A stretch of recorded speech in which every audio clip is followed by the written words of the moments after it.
Wait, is there no music? Oh my gosh. Do we have any requests? Because I imagine a lot of you recognize the music that I have on deck. I don't know if you know the names, though. I'll put on some Kane music. Hello. Hello, hello, hello. Guys, gals, non-binary pals. I prefer friends and foes. And everyone who hasn't quite made up their mind.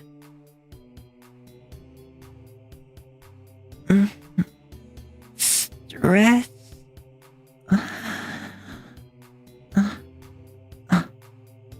Bro, my back.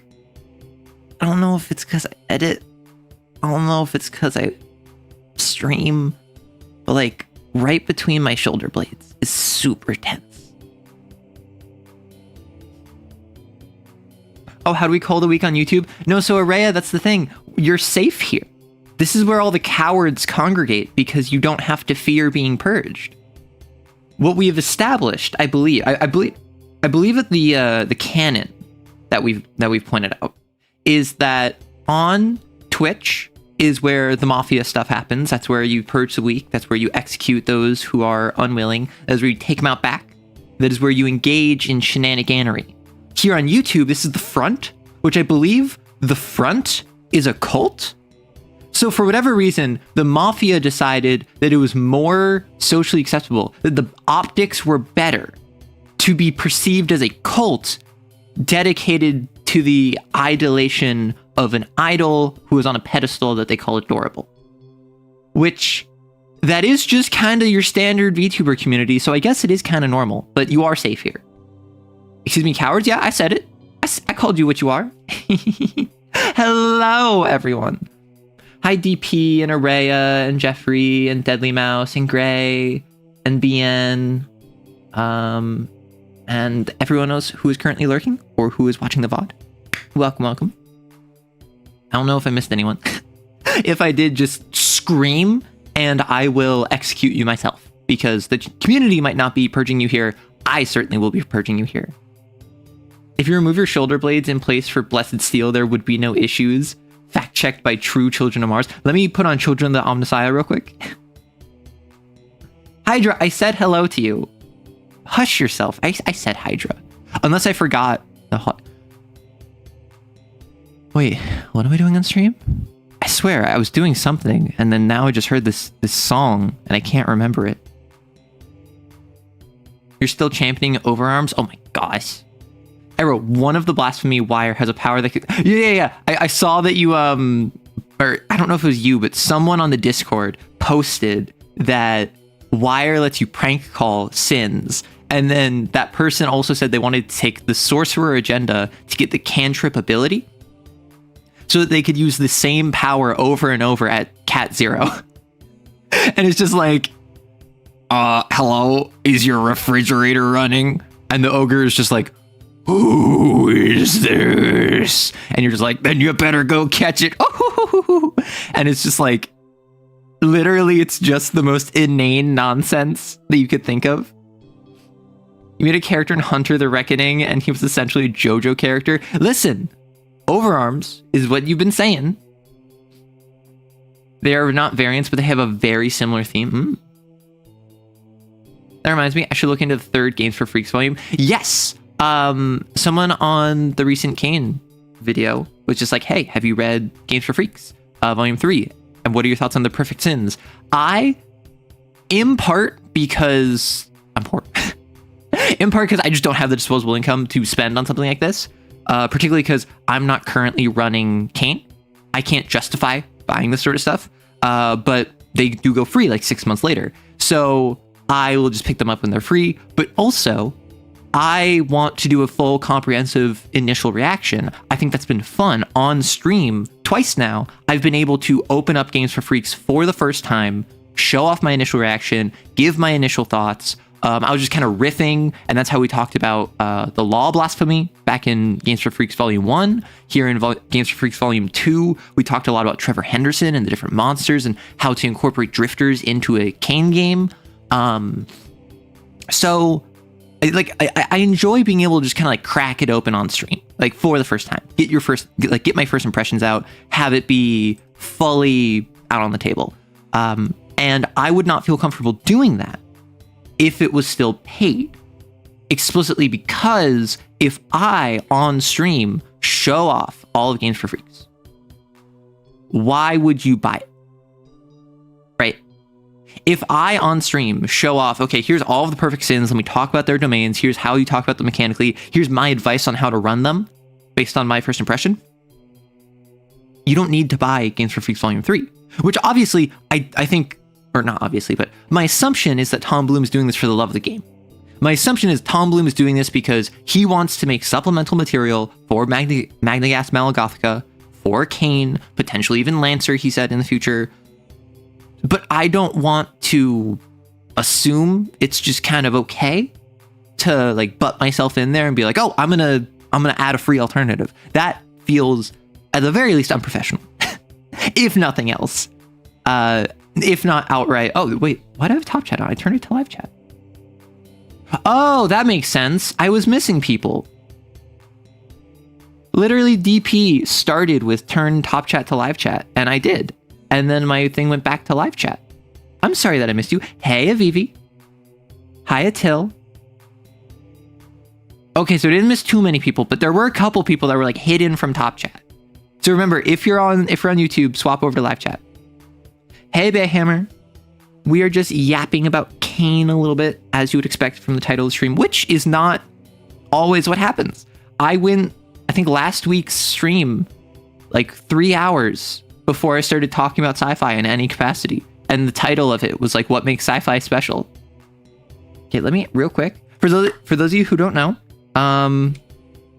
stream time question man hook car door. For those of you who don't know, every stream on YouTube, I make a Q&A, which is that if we are talking about something and you have a question you want to ask and it's not relevant to the current conversation topic, put it in the Q&A. I will come to it later. I try my very best to answer every single question. Usually I manage to, but please don't ask random questions when we're in the middle of a conversation topic. Throw that in the Q&A. I will get to it later. It might take 2 hours, but I will probably get to it. Because I've had a couple times where I'm in a conversation about like Kane, for instance, and we're talking about how to run Kane in a way that is both comfortable for your players, but still kind of gets the brutalist nature of it across. And then someone will ask like, hey, what's your favorite Pokemon? And that's something where it's cool. I do have an answer to that. I will talk to you about that, but that's not really relevant to the conversation. So just throw that in the Q&A. I'll get to it later. And then we might have a whole conversation about Pokemon later. Hey, Tiamat. Yeah, I hate the default setting too. It does that for mods. Like, even if you're a mod on the channel, it will hit you with that like, oh, top chat only, which means that as a moderator, you're only seeing what YouTube thinks is the top chat, the most relevant chat, meaning you can't moderate. You can't ban people who are being spammy or disruptive or whatever because you're not seeing that because you're a moderator. Bureaucracy is horror, as if Bureaucracy wasn't horror. That's why I said it, Denise. I forgot that was the cover of Volume 3. Yes, sir. Yes, the cover of Games for Freaks Volume 3 is a lot. I believe my initial impression was, wowza. Like, how many of you would... I don't even know if I want to ask, like, how many of you would like do terrible things in order to be that zombie? I mean, to be fair, the art of the book itself is not that bad. Clearly, there's nonsense in it because it's Tom Bloom.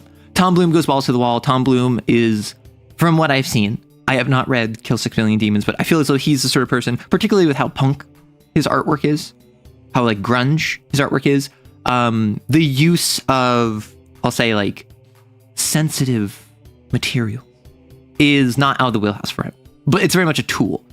Which ended up actually, oh my gosh, Girlframe.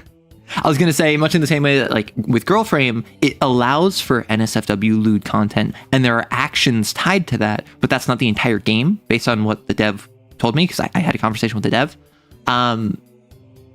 But then I remembered we hit 15,000. So definitely not this next week. I'm just going to say right now, don't expect the Girlfriend video in November.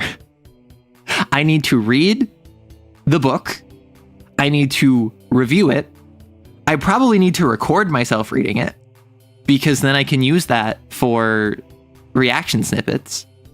And I also don't know if we're going to hit 20,000, because 20,000 is like a bit of a moonshot. We have like a month and a week to get like 4,500 subscribers, which is not impossible, but it's not likely in any capacity.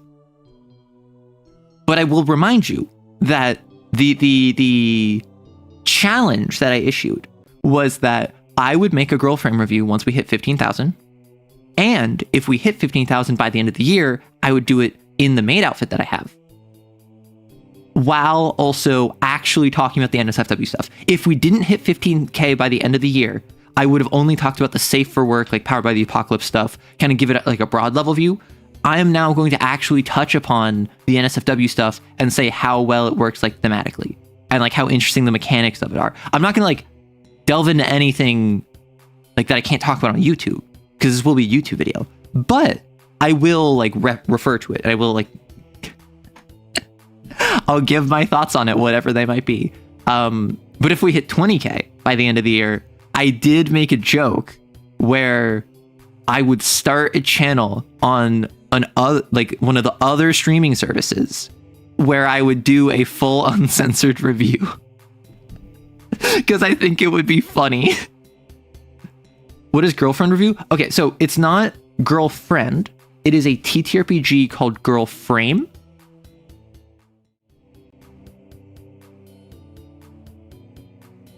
And it is a sapphic trans mecha game that deals with dehumanization.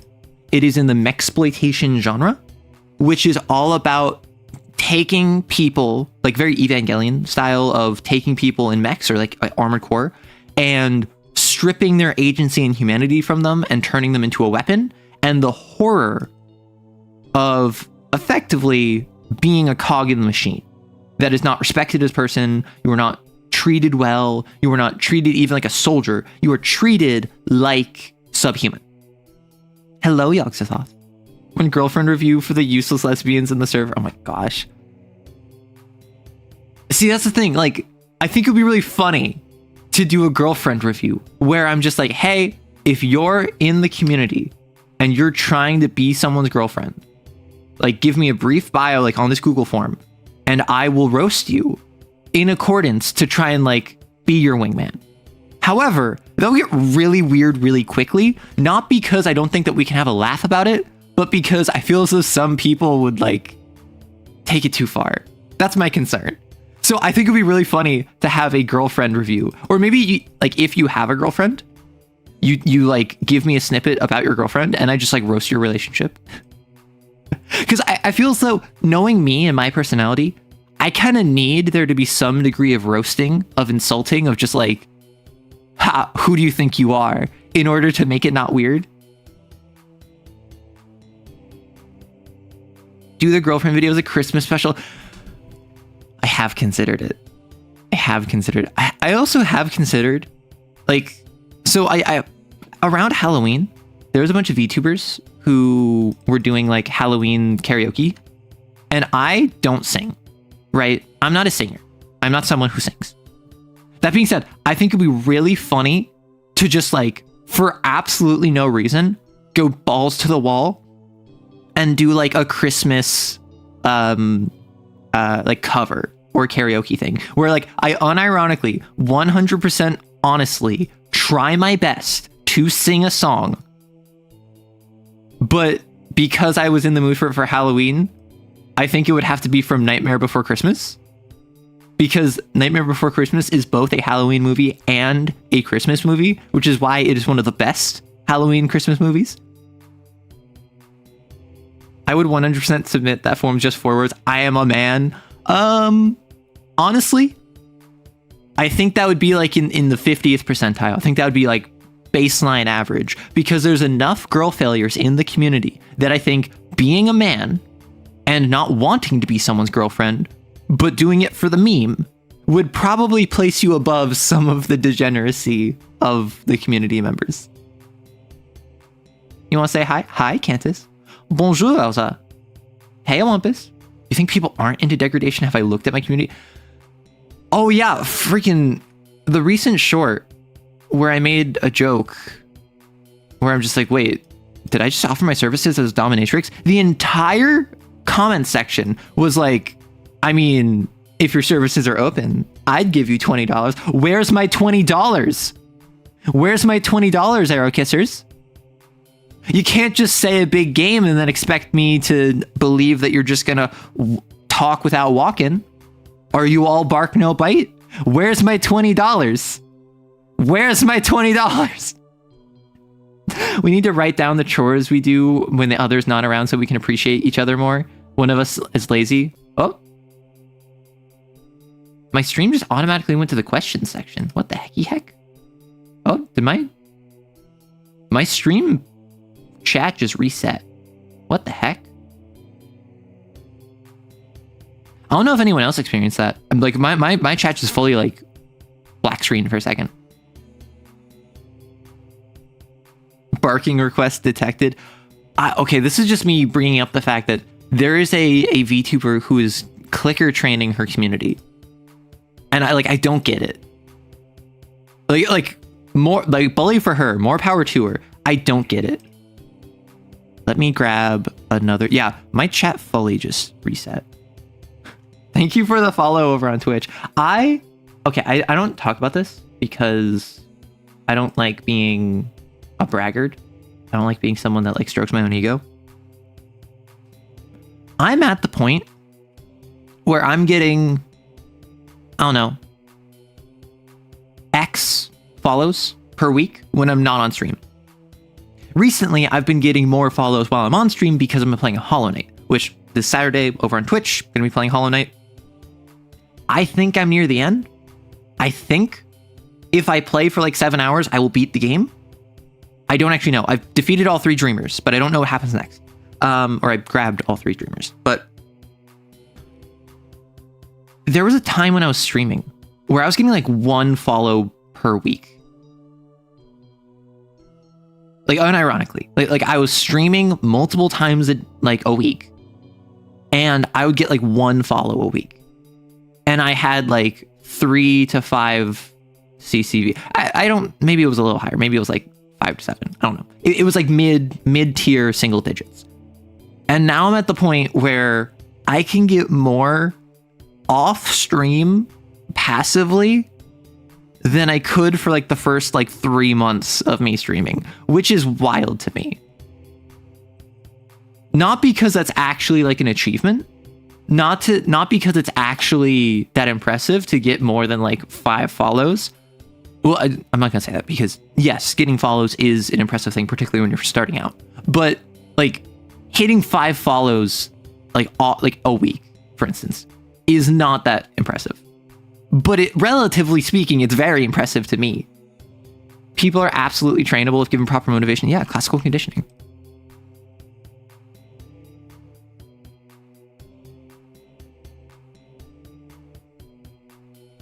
Although the best part about that clicker trainer VTuber that like the story behind it is I followed her on Twitter before she started doing that. Because like, oh, trans creator in the space, you seem cool, sure, I'll drop you a follow. Never really watched her streams, not a part of her community or whatever. I was just like, oh, I like mutual, let me like follow you, just express support.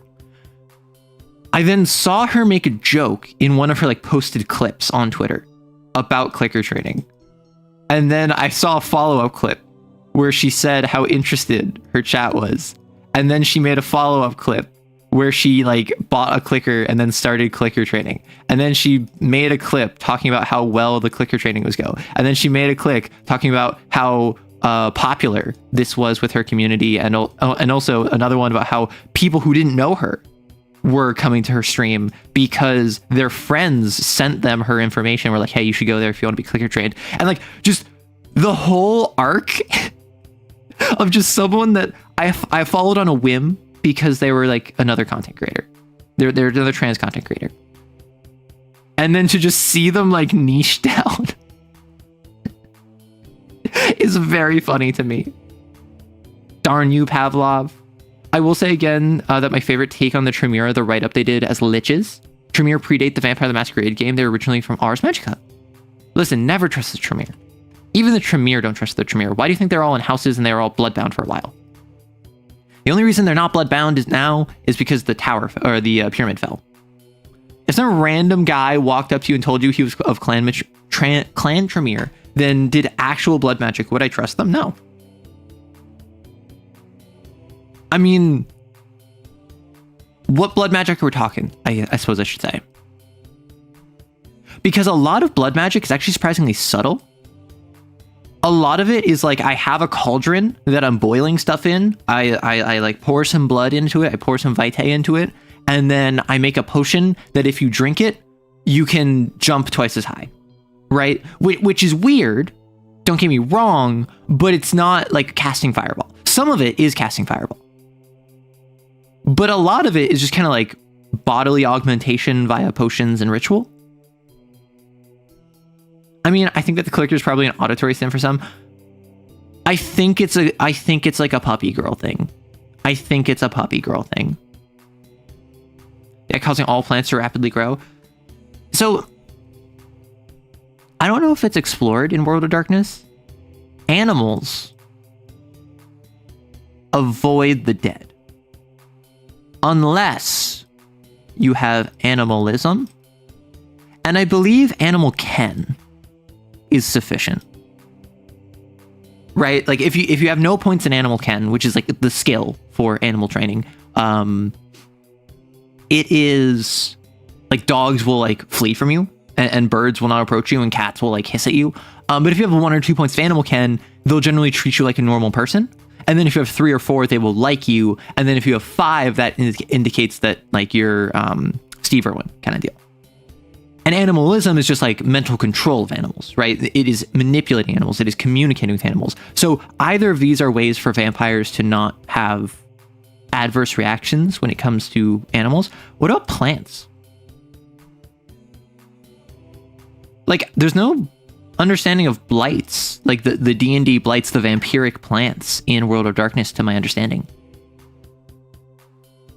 Get in my car. No, I have candy. What kind? Hey, it's Ocean. Listen, we used to be mages and we're trying to cope. We will eventually get better, I promise. I don't believe that. Puppy girls are eternal and everywhere. I learned about puppy girls like with the girl frame video. Like, unironically. I didn't realize that was such like a present subclass of trans femme. I do love talking about things like their subclasses. I was talking with A the other day, and he was talking about how he shifted from being like an emo kid to being a punk because it resonated better with his like ideology and how he felt about the world and his outlook on people and society. And I was just like, yeah, I get that. The punk subclass really fits you better. And just describing things as subclasses is just such a simple thing. Puppy girls are a secret society? That wouldn't surprise me. Actually, no, that would surprise me. That's much too organized for puppy girls. Puppy girls overwhelmingly are disasters that don't only need, but also want someone to make all decisions for them. I don't believe that they would have the backbone to form a secret society.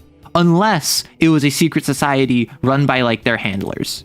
At which point, that's not a puppy girl secret society. That's a secret society that weaponizes puppy girls. Oh my gosh, it's Kane. Kane, but puppy girl. Alt class with the emo subclass, exactly. Like under the alt umbrella, like under the alt class, you can subclass into emo, you can subclass into punk, you can subclass into goth, you can subclass into scene, but no one likes the scene because they're seen. Handler, yeah, like a Walter. That's girl frame too. Well, so girl frame, to my understanding, isn't clandestine. They're not a secret society. They're like a military organization. I haven't read the book yet. I have it downloaded. I have not read the book. Kane but puppy girl, isn't that girlfriend? No, so no. Kane but puppy girl is Werewolf the Apocalypse. Think about it. Kane. You hunt monsters. It's sad. you are disposable. In Werewolf the Apocalypse, you hunt monsters. You're sad. Ultimately, you're disposable because the apocalypse already happened. The only difference here is that this is where you get the girl, this is where you get the puppy. Boom. Puppy girl. I've solved climate change. Applaud for me. That's not applause. Why would you do this to me?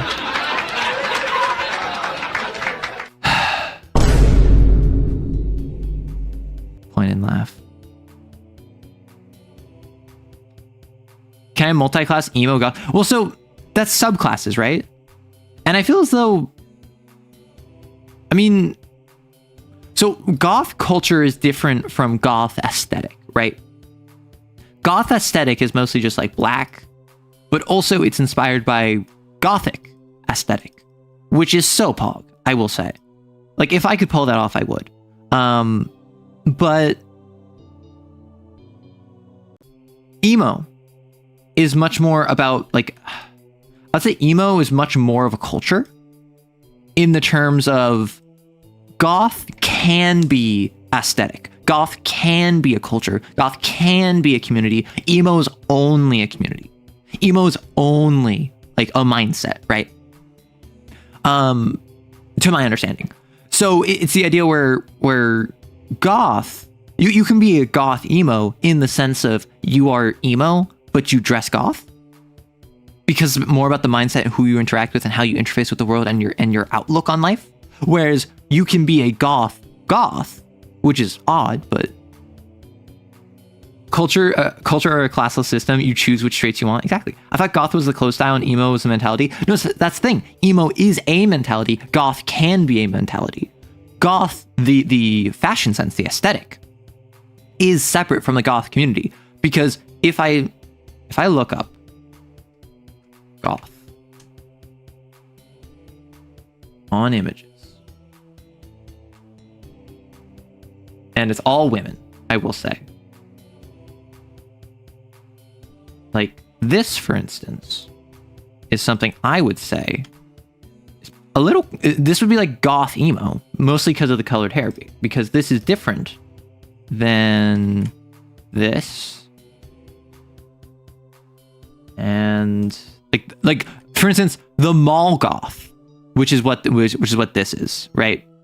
This is the mall goth, which is its own archetype, its own subclass, so to speak. Bro, the goth aesthetic is so pog. Like, yeah, I know that there's a bunch of jokes about people who like want goth women to ruin their lives, but how many of you want to improve the lives of the goth women you want to ruin you? That's my question to you. If you are obsessed with a goth woman, if you're obsessed with a goth woman ruining you, are you gonna put in the effort to say I can fix her? I didn't think so. Rip goth, mall goths, you will be missed. Araya, are you too young to know about mall goths? I mean, I think emo is also an aesthetic. A lot of emo aesthetic is like a modern diet goth. So okay, to be fair, post 2010, a lot of the alt scene has become aesthetic. I'm mostly talking like early 2000s mall goths. I'm talking mid 2000s emo. I'm talking late 2000s scene, right? Is heavy metal a multi-class goth rock? I feel like heavy metal is not goth. Death metal is goth. But heavy metal is just harsher metal, right? World needs more goth. True. And like, don't even make it weird. Don't even make it like, oh, we need more femboys. Like, literally just men need to be more capable of exploring alternative fashion senses. And I mean that in both the under the alt umbrella, but also just like not in the traditional mainstream, right?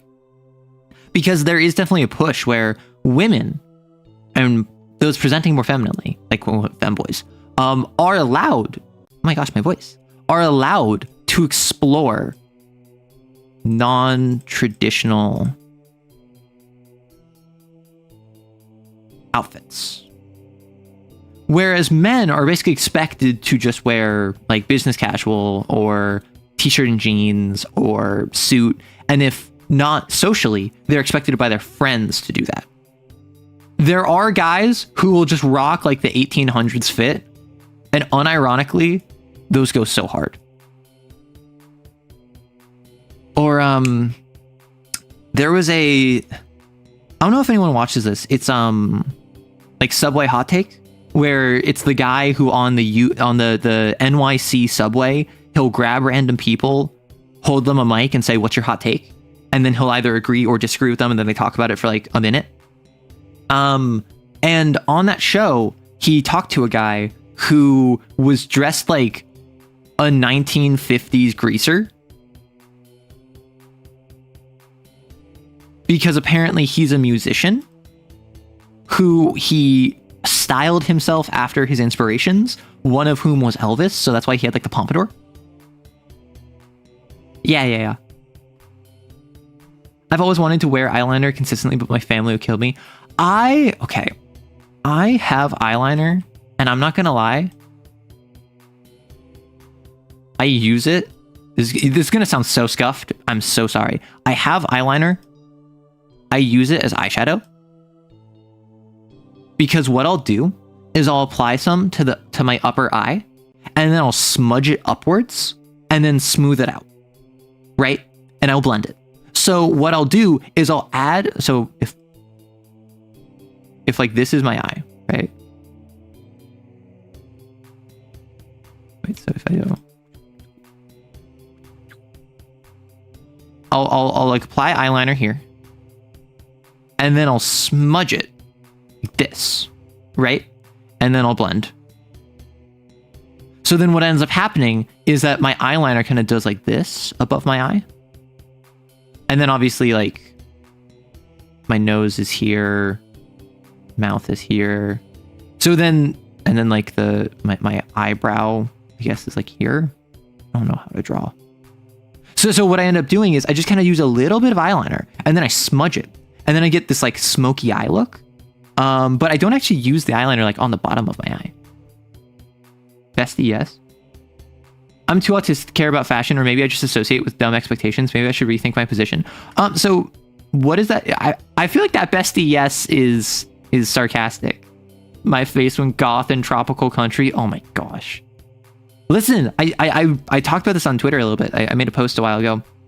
When I moved from the US Northeast to California, because I over the summer I moved, I lost my vampiric complexion because I started going on walks outside more consistently.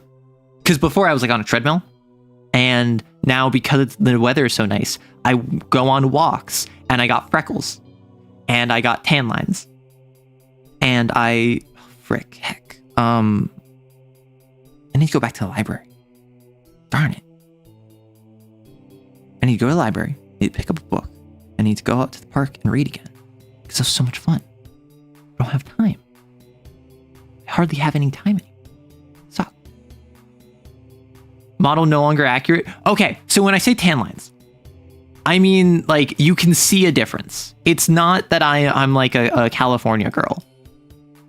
And literally, when I met up with Leans, because I met up with Orleans VT, he's close enough to me that we were able to meet up a couple times. He looked at me, looked me up and down, and said, "I thought you said you had tan lines." And I said, "I do." And then I pointed out the difference between like my upper thigh and my lower thigh, where there's a stark difference between white and dark white. And then he's just like, "Yeah, okay." Because like he's been in California for years. So he just gives me a look and he's like, "Uh-huh." Although I do have freckles that I forgot I had, like on my shoulders. Shoulder freckles. If the drip is stupendous, then I will bear the heat for it. True. Fashion is a way to try and control what people think when they look at you. If they can't look past that after talking to me, I don't think I can care about them. No, I'm being dead ass. That eyeliner thing is awesome. Oh, thank you. Eyeliner is the only makeup I typically wear. So generally when I go out, and I don't do this most of the time, partially because I want to save on money with makeup, also just because time. And if I'm going out for like a trip to the store, and I'll be in and out in 2 hours, I'm not putting on makeup, right? I'm not putting on makeup for that. I spend a lot of my time at home because I'm an editor, because I'm making videos, because I'm doing all this stuff at home. But if I go out for like the day, if I go out to like the local community center, if I go out to the library to read for a while, I'll put on makeup and generally just put on some foundation.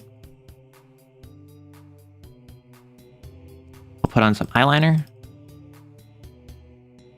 I'll either put on some, which I then like blend into eyeshadow.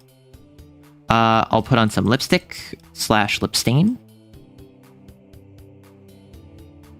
And I have mascara that I don't use because I don't know, it might just be me. It might just be because I don't use mascara regularly. I feel as though mascara kind of like, it does make your eyelashes, like it enhances your eyelashes. I feel like it always has like clumps in your eyelashes. Is that just me? Because I'm not even saying just like my experience using it. I'm saying looking at other people using it. Are we doing makeup tips? I wouldn't say makeup tips. I don't think I'm an authority in makeup. I have only been using makeup intermittently for a couple years. And I'm not someone who cares about makeup. That's why instead of using eyeshadow, I just blend eyeliner, right? I'm not sitting here and I'm just like telling you how you should do it. I'm just saying what I have done.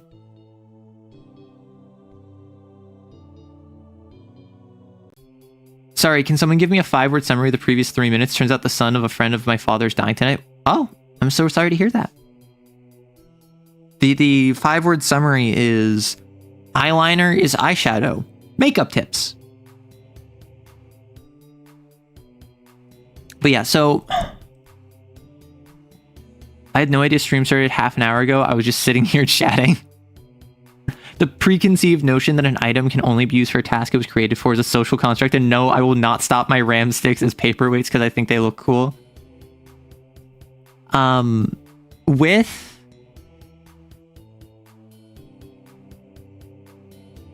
I don't know why my mind just completely blanked, and then I was like, okay, I'll just write the first thing that comes to my mind, and that was a word that I can't say on YouTube.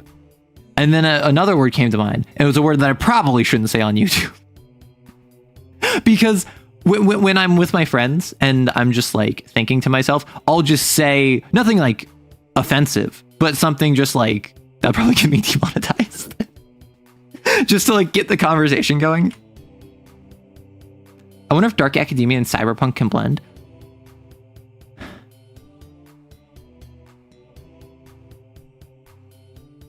Dark cyber academia,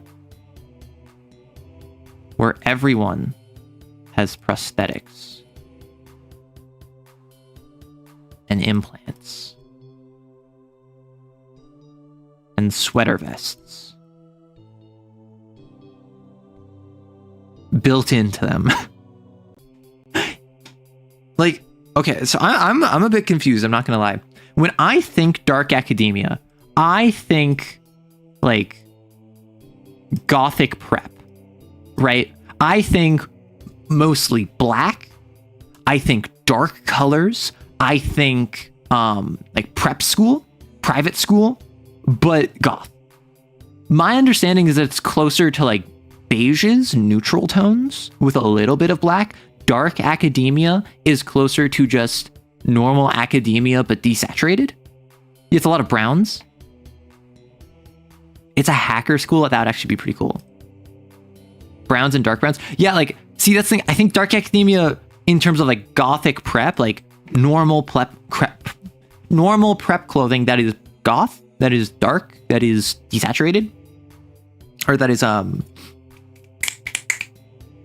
lower in value. That would be cool. Hey, Draconic. Items can only be used for a task it's created for. Stupid. Like life is an immersive sim. All objects have hidden tech to them. Maybe all tech is magic tech too, but it works on evil magic. I mean, think about it. Right now, in the real world, we have magic tech.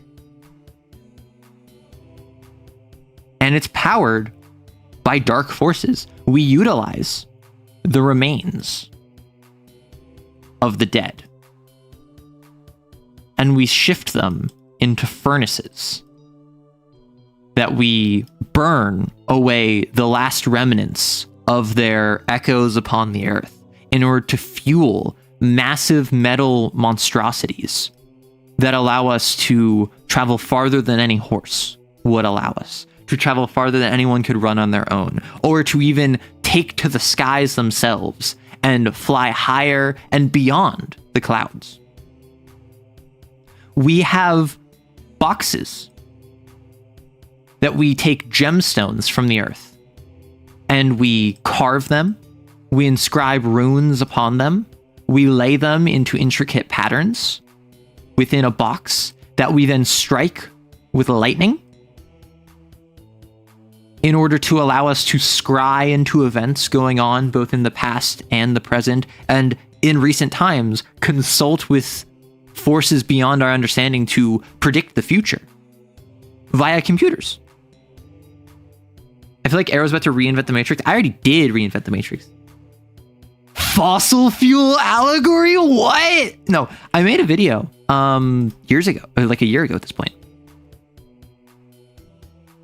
Honestly, probably more than a year ago, like probably like a year and a half ago at this point, where I said fossil fuels are dark magic. I saw the take online that fossil fuels are dark magic, and I said that would be a perfect idea for a Werewolf the Apocalypse game. Werewolf the Apocalypse, it is environmental horror. It is you're the defenders of Gaia, the defenders of nature in a world that is succumbing to climate change. And what better way to incorporate that than to take fossil fuels and literally make them dark magic? Fossil fuels are made of plants, I think. So they're made of many things. Usually it's plants because plants were so common and plentiful. But there was also like prehistoric animals in there, right? Capitalism, consumerism, and stark and evil exploitative thing? No. Why can you say H then followed by the M's?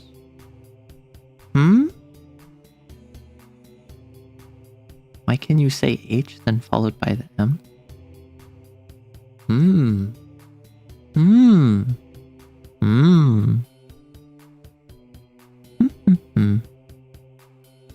don't get it.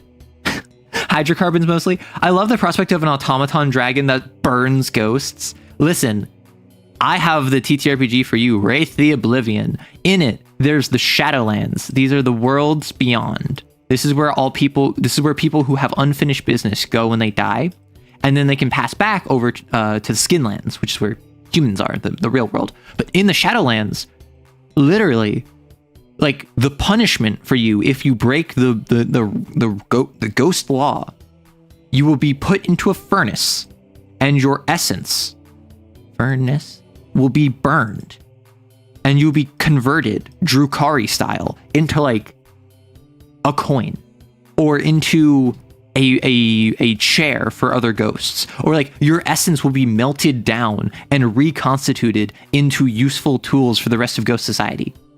Are we going to ignore Blades in the Dark?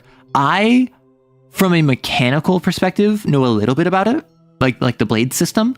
I'm not familiar with it overall. I know like some of the factions, but I have not played Blades in the Dark, so I'm not super knowledgeable on it. We've already have experimental ways to increase charging speeds of batteries using paracausality. Science is just magic we understand. Exactly. Also, I think I meant Dark Academia and Neon, mixing the gothic prep and adding stark contrast. Do I know about World of Dragonbloods? I assume you mean World of Darkness, because that's Watched, which I don't know T. Also, hey Erdic. Oh no, Wraith, the coolest setting is never meant to be played. Okay, listen. I want to play Wraith the Oblivion in the same group I want to play Kane with. And no, that doesn't mean I have a group in mind. That means I want to find a group that I could reasonably trust to play these systems. Because if you don't know, in Wraith the Oblivion, you are a ghost. You have died and you've not passed on. You have some unfinished business you want to deal with. So you have ties to the Skinlands, to the physical world, and your goal is to eventually move on. But literally, just like the title of the stream, bureaucracy gets in the way. There's a ghost hierarchy of wraiths that have been there for thousands of years, who their entire job, their entire system is ostensibly meant to assist you in moving on, but functionally does everything but. And your soul, your spirit, your wraith has a part of you called your shadow, which is your Freudian id, is your darkest impulses, is your self-doubt, is your loathing. And at the game table, I'm playing with Erdic and Wumpus and Vivi. So if Erdic has a shadow, Wumpus plays Erdic's shadow. Wumpus tells Erdic what their self-doubts are pushing for. And if they like fail a roll and their shadow does something, Wumpus controls what Erdic's shadow does, because the goal is to have your shadow try to supplant you. And the idea being is that you're trying to fight against your darker impulses, where someone else literally is your darker impulses. You are not in control of that part of yourself. And Cain, meanwhile, is all about trauma. Cain is all about working through the trauma of sin's hosts, is about being brutalized, is about fighting in a world that doesn't care about you and trying to find meaning in that. And both of those are extremely heavy games that are beyond like the normal world of darkness. Oh, it sucks to be a vampire. Oh, the fight of the Garrow is such a lost cause, right?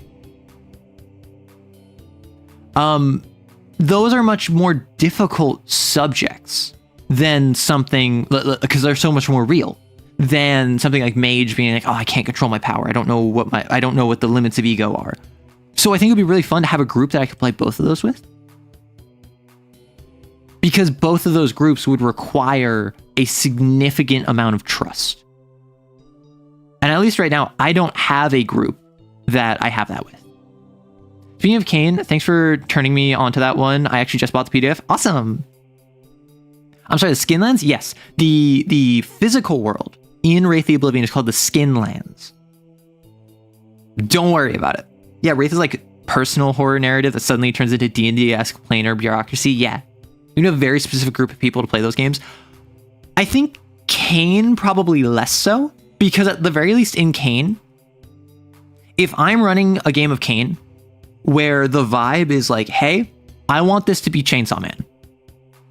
Listen, B, Alza, Gray, Erdic, I grab the four of you and like, want to play Chainsaw Man? And you're like, yeah, we want to play Chainsaw Man. And then all of you make silly, funny, wacky characters with weird blasphemies. And then, yes, it's super brutal. Yes, it's super harsh, but the tone is much lighter. And that's a perfectly valid way to play. I want to play JJK? Or, hey, want to play SCP? Where it's not even like horror, it is clinical. It is investigative. It is your reality benders, right? Those are all valid ways to play Cain. Really, the only way you can play Wraith, from what I'm aware, is shadows trying to supplant one another, because that's core to the game. Have I actually read Chainsaw Man? I have read. I've listened to a read through of the first section, like the public security arc, and I watched the first anime. I'd say Chainsaw Man is light. I'm not gonna lie. Like yes, it does turn kind of dark, particularly towards the end of the public security arc. But I'm not gonna sit here and pretend like the tone it treats itself with is not lighter than something like traditional Cain, right? I'm not gonna sit here and pretend like Chainsaw Man is super dark on its offset. I'd say it's probably like Chainsaw Man feels very gallows humor to me, right? It's not happy fun times, but it doesn't take the horror seriously most of the time.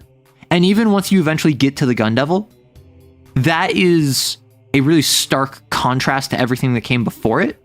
So yes, once you hit Gun Devil and then obviously the stuff that comes after, no spoilers, it's not really, that is dark, but that's kind of the culmination of a story that was not dark to that point. Well, yeah, so that's what I'm saying, is that I'm saying Chainsaw Man as a whole. Chainsaw Man as a whole, I would say, is like gallows humor. It doesn't take itself too seriously until it hits Gun Devil, and then you hit that final act, and then there's all of that going on, and then it's depressing for Denji. Because, of course, it's depressing for Denji. But I would say that the ending itself, like the literal final ending of how they defeat the final antagonist, I would say that's not a, like, yes, it was technically serious. That's not like a grim ending. Funny enough. Yeah, the stuff that comes after is wank. I thought you were gonna say whack. Ooh, gallows humor, my favorite. So when I say gallows humor, I don't mean literal gallows humor. Because gallows humor is like taking a grim situation and making it funny to cope with that grim situation. I would say Chainsaw Man, particularly through the lens of Denji and with power and with the nonsense that the team gets up to, really, again, up until the Gun Devil, I would not consider it a very serious or dark or grim setting or tone, right? I would say once you hit Gun Devil, that really does change. I will concede that point. But as a whole, I would say that it's not a super serious series. Like when I think of Chainsaw Man, I think of them being stupid. I think of Denji going balls to the wall and fighting in a complete unorthodox style where, yes, there are deeper things behind it. Unorthodox? There are deeper themes behind it, and there is like the through line of Denji's growing maturity and then being deconstructed and then kind of having to rebuild himself after that. But the narrative doesn't play it straight almost. So many weird and random World of Darkness games exalted the Dragon Blood and Aberrant. I love World of Darkness. I have not seen the recent movie. Like, obviously, so again, I was listening to someone doing a read through of the entire like public security arc. And so like I know all the plot beats that happen. The Reese movie, so like I know what happens in that. I do need to watch it because I am interested. I just have multiple things I need to watch. I have a list. The Magnus Archives TTRPG would be great for an SCP themed game. I think a lot of games would be great for an SCP themed game. Honestly, Call of Cthulhu. I think Call of Cthulhu would make a great SCP TTRPG. Apparently, there is a SCP TTRPG, and someone like recommended me play it because it's free online. So like I should probably look into that because I love SCP. I love TTRPGs. I feel Chainsaw Man does a good job of doing the exact same thing you talked about in my last video. You grow attached to the fun characters during that downtime. Thank you. Exactly. My recent video, all about downtime.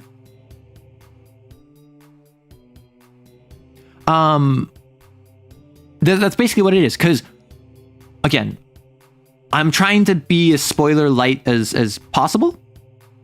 I'm trying to avoid spoilers as much as possible. That's why, like, saying the Gun Devil is technically a spoiler, but you're told from, like, the first couple chapters that's what the end goal is. So I'm not worried too bad about that. But for instance, minor early spoilers. You go and you fight, like the Eternity Devil. You deal with the Eternity Devil. Oh no, like all of that, blah, blah, blah, blah. Fight, sadness, you win, leave. You get like an episode, you get a couple chapters or like a chapter where it's, let's all go drinking at the bar. And then, oh no, like Himeno is being weird with Denji and like, oh no, Denji's in danger. And then you shift over to a different arc where I think what's after. That's not Chainsaw. That's not Katana Man, is it? I think that's the first time you encounter Katana Man is right after that. Yeah, because that's when Himeno does her thing. And then you have downtime again, and then you go back into it, and then you go back into downtime, and it's back and forth and back and forth. And that's exactly what I was talking about. And then what happens? A very useful tool that they use is that post Gun Devil, you still get downtime. Exactly like I described. And you feel the difference between the very beginning when it was Aki and Denji and Power all getting to know each other versus now when it's they already got to know each other, is what I'll say. Now they're in a different relationship. Now they're in a different spot. Now they have different dynamics. I love how there's no nukes on Chainsaw Man. I love the reason why there's no nukes. There's a reason as to why there are no nukes in Chainsaw Man. But what would Mega Man get from defeating Katana Man? Clearly he'd get katana powers. Like, knowing Mega Man, he would get an ability where like he just does like a wacha, with his katana. We don't want Nuclear Devil. I mean, Sword Man gave Flame Sword. Exactly. I'm thinking from Smash Bros, right? I think his forward tilt, or was it his forward air, is Flame Slash. I ran an SCP game in Delta Green way back, but yeah, there's a lot of options depending on how you want to run the org. Delta Green is another one that I think would be really good for SCP. Hello, Can. Also, I don't know if I said hi, Dynamite. Yeah, I've only played Mega Man 1 because my extended family, I think it's my aunt. Yeah, because my aunt and uncle's place. But I think that my cousin set it up like a retro gaming cabinet that was like on like a Raspberry Pi or whatever, and has like 100 retro games on it, up to including Mega Man. So I was at their place like a year ago or whatever, and I was trying it out, and I was playing OG Mega Man, and OG Mega Man is really hard. Would Denji be smart enough to pull off a Pharaoh Man and realize he can still punch Mega Man after having his power stolen? No, I don't think he would be smart enough. Done shoe shopping, now I'm relaxing with stream and a Subway sandwich. Well, what's on the Subway sandwich? Stop fat thumbing the send button. Talking to myself. Yeah, well, have you considered being nicer to yourself? Have you considered being kinder to yourself? Closest thing to Mega Man I got to play is One Step from Eden. What was it? You just reminded me. I don't know why you reminded me of this. Evolution Worlds?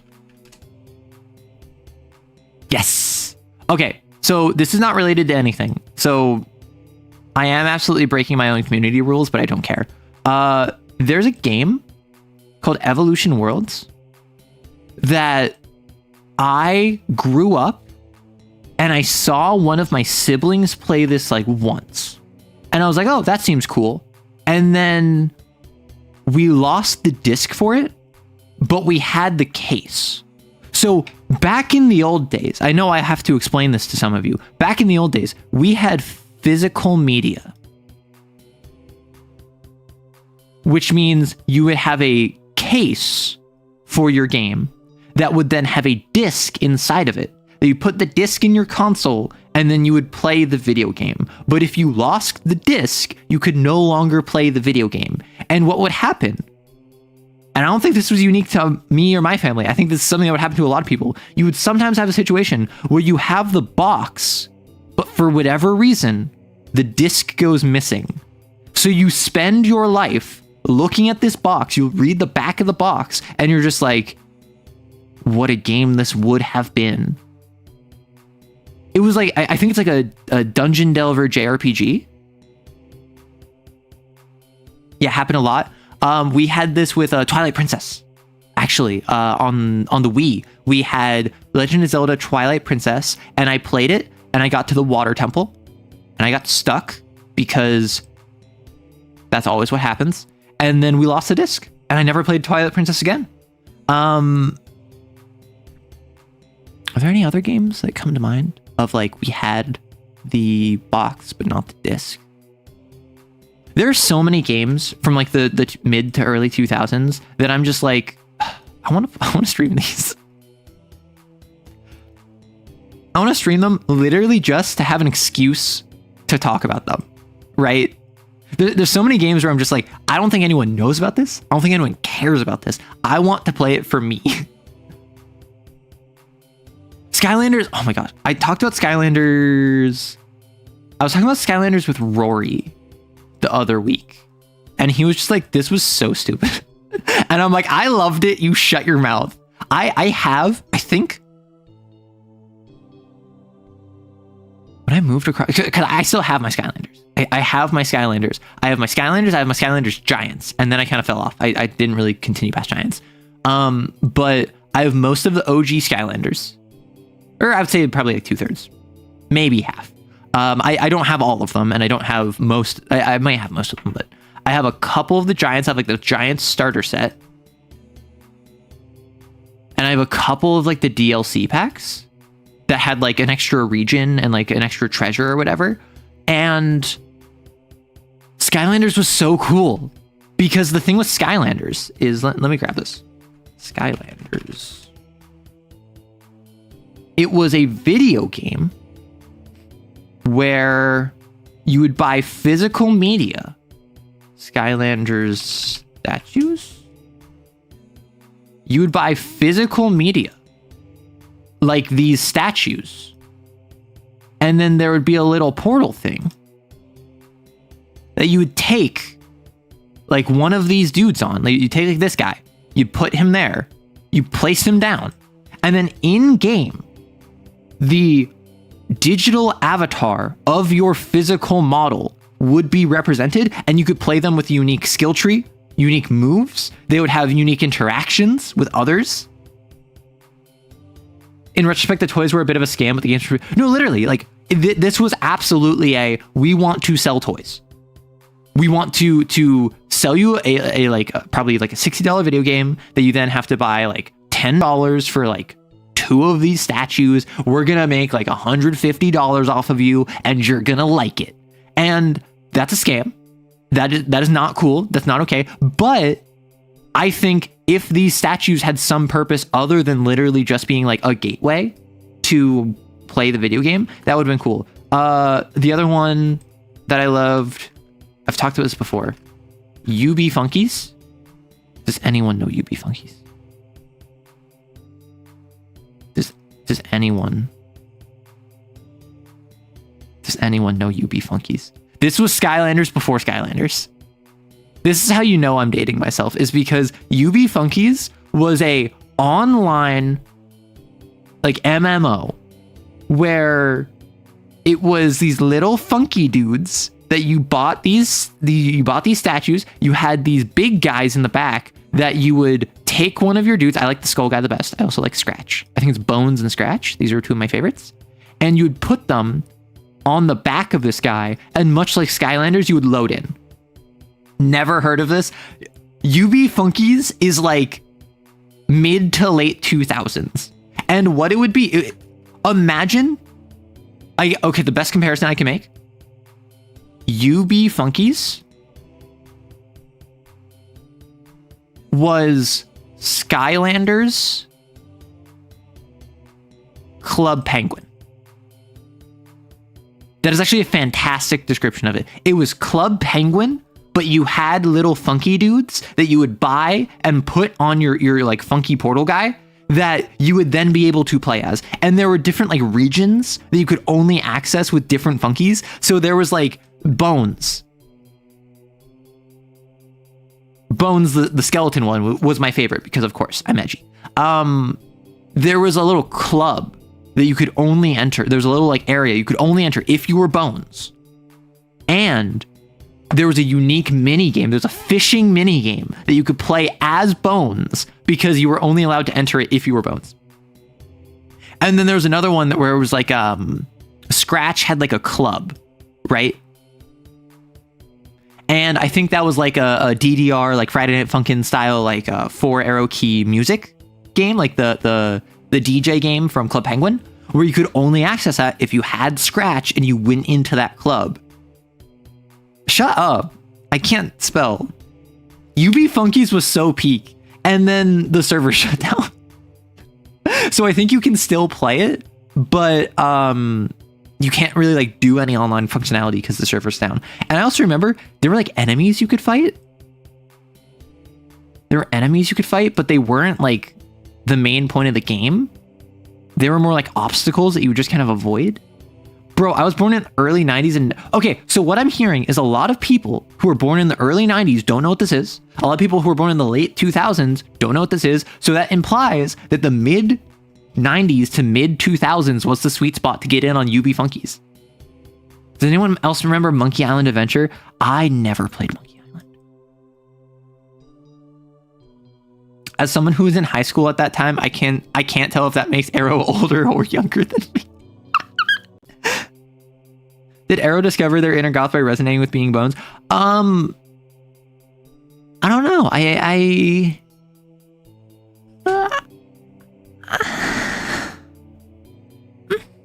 stretch. I think I found my inner goth by just being depressed. Like straight up. Because like all throughout middle school, high school, into uni, I was like really bad. Like I really was struggling internally. And so I wasn't super expressive. I was wearing like mostly gray, but also a little bit of black. I was wearing dark colors. I was trying to like keep to myself because I was really struggling, and I didn't want to make that anyone else's problem. And I had a lot of internal struggles. So I think that's kind of where it came from. Would a woodchuck chuck wood if a woodchuck could chuck wood? No. Tired of gender? Try skeleton. Listen, there's something so gender about skeletons. Skeleton, first of all, rude.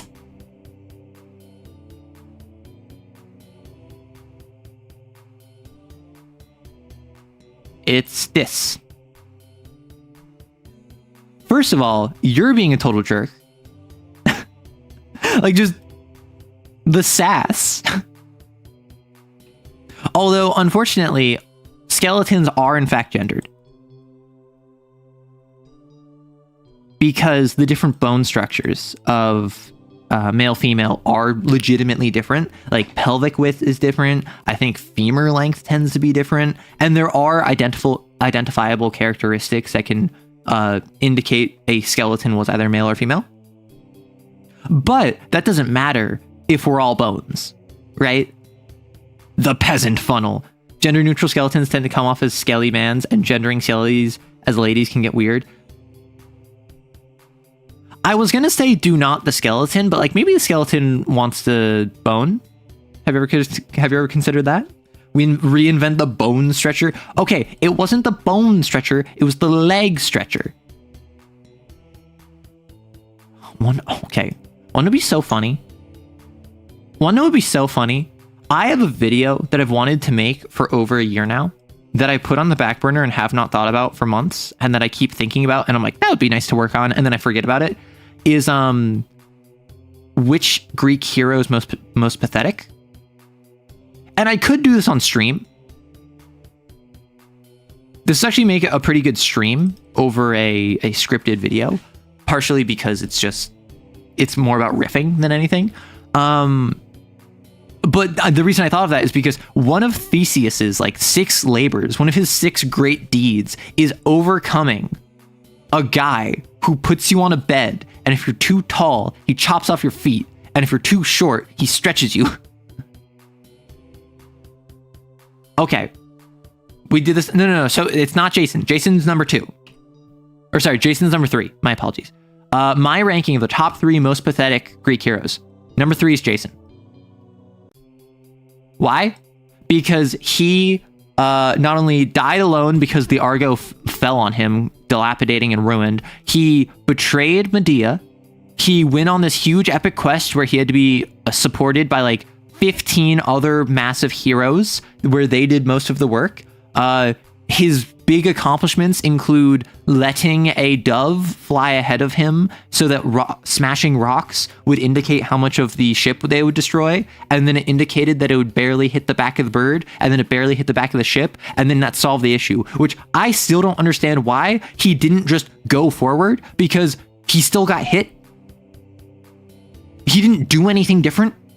All he did was go into it knowing, okay, we're gonna make it through this with just a little bit of damage on the back. And then when confronted with an army of the dead, he threw a rock at them, and then they fought each other. Like, Jason sucks. Number 2. Ajax the Lesser.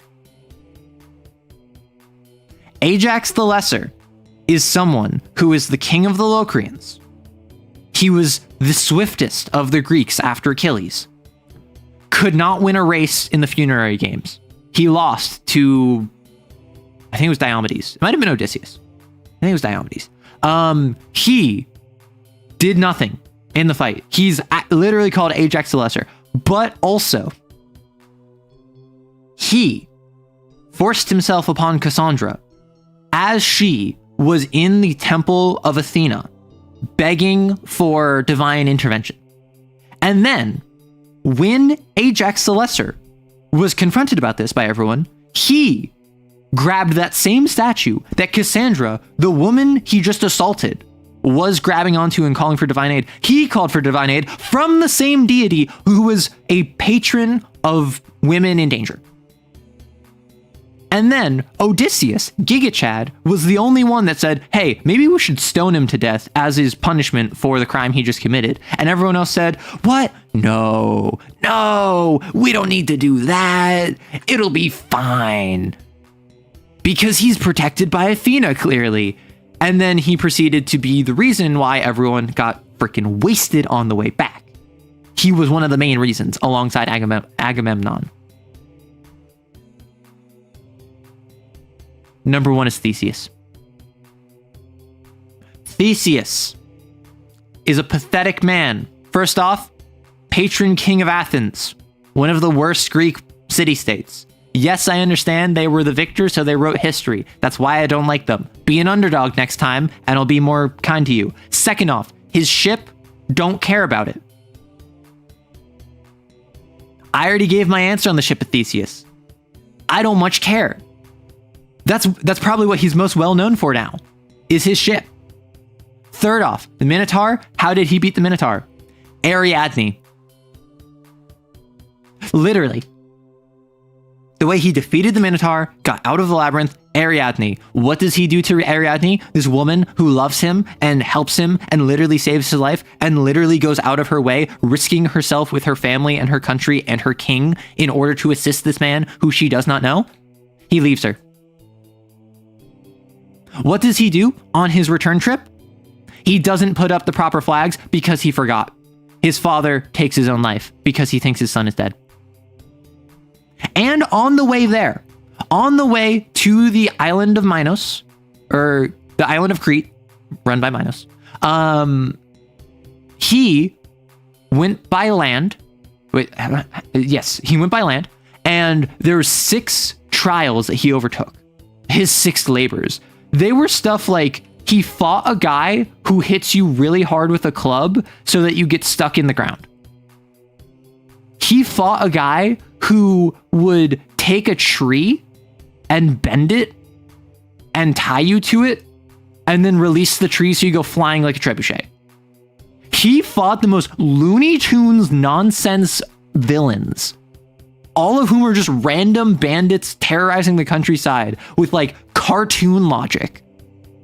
And he's supposed to be the patron king of Athens. Yeah, at least Dionysus comes to the rescue for her. Yeah, that's always hit or miss. Theseus was very rude in Hades. Oh my gosh. And Theseus he goes with his buddy to go down into Hades, or to Hades, because Theseus and his buddy, I can't remember his buddy's name, they decide, hey, we want to marry the most beautiful women.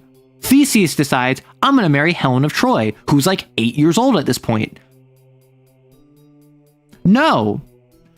And then his buddy's like, I want to marry Persephone. So Theseus says, sure, let's go marry Persephone. So they traipse down to the underworld, and then they sit down, and then they get stuck there.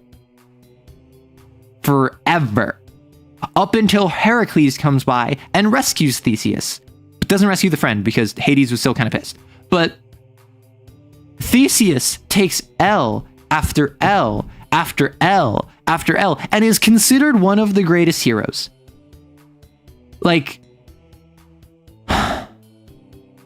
pre-Iliad, pre-Troy, Heracles, Cadmus, and Bellerophontes are 3 of the greatest heroes. And then there's like Jason and Theseus who have their own stuff.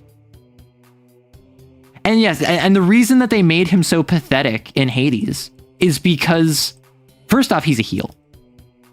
In case you didn't know this, in Hades, in the Theseus fight, it's made fairly clear that Theseus is putting on a show. He lets the mask slip a couple times. He is explicitly presenting himself in a way where the audience, you, the player, want him to be defeated. In the same way a wrestling heel wants to be defeated so that the audience like gets catharsis, right? Atalanta so this is the most pathetic Greek heroes. Atalanta did nothing wrong. Either Atalanta. really. Like, Atalanta, the huntress, was fine.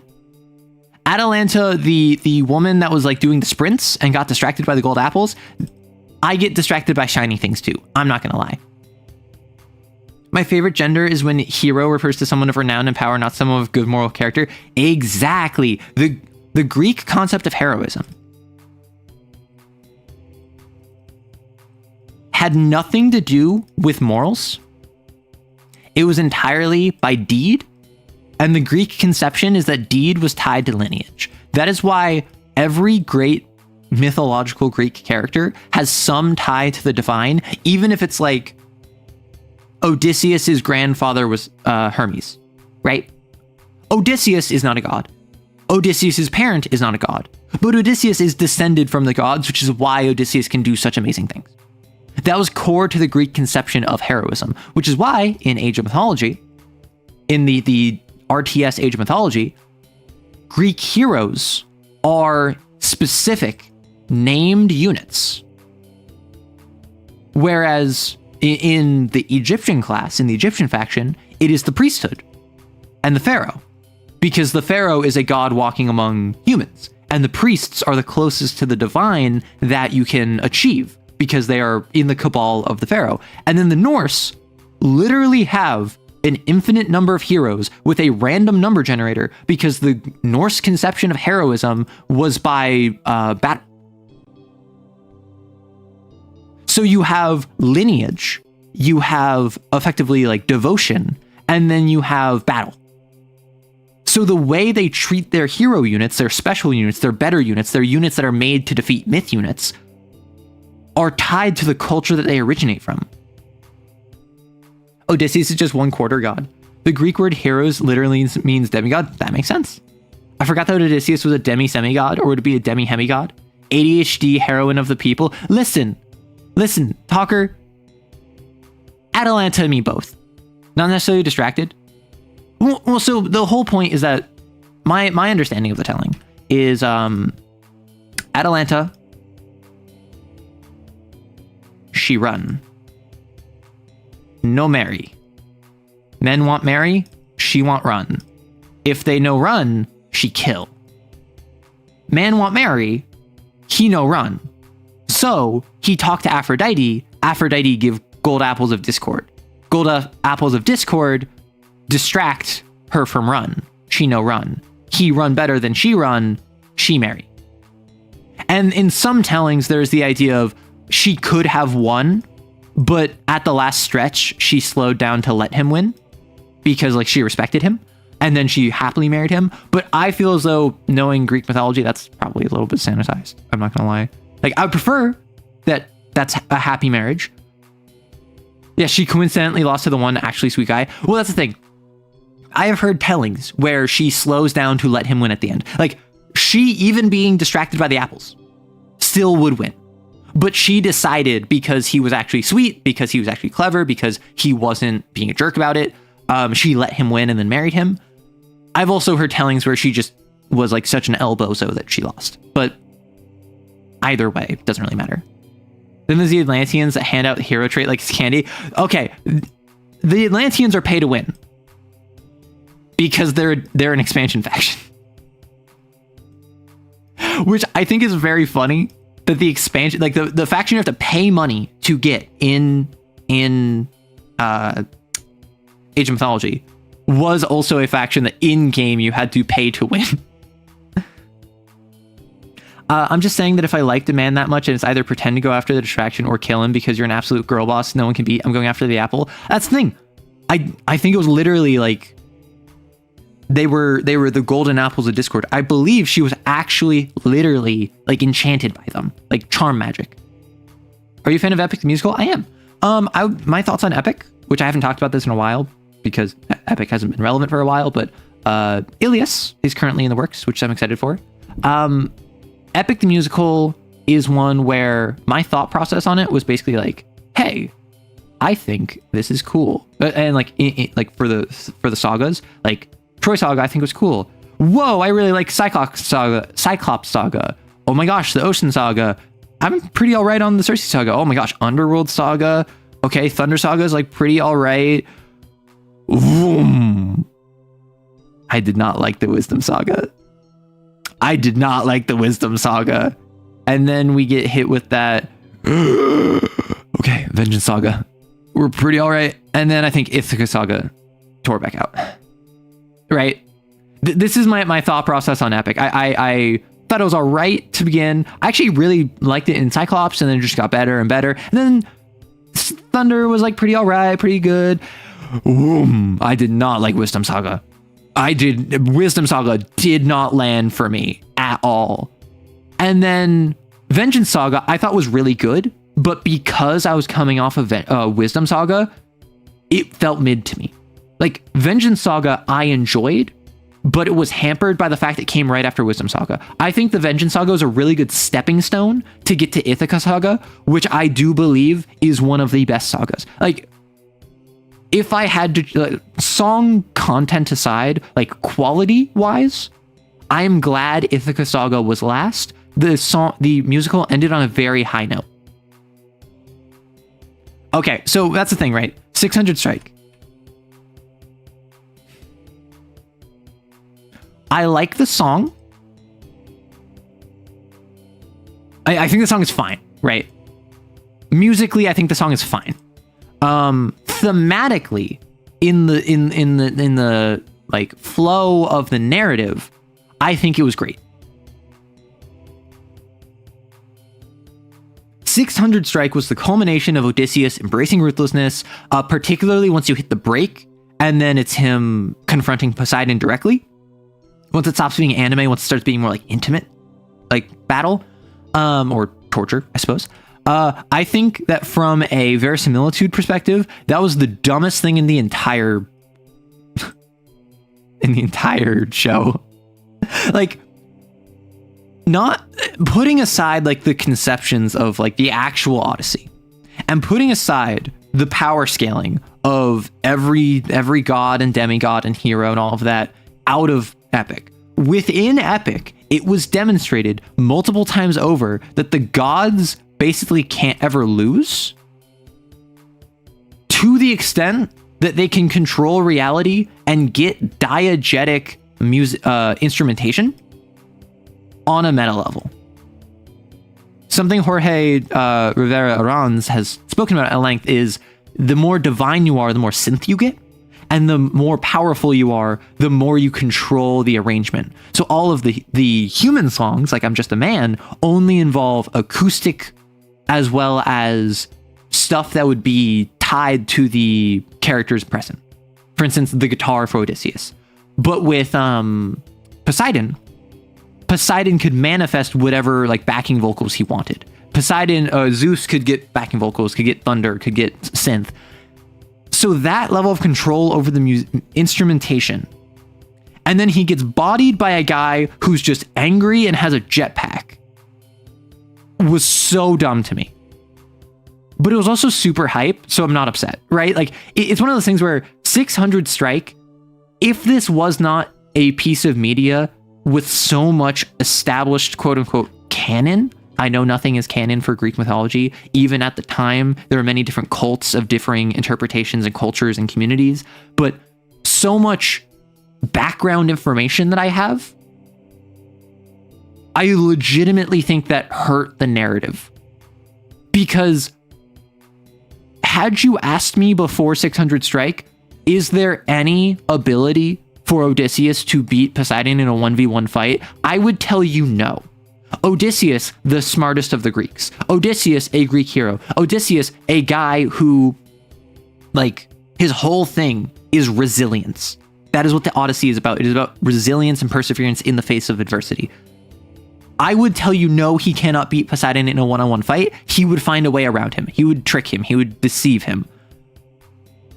And I think that it is legitimately a dumb narrative decision that this is how it went. I think it was cathartic. I think narratively, embracing ruthlessness and showing off his catharsis was a fantastic thematic moment. But with the baggage of Greek myth and the power scaling, not just set up within Epic, but also outside of it, I think...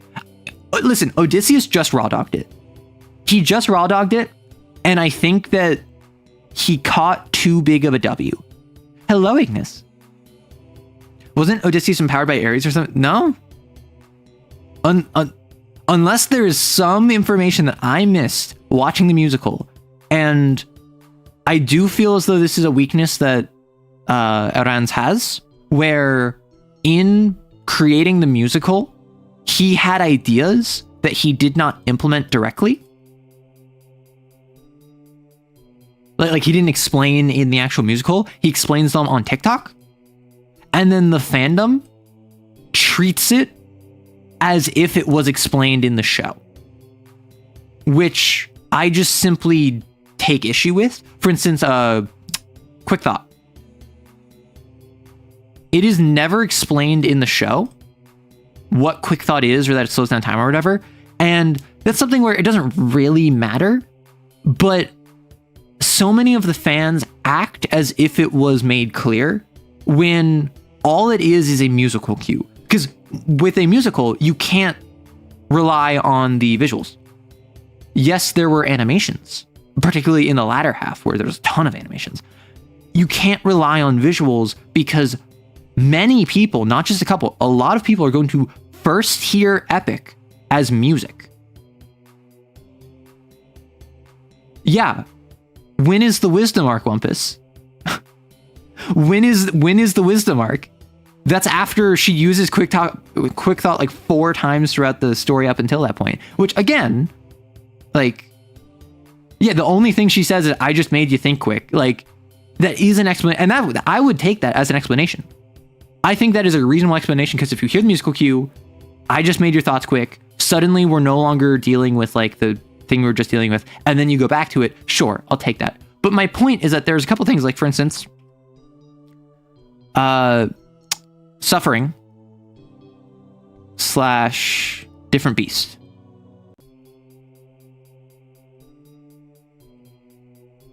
It is not explained how the sirens work in the musical. And on TikTok, he explains that, oh, well, the sirens, by hearing their song, they get to read your thoughts. And so because they plugged their ears, they didn't get the full picture of what was happening in their life. So that's why the sirens, in calling out to Odysseus, said he had a daughter and not a son. And a bunch of people were like, "Oh my gosh, that's so clever." And I'm like, that is kind of clever. That is cool. Where was that explained in the show? Because the comment about the daughter is something that every time I've seen like a reaction of someone listening to it, every time I've heard someone like talk about it, they're always like, "Oh, daughter? What?" But it comes out of nowhere. And it doesn't make any sense. And I understand it doesn't make sense from the perspective of like, it's incorrect. He does not have a daughter. He has a son.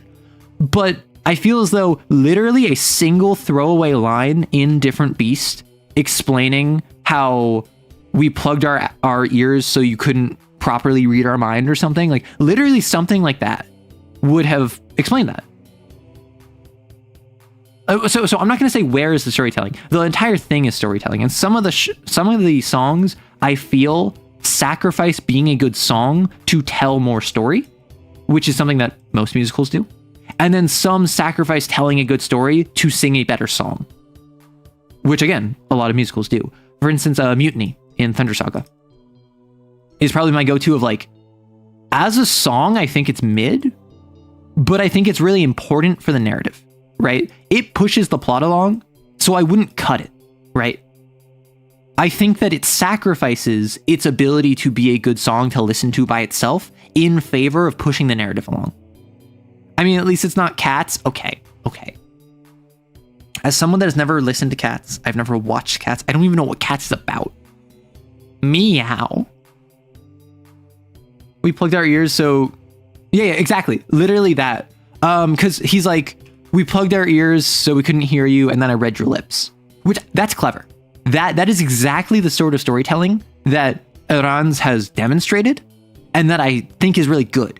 Because that's quick, it's to the point, it explains it, and it fits with the theming. Like, that's something Odysseus would say. He's just like monologuing at the siren or whatever. Boom. The Broadway musical or the modern CGI abomination? Both. Thank you for the follow. Man, I was talking about this earlier with follows. I'm getting more follows on Twitch while I'm live on YouTube than I used to get while I was live on Twitch. That's so silly to me. I think we'll get better as he goes on. No, 100%. And I think I definitely feel, and maybe this is just me, like I've talked to a lot of people.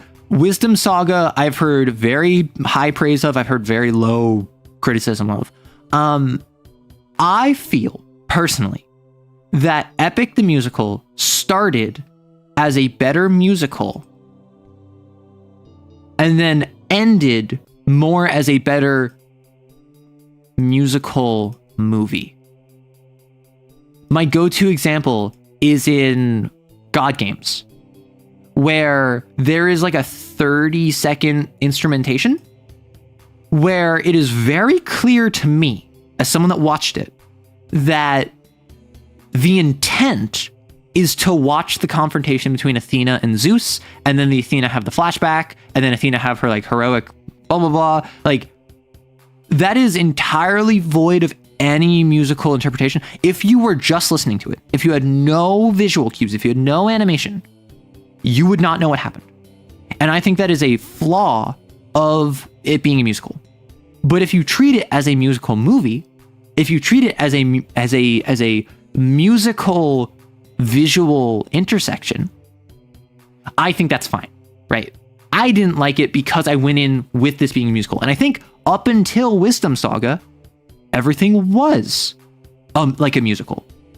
I think Wisdom Saga was the inflection point of when they stopped focus, or on when it felt as though Iran stopped focusing on it being able to be consumed just like orally, like audibly, and then went to it is now a double feature. You need the visuals and the sound.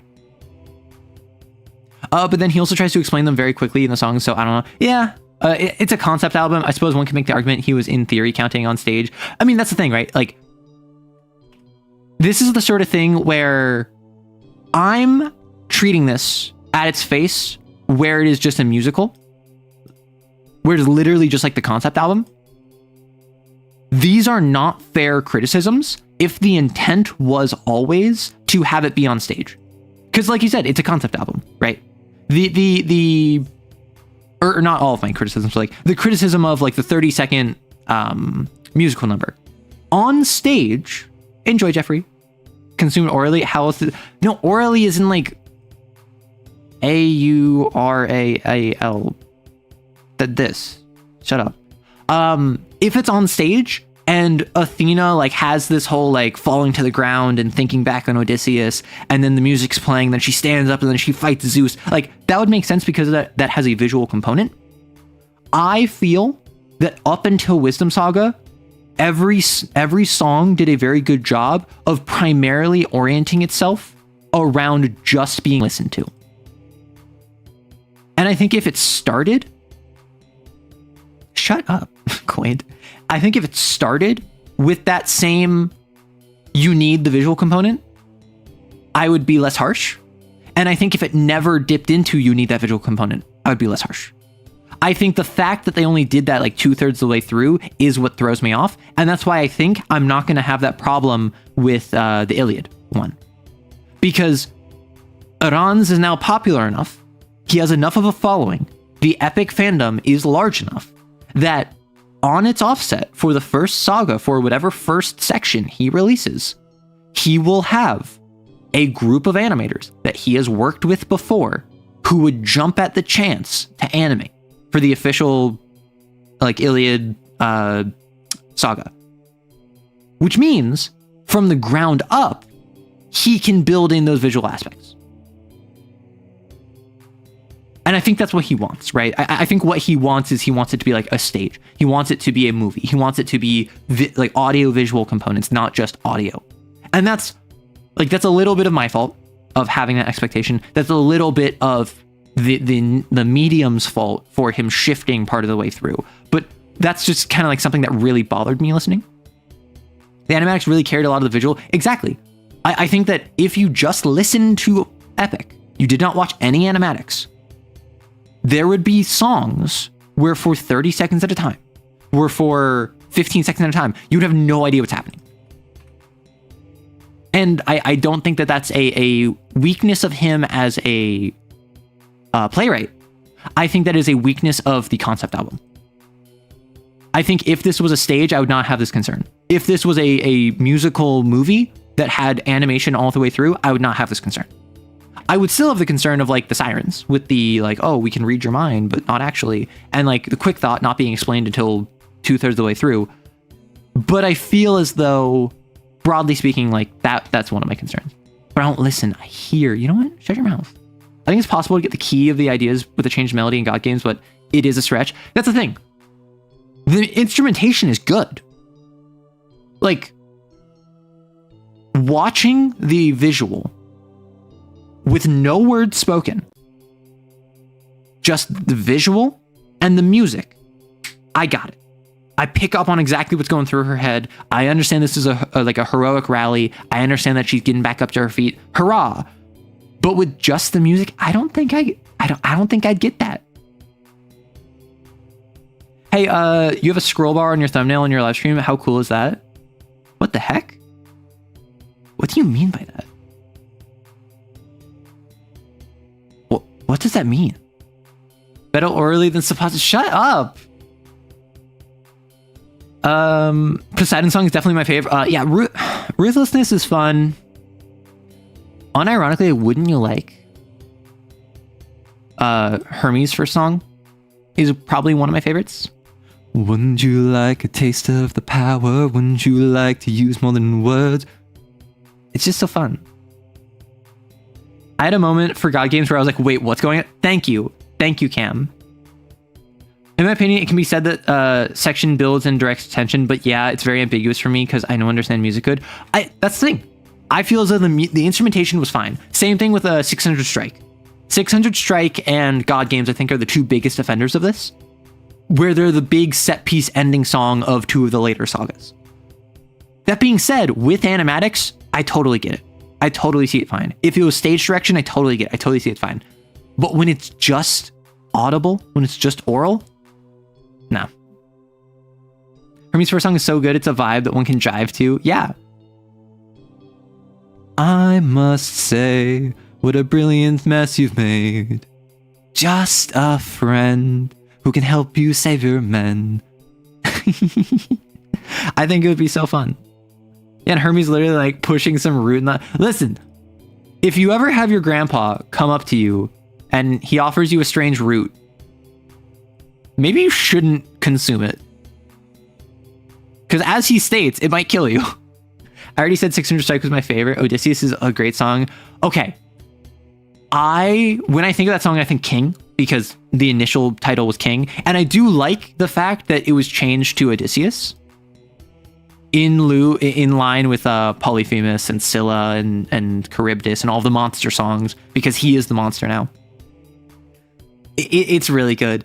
And honestly, the old king, our leader, is dead. You've cut off the serpent's head.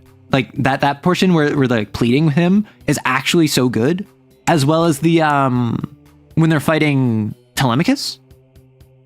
Like, brothers, we got company, and he's made a grave mistake. Like, and honestly, the parts that are my favorite in that song are not even the Odysseus parts.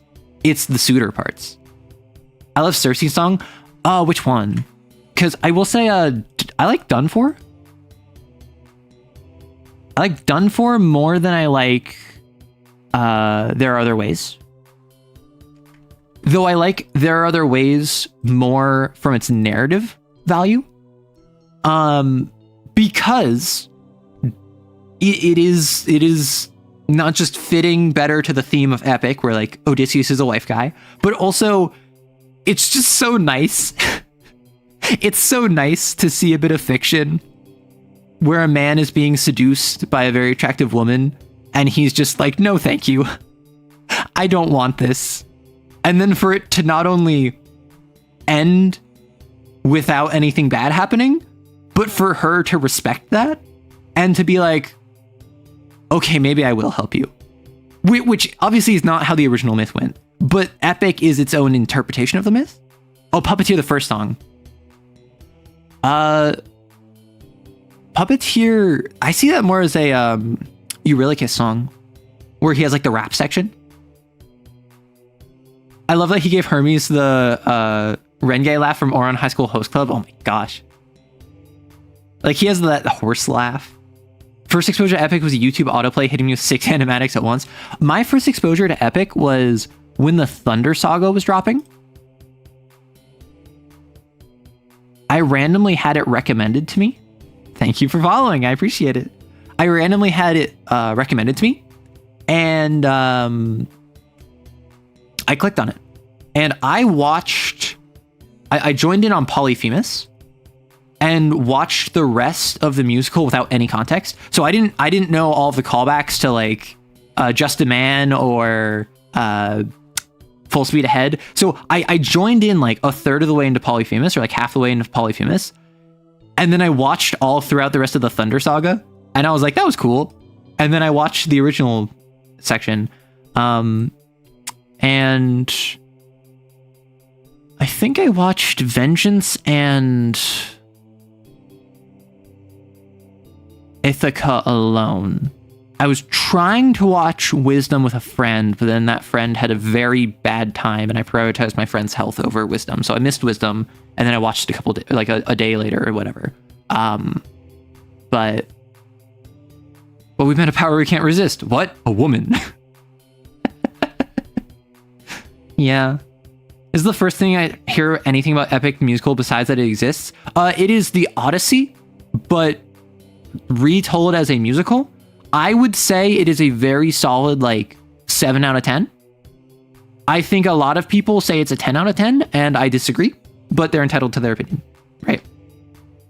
I think, like, if you want to know my Epic hot take, probably my hottest Epic take is that Epic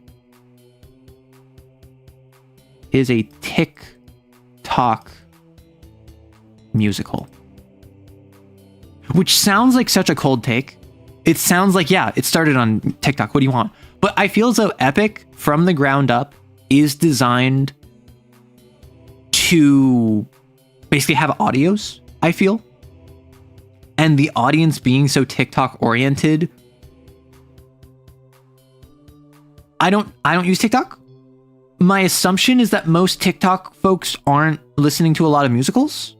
So my assumption is that Epic is either their first main musical that they got into, or is like one of the only like popular ones that they've like had a fandom for, because the TikTok like the Epic fandom is kind of crazy, and I don't know why.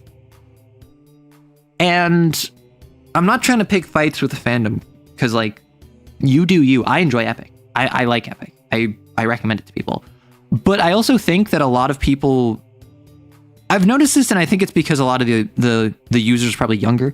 I think it's because a lot of the TikTok crowd is younger. A lot of the Epic crowd is on TikTok. Therefore, the Epic crowd is normally younger. A lot of them have like this kind of exceptionalism about not just Epic, but also about their community. They're like, oh, our community is like so depressed. We're like the most like disaster community there is. It's crazy. Like Epic is just so good, and I'm gonna like beat my head in if like Jorge doesn't release the next saga. Haha, we're so quirky. And I'm just like,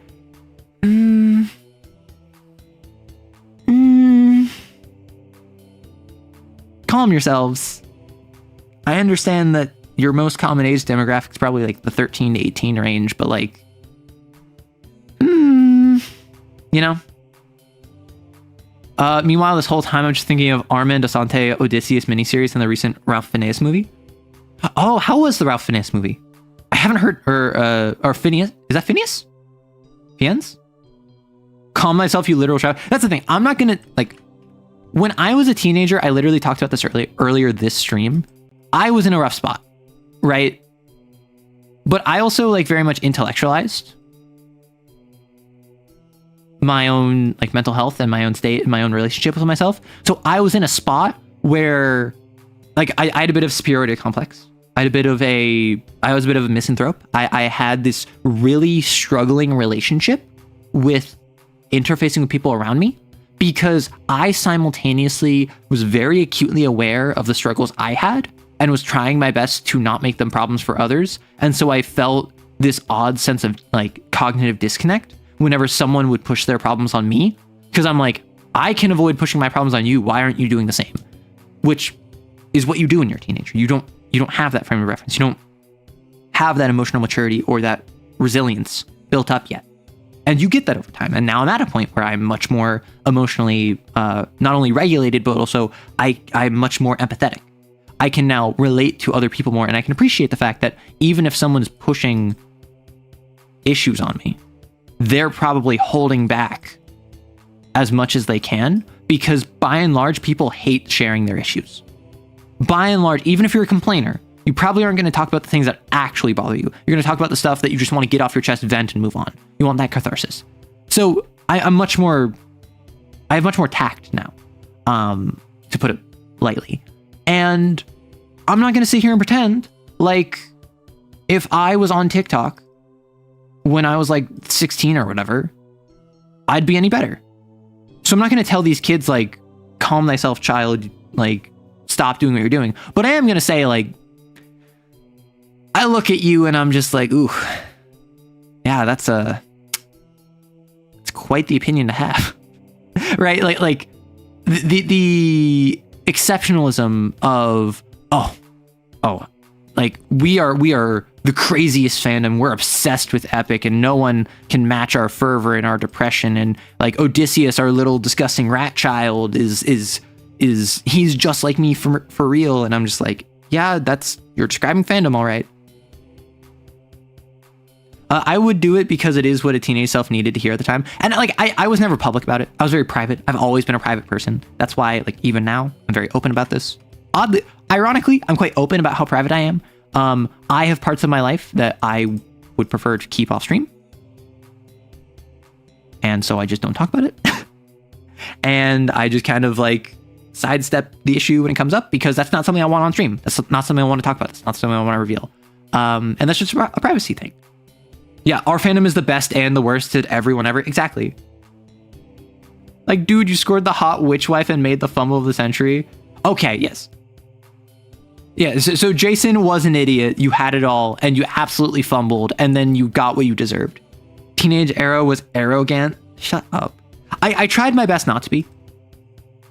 I saw a post recently that there was... Someone said that there's a bunch of misanthropes out there that love every person they know. And there's a lot of humanists out there that hate every person they know.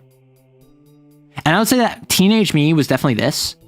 Humanity, I had a very struggling relationship with, but every person in my life, I tried my best to be kind to. I tried my best to be excellent towards, and I struggled and I failed, and I was rude and I was untactful and I was a jerk a lot of the time because I didn't know how to regulate. And I tried my best. I tried my best to be kind. And that's why I'm who I am now. I spent many years struggling to get to this point. And I'm not going to say like I was an awful person, but I certainly left a lot to be desired, right? Be excellent to one another. Exactly. But I had this struggling relationship with humanity, but tried to be excellent to everyone in my life. It literally is, yeah, you were only trained by the TikTok. I was born on it, molded by it. Oh my gosh. The Epic fandom is crazy because every fandom is crazy. Name me one sane fandom. Honestly, I don't know if this counts, but there is like 15,000 of you. I'd say the Arrow Kissers. Like, yeah, y'all are weird, but I don't get a lot of superiority from y'all. I don't get a lot of like being weird in other people's communities from y'all. Maybe it's just because of my perspective. I'm not like boots on the ground part of the community. I don't have like an alt that infiltrated the server, because apparently some people do that, which is wild to me.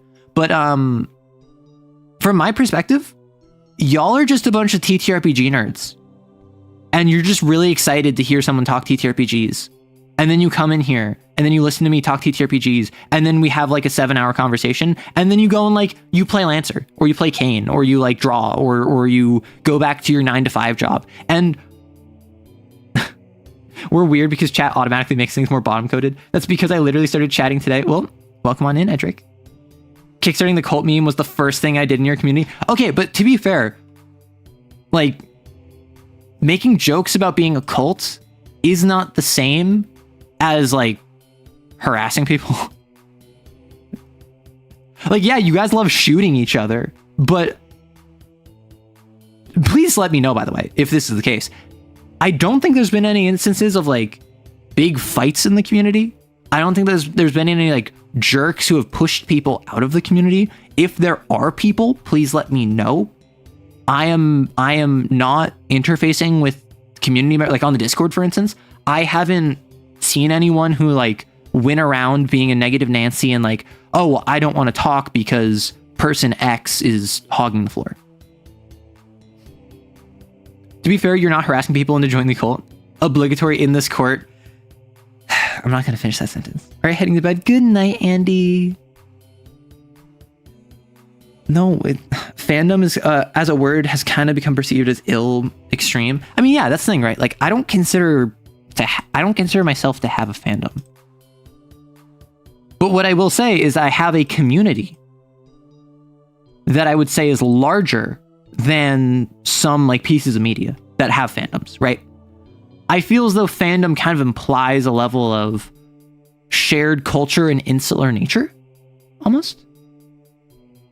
First day here for me. I think I have seen a couple of vids from you, but I subscribed yesterday. Well, welcome, Galliopot. I saw that you shouted me out on your YouTube post. Thank you so much.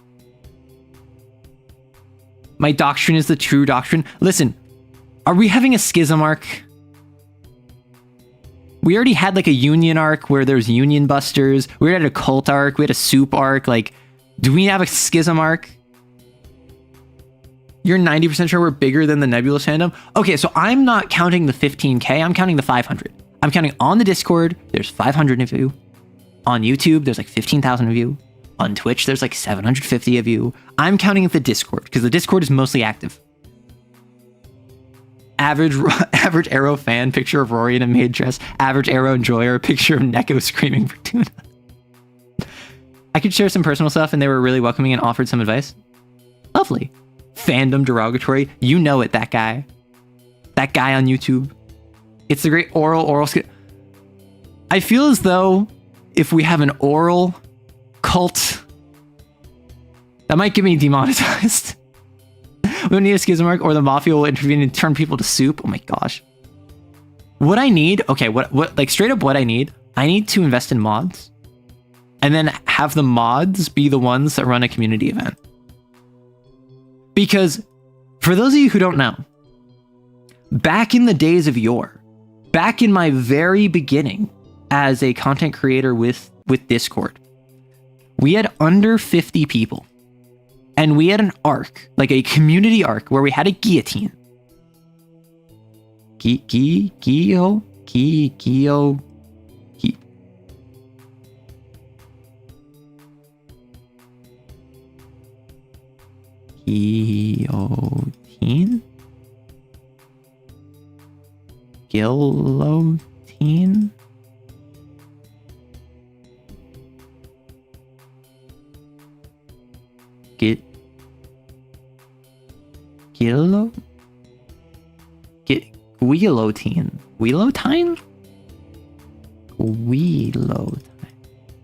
Listen, my name is Arrow Wrights, not Arrow Wrights. Point and laugh at the streamer.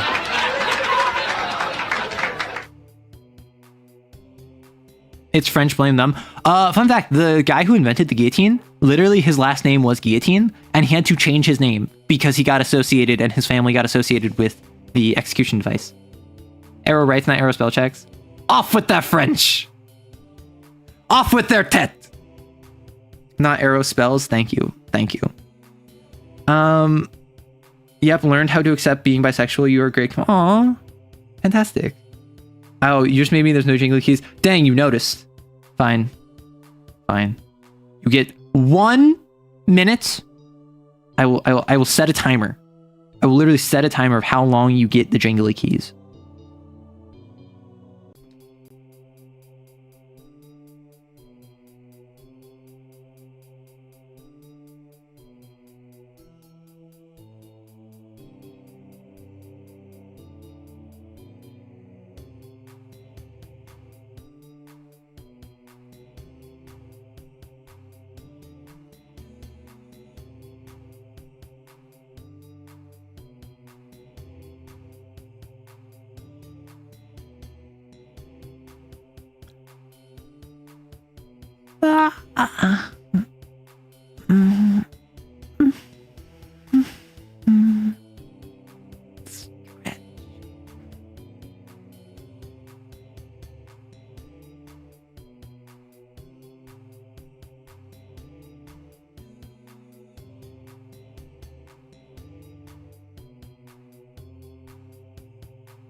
All right, you're done.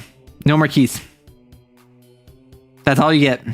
You better have clipped that. You better have watched that well. No more keys for you. Went out for food and suddenly came back to silence and a guillotine. That's what happened. It's like French Revolution. How'd you know? I went out for food, came back to silence and a guillotine. The cheers stopped. The crowd stopped cheering. Not cheers, start crowing. Crowing? Crowding. Oh, whoa. Madame Guillotine is stuck in my head now.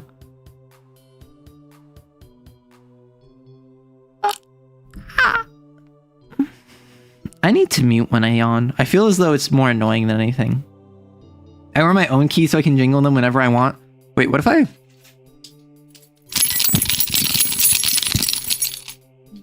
How was that? Was that as good for you as it was for me?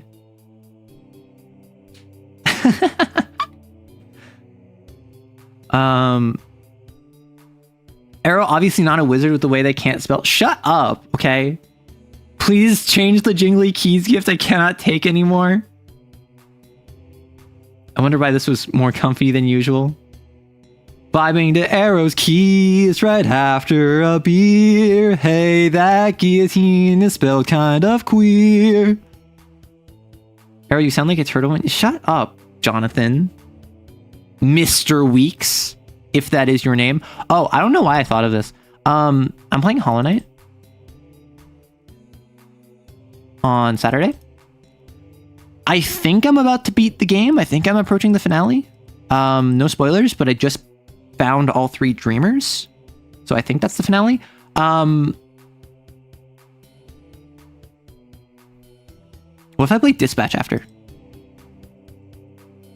What if I grab Dispatch and play it after? Auditory jingling makes much better than visual. You're pretty close, yeah? Awesome. Rhyming beer and queer. Okay, that's not me though. That was a comment that I was reading. I would never come up with such wordplay and syntactical eloquence. Every time I hear Arrow say Hollow Knight, I hear Arrow making grumbling noises. Shut up. Dispatch's peak. I've heard great things about it. Honestly, before it even like blew up, like before I started seeing everyone playing it, I had a friend tell me like, hey, you should play Dispatch. It's right up your alley. And I'm like, I'll think about it. And then I've seen so many people like play it, and I've heard mixed things about it. I've heard very good things about it. I heard someone compare it to Has Been Hotel like disparagingly, and I don't know what they meant by that. I assume they mean in like the lol super random humor. Play New Vegas with the James Randall mod. Is the James Randall mod where you play as the guy who doesn't have a wife, and then every couple minutes you just get a reminder that your wife is dead? Beef is best dog? What? Yeah, like a beef hot dog? Let the finale be seen. Everyone is tired of cape slop, but everyone always gets excited about off-brand cape slop. Okay, we need to stop calling stuff slop. Like, if I boot up a game with my friends, it's not friend slop. It is just a game to play with friends. If you have superhero media, it is not cape slop. It is a piece of superhero media which has been overdone because it's been super popular for 25 years. I got hit by the chase conversation scenes short, and I know that I'll have to play Dispatch.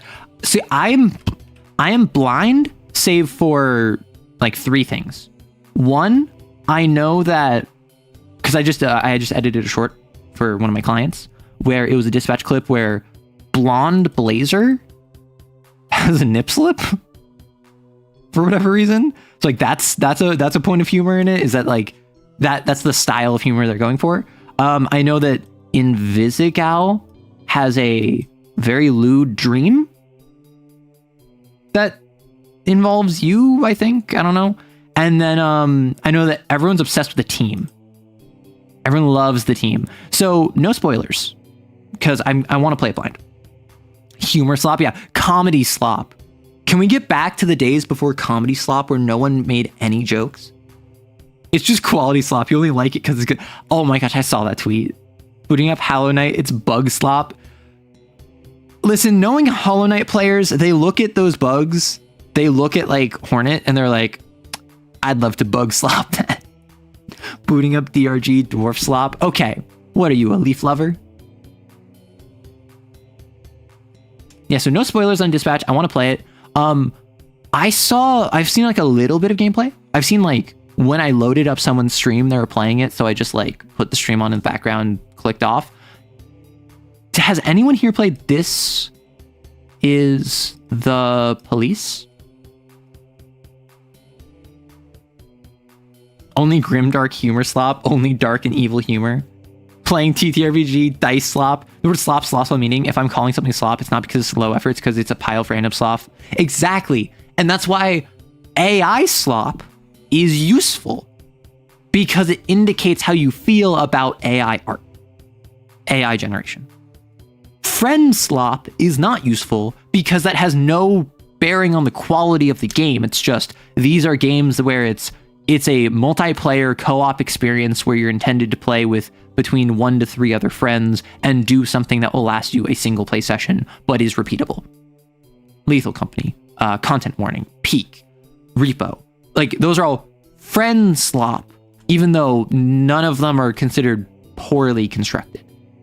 Slop means lazy or uninspired or AI-generated content. It's not a synonym for bad. It's not a synonym for things I don't like. It just means uncreative and bland. And that's the thing. A lot of people are using it to indicate, hey, these stuff are uncreative and bland, but I disagree. Just because Content Warning is like a co-op horror game where you go into an area and there's monsters does not mean it's slop just because it came after Lethal Company, right? With Dispatch, I think the has-been allegation comes from the frequent use of swears. Difference is it's actually well written with abundant. Okay, got it. Is it still friend slop if you have no friends? Yes. Want to know why? Because you have friends. Like, and you're like, oh, no, I don't. And yes, you do. You have at least one person on your Steam friend list who has Lethal Company or Content Warning or Repo or Peak. If you don't, there are people in this community Discord that occasionally be like, hey, I want to play Repo. That is an open invitation. Yeah, slop is by analogy with feeding pigs slop at the trough with the consumer of the slop being the pig. Exactly. Yeah, I mean, and consumers will take anything. That's the issue. A lot of people don't realize this, but like the power of your dollar is real.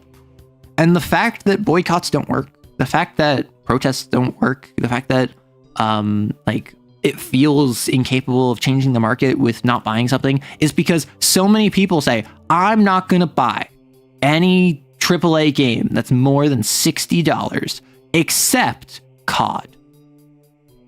And then that's like 10,000 people. But then another different 10,000 people say, well, I'm going to not buy any co-op, or I'm not going to buy any video game that's more than $60 except for Halo. I'll still buy Halo. I'll still buy Battlefield. And then suddenly all of these people who are declaring to the world that they're going to boycott anything over $60, they're actually just contributing to the system just slightly less.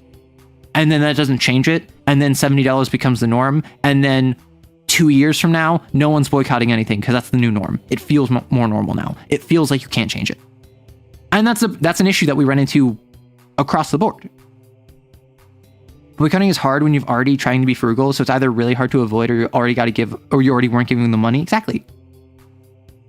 I like when I call something slop. I mean, I do not like when I call something slop. I mean, I do not respect people who consume this product. Fair. COD might have at least accidentally killed the AAA industry with the latest legal issues they have. Is that the AI stuff? I don't play COD, so I don't know what the deal is.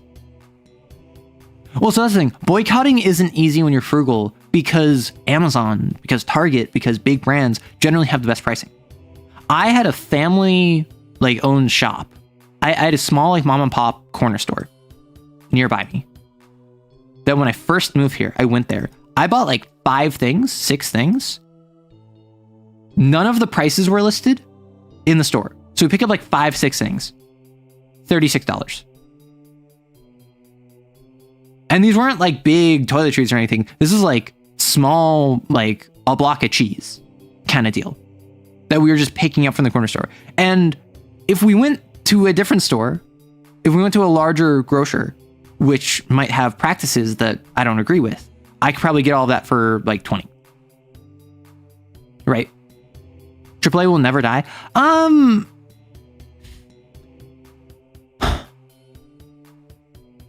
AAA will die once the market expands out of the mainstream sphere. Because the reason AAA is alive is because AAA, all it means, and a lot of people argue about what AAA means, AAA just means the average video gaming consumer is going to see marketing for it and will probably play it.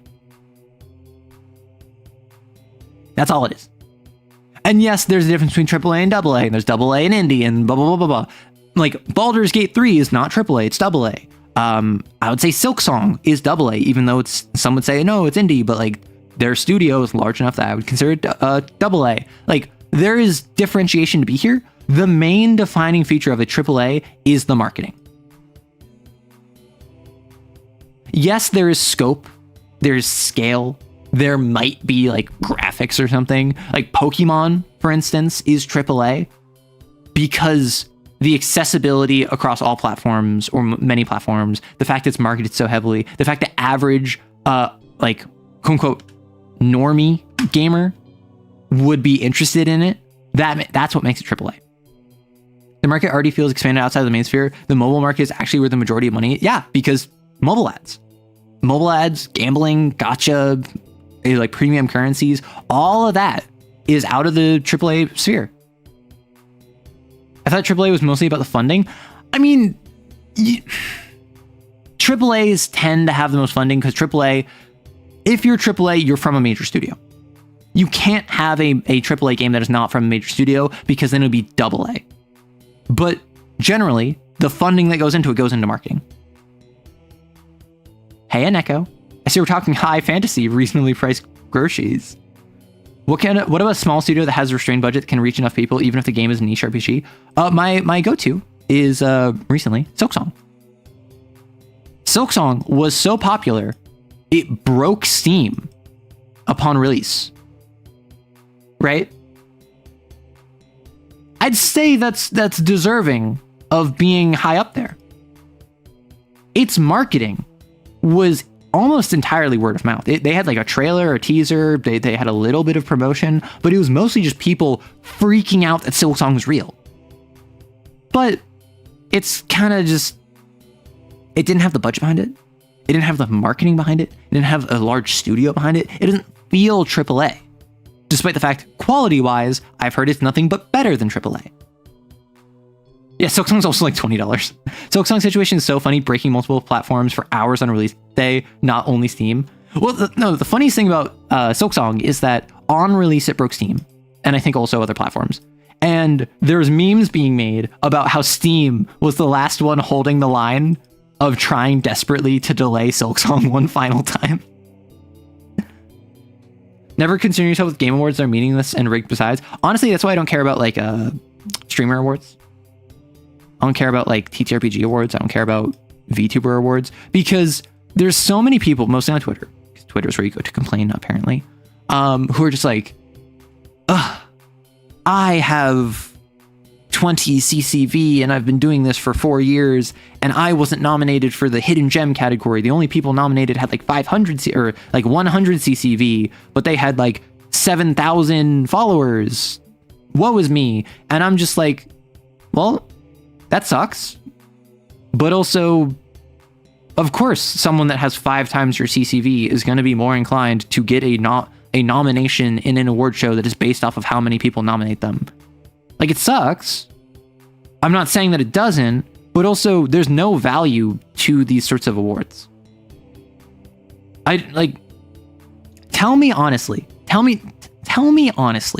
as a viewer, if you saw a stream by someone and you don't know who they are, and their name says, or like you see a Twitter post by someone, and their bio has VTuber Hidden Gem nominee in their bio, You don't care, do you? Right? Like I don't see why anyone would care about that. Outside of the attaboy you get of like the pat on the back of like, oh, good job. Which is nice, right? But I don't need a random award show to tell me I'm doing a good job. I know I'm doing a good job. I know I'm doing a good job because I have people who show up and they have a conversation with me. And that when I wake up in the morning, I can see a bunch of comments on a video that I put hours and hours of work into and that people are responding to well.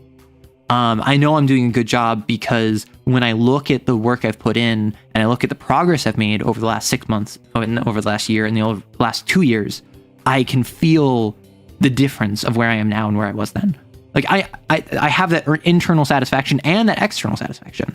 I don't need an award show to tell me good job.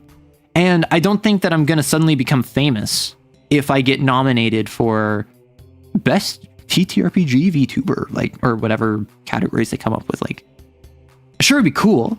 It'd be nice to be able to say that, but the amount of frustration some people have over being passed up is silly to me. Not because their feelings aren't valid, but because I feel as though they're looking at the wrong spot. Hey, Jackal. What's up? The Oscars and Game Awards have as much credibility and importance as the best vinyl siding salesman of the year. I just see something like VTuber Awards as being a cute, fun thing. But that's the thing. Every year, there's a VTuber Awards. Particularly, like, there's a small VTuber Awards.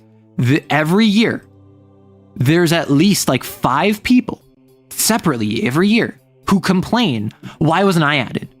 Oh my gosh, it's rigged against me. Blah, blah, blah, blah, blah, blah. I have 20 CCV and this person has 30 CCV. Why'd they get in instead of me? I have 40 CCV and this person has 15 CCV. Why'd they get in over me? Like, no one is happy with these. Because it's just like 1 to 3 people who are doing it for the love of the game.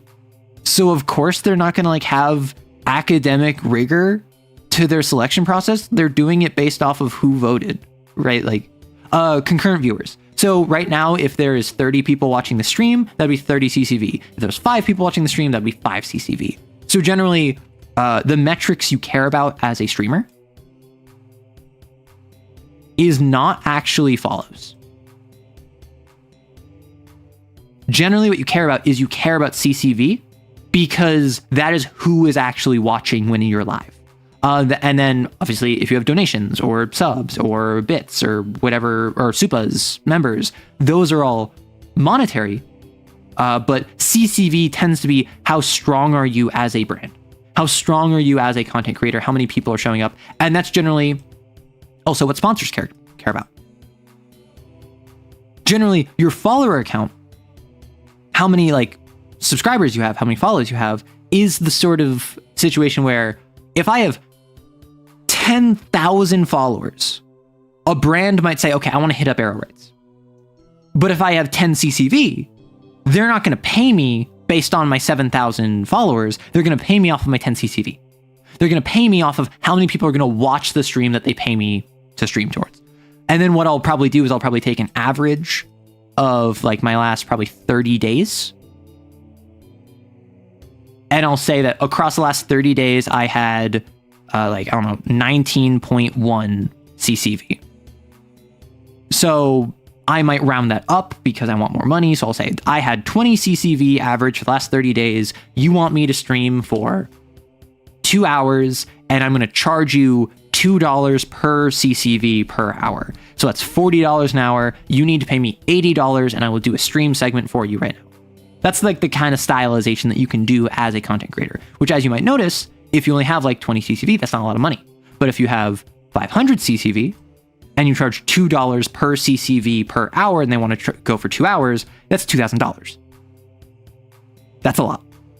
Which is why even like a 500 like CCV streamer might make a decent amount of money because they might not charge $2 per. They might charge $150. That's still $3,000. That is $3,000 for 2 hours of streaming. Right? Hey, Kaylee. stream/videos success is primarily about viewer interaction. Yeah, views matter, but likes, subs, commenting, and that's algorithm. The YouTube algorithm, as far as I'm aware, I might have this wrong, equally weights a view and a comment and a like/dislike. If you watch my video, that is the same algorithm boost as someone who didn't watch my video but liked it. Similarly, if you like and you comment and you view it all the way through, that is as if 3 people watched it to the algorithm. Like, obviously it won't count as 3 views, but if Erdrick and Kaylee and Neko and Jackal and Can, all 5 of you watch it all the way through, and all of you comment, and all of you like it, that's the equivalent of like 15 views. So because of that, and then let's say also 5 other people watched it, so that'd be 20 views, or 20 engagements, right? What this would say is that 75% of the people watching this really highly engaged. That means it's a really good video. We're gonna boost this out to more people, and then more people watch it, and then fewer people comment, fewer people engage. So then it recommends it to more people, but less than it did initially. And then more people watch it, and because there's more people, fewer people are gonna like, fewer people are gonna comment, and then there's less and less and less, and then it boosts it and boosts it, but boosts it less and boosts it less. And that's why comments are so useful, is because a like and a comment will boost an algorithm like 3 times as much as you just watched it all the way through. Which I already kind of naturally have a comment section that is very yappy. I think that's by my nature of, I like to think this is the case. I like to think I've cultivated over the atmosphere where conversation just kind of happens by responding to as many comments as I can. Right, so I have a comment section that like, you won't shut up, and I love that. Right, that legitimately inspires me to keep creating content. Comments are one of the best ways to engage with the community, and because I make an effort to respond to like every comment, I feel that leads to community, which is constantly commenting, because I reward that behavior. I give you a little heart, I give you a little comment. And I don't use AI for that, which some people have accused me of doing. I don't just copy paste responses. I try literally to make a unique comment in response to every reply. And if you don't believe me, I encourage you to go on any of my recent videos and just start clicking on the replies to every single comment and see if you can find one that I copy pasted. Engagement meta is why outrage videos blow up so fast. Exactly. People argue in the comments, YouTube promotes it, controversy sells views, and dislikes are equivalent to likes. If Neko likes the video and Koi dislikes it, they both interacted equivalently. It does not matter that one of them was positive, one of them was negative. If you dislike a video, all that does is show the creator that someone disliked it. Dislikes are hidden, they're not shown anymore. They still count as engagement. If you dislike a video, that will recommend you more of those types of videos because the algorithm says, oh, you engaged with this. You want more. So if you ever encounter something you don't like, click those 3 dots and say, don't show me this. Click those 3 dots and say, hide channel. Whatever the verbiage you prefer. Don't interact with them if you don't want to see them. Artificial intelligence? Nah, this goth creature is 100% organic stupidity. Yeah, and? Oh, you like being angry. Have some more. Well, thank you, Kaylee. I appreciate it. Hey, neutralism. We promote yapping in this house. Listen, in this court, comments will yap. Well, so, okay, that's the thing, right? Like, I have people in my community who have been here for like over a year. And I have people in my community that have been here for under a week. And I try my very absolute best to basically treat y'all equal. And I hope this comes across. I hope I don't play favorites. Because I hate when I'm interested in something and there's this elitism of, oh, you had to be here 2 years ago. You had to be here a year ago. You had to be here 6 months ago. I try to interact with everyone equally. I try my absolute best.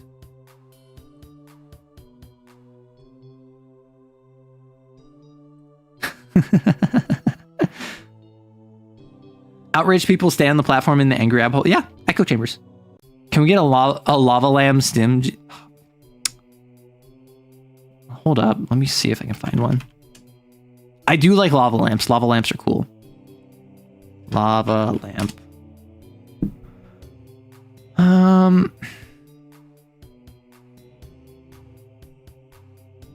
Well, there's no yellow one, and I feel like I would need a yellow one to be on brand. Less echo chamber, more neko chamber. Give me my cardboard box. You have a cardboard box. You have a castle. That is your Discord server. You're in between. Yeah. I mean, and I also have people who were a part of my community. Like, I have people who were part of my community back when I first started, like 2 years ago. And I have not seen them for over a year. And I still recognize either their usernames or their profile pictures. Because like they were an active commenter for like 6 months, right? And then they just stopped commenting. And it's something where like I'm not offended. I don't take issue with that. I'm not parasocial about it. But it is something where content creators know when you leave. Like if you are an active commenter, content creators will remember you. Now, at least for me, I'm terrible with names. So I've had people who have changed their profile picture and I thought they were someone new.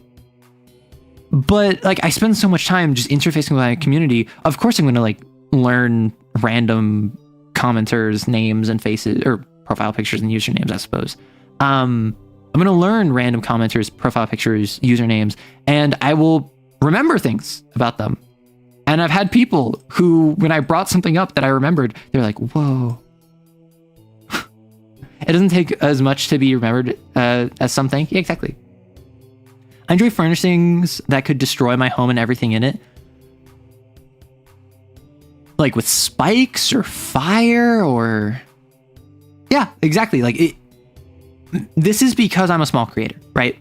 I am a small channel in the grand scheme of things. I would say I'm a small mid... I'm either a large small channel or I'm a small mid-sized channel. I don't really know what classifies because like 100,000 viewers is a lot, or 100,000 subscribers is a lot, but that's like still small on YouTube. I'd say that's like a small, large creator. And like most of the tens of thousands tends to be more of like the mid-sized creator. Neko, how tall are you? How tall are you, Neko? I keep my profile picture consistent between platforms for a reason. Yeah, same here. And I had a... Rory was trying to convince me to swap my profile picture to match his because Yuzu drew some art of both of us. And I was just like, bro, I need branding. I need my consistent branding. I have not changed my profile picture in a year and a half.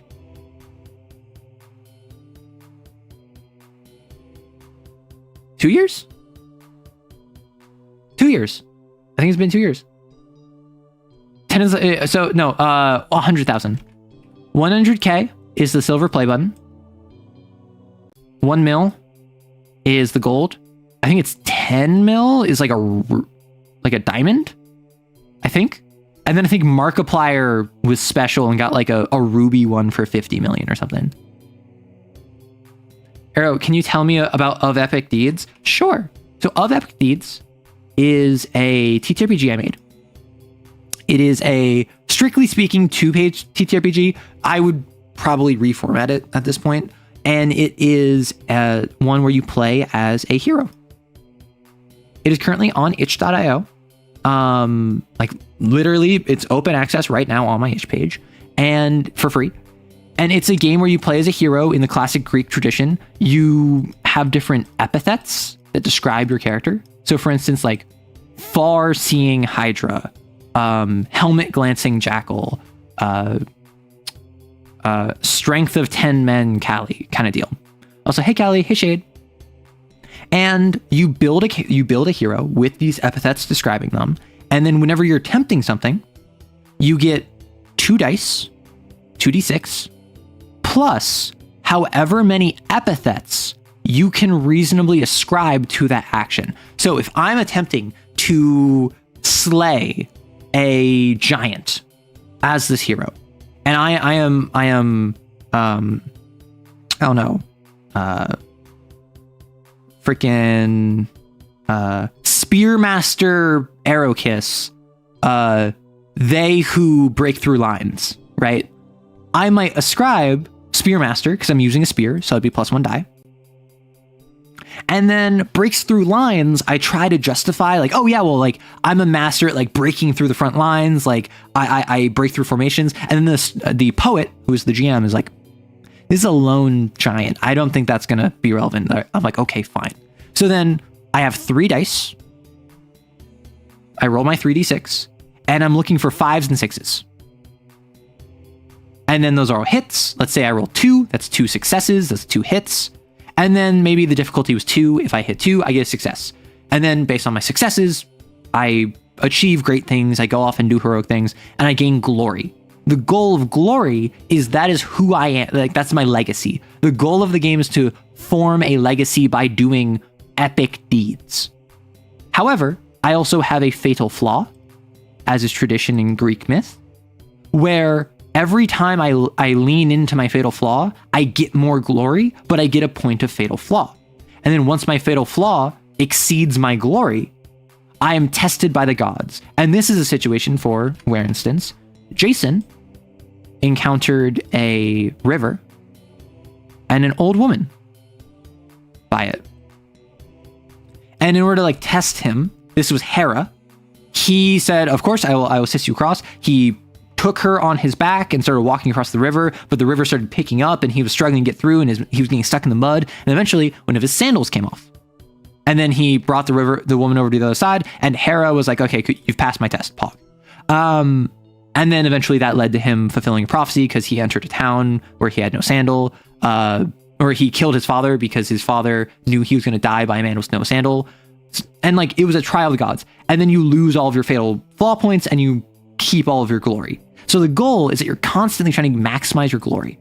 You're constantly trying to get more epithets. You're constantly trying to evolve your legacy. And when you overcome a trial of the gods, you get a new epithet because you're doing heroic things. You are overcoming the adversities of the gods before you. But sometimes you're like Bellerophon,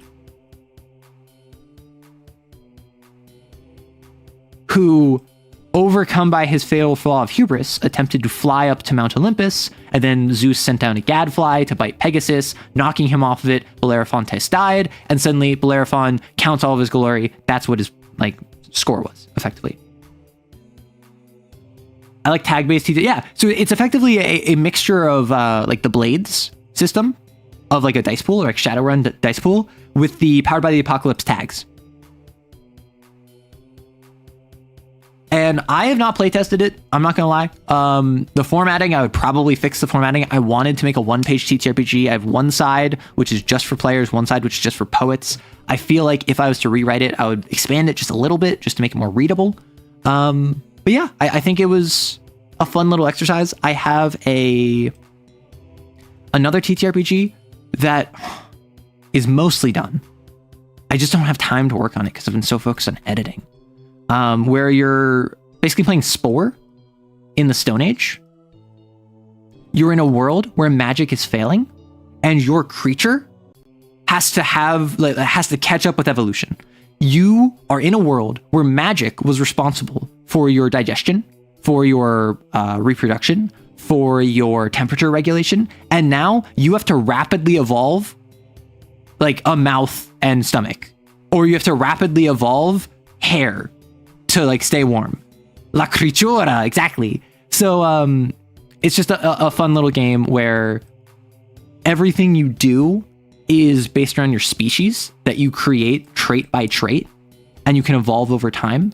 And I think it's a fun little system. Again, I made a character with my roommate, but we didn't get a chance to playtest it. I would love to release that by end of November. I just have not had time to finish it. Like, I would say it's 80% done outside of like formatting and stuff. So like as an ashcan, it would be 80% done. I just need that last 20% and I don't have time. Started as a magical slime, evolve into solid. Exactly. You're once again going for your Spore tribal gameplay. Shut up. I've already talked about how much I love the Spore tribal stage. And I understand that it sucks. I understand it was bad. When I was young, don't laugh at me, okay? You have to promise not to laugh at me. When I was young, I opened up Spore after seeing my sibling playing it. I clicked on the tribal stage. I didn't say I like singing. I went on the tribal stage and I made a creature for the tribal stage, skipping over the creature stage, which is most people's favorite, skipping over the cellular stage, which I think is actually a really fun stage. And the first time I played Spore, or I think this was the first time I played Spore, I loaded up the tribal stage and I made the Killosaurus, which was like a yellow dinosaur with like black stripes across its back that had a bunch of spikes and like a sharp mouth and claws. And it was basically just a dinosaur that I made for the tribal stage. I played in the tribal stage and then I moved on and I skipped over what is widely considered the best section of the game to make the Killosaurus. No, literally, it would. There's a reason the one, like my pop of color is yellow. It's gold. Like yellow, like black and yellow, black and yellow, black and yellow. The tribal stage is at least better than the space stage. Okay, the space stage, I would always just burn out on the space stage after like a couple hours, right? I'd gotten to I would go from cell to space consistently and I would just burn out. I think it's because I was too young at the time to like actually know what to do. But basically I just go around and I'd like screw around. I would struggle to like colonize because I would set up a colony that was technically habitable, but it wasn't climate controlled enough. I would need to like environmentally alter it. So they had like the dome that they lived under, but they wouldn't actually go out and get spice. Despite the fact I did already climate control. It's because I think it was that, wanna know what it was, is I didn't understand at the time the different tiers of ecosystem. I didn't know that you had to start with like lower tier fauna and then lower tier flora and then like get lower tier, like mid tier flora and then mid tier fauna and then high tier, like going from bushes to and grass to trees to creatures. I think that's where my stopping point was, so I didn't actually biodiversify enough.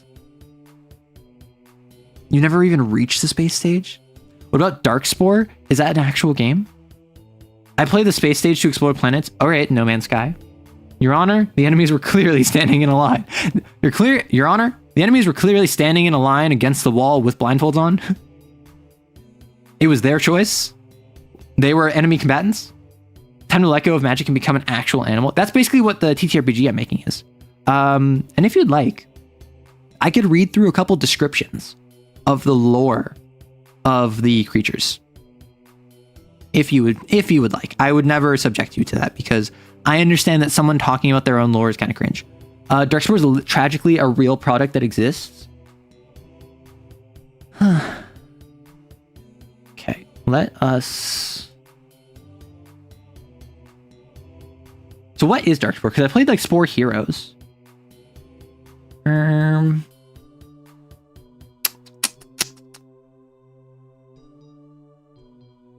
Let's do this.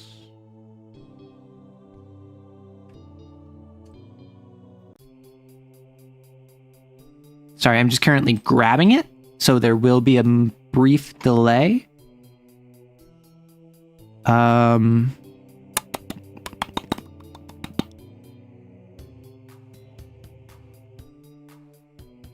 me grab...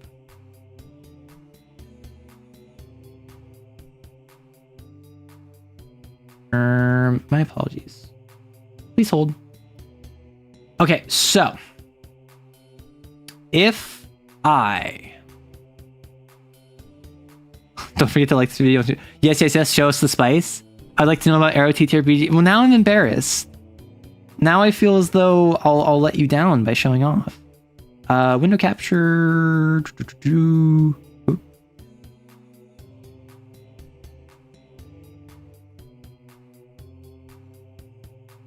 Okay. So, let me ask you real quick. What creature, just by name alone, would be most interesting for you? Let me go back up. Would you like to hear about the Grogan, the Thisitrix, the Westwim, the Strovadelum, the Kling, the Vortboff, the Jirikiri, the Lomp, the Klakauk, the Alpip, the Lenogam, or the Vashzal? And as the little intro, this is the start of the book. Let me know if this appeals to you. The world is big and scary. You are a blob. One of you needs to change. Creatures, which is just a placeholder name, is a TTRPG centering around evolution in a world where magic is failing. Up until recent years, your species could rely on the rift for energy, communication, and even reproduction. But now, the rift is closing, and the ether blast across the world is fading. Evolution's playing catch-up. Looks like you'll be the one changing. Those are just names you made up to win a Scrabble? Yeah, exactly. Okay, so we have Grogan, Grogan D's nuts, this is trick. It won't matter what you pull out, Arrow, we won't be disappointed. I'm always nervous. But I want to keep being... You can be a blob, you just need to be a blob with, like, a mouth. Okay. I saw one with antenna. Let's hear about moth people. Oh, that's crazy, Laura. That's cool. I did. Thank you. So I'll just run you through the quick start real quick. So with a quick start, first, you make your species. You lose one random ether organ, and these ether organs are responsible for stuff like temperature regulation, reproduction, digestion, energy production. So you have access to all of these for free, but you start the game losing one. So the idea being is that you start the game as a blob that can just do literally anything, but you lose access to temperature regulation. That starts you on the path to evolution. And then, of the 12 ancestor species, you roll 2d12, you choose one that you have to take, and you choose one that you can't take. And then you choose 3 more ancestor species to descend from. And all of these ancestor species give you different traits and abilities and legacies. Or would you love me if I was a worm? No, I don't love you now. A blob of muscles with intestines like a worm? Oh my gosh. Performance anxiety is natural for people's first time. Shut up, okay? Blob with a mouth, I got that covered. Roll for organ failure on game start is really funny. No, literally, the first thing you do, you roll for organ failure. And then you choose, so you have your one ancestor species you got assigned randomly. You have the one that you can't choose. And then you have 3 that you choose from. If you play Mew, this is basically just like extra variety. You mess with the actual flow because a mutation. And then you gain 1 trait from each. So this is like, one might have a mouth, one might have feet, one might have claws, one might have horns. And then you have questions that you answer to represent your culture. So, for instance, the Grogan have antlers, fur, feet, teeth, lungs, nails, milk production. When you create your species, you get 1 from the Grogan. So you can choose antlers or lungs or milk production. And then if you also have an ancestor in the Thisitrix, you can choose opposable fingers or chrysalis formation or echolocation. Evolving my Mew into Mewtwo, how long will it take? I'm sorry, that's not how this works. It doesn't evolve. Not because the game doesn't evolve, but because Pokemon, Mew is not a pre-evolution of Mewtwo. Milk production, you say? Yeah, so because reproduction is one of the things that Magic encompasses in this game, I included like, you can lay hard shell eggs, soft shell eggs, you can have regeneration, which is like fragmenting. You can have live birth. So those are things where I figured that was a happy medium of not including like gonads as one of the traits you can pick up. So I could make a poll. Y'all tell me milk bags are tech? Yes. I could make a poll. I saw a couple that wanted Grogan, so I'll start with Grogan. Let's do that. Okay, so The Grogan. So if one of your Grogan is like an ancestor, if one of your ancestors is a Grogan, the traits you have access to are antlers, fur, feet, teeth, lungs, nails, milk production. These are all traits that your species can have. Grogan are natives to the hills and to the Arctic. Their instinct, their fight or flight instinct, is fight. And then when you descend from the Grogan, when you descend from your ancestors, the fact that they are your ancestors impacts your species. So some of the questions that might influence your species is, why does your species value age over competence like the Grogan do? Similarly, how does Grogan hospitality live on in your species? What is Grogan hospitality? Let me show you. Who are the Grogan? The Grogan are exceedingly traditionalist and polite, even to other species. The rough environs they hail from have pushed them towards a rugged collectivism, where each member is expected to serve to support the whole more than they themselves are supported. Families, in turn, are expected to take care of their own. Each family is a community of choice, and to leave or betray one is the second worst thing a Grogan can do. Grogan social groups are called paths, decentralized tribes made of multiple families where disputes are mediated by the eldest Grogan. Elder Grogans are notoriously craven, conservative, and cautious, but age is everything to the Grogan. Feuding families or even paths will listen to a rival elder's word. They might not act on those words, but to blatantly ignore an elder is anathema to the Grogan. Creatures from other species are guaranteed Grogan hospitality for at least 4 nights, being treated as honorary members of a host family that sponsors them and claims responsibility for their actions. To betray one's family or ignore an elder Grogan forfeits all claim to this hospitality until the offender apologizes. The exact nature of this apology is specific to the path of the wronged, most often involving a period of service or labor to the aggrieved party lasting at least 4 nights. Should the offending party be unwilling or unable to redeem themselves, they will find themselves an outcast from their path. Most families are willing to take in outcasts from other paths, though social pressure often means those outcasts never actually shake the label or stigma attached. And then some example NPCs of the Grogan. Wise Burnbeck, a tunneler of the Boulder family and second oldest in the Storm Path. You want advice? Make mistakes. And Gwell, an outcast from the Horizon Path. Age don't mean nothing if you spend your life hiding in a hole. So that's the Grogan. And like, this is just one of 12 species that is one of your ancestors. It's all Joe Sloth. I always pick the lazy option. Wait, why did I meep? I didn't meep. Shut up. If you want a sea urchin build, one of them is a sea urchin, like inspired. Making sloppy joes tonight, trying to decide if I should get Doritos for it or just be lazy and stay in the warmth of my apartment. That's the lazy. So if you want sea urchins,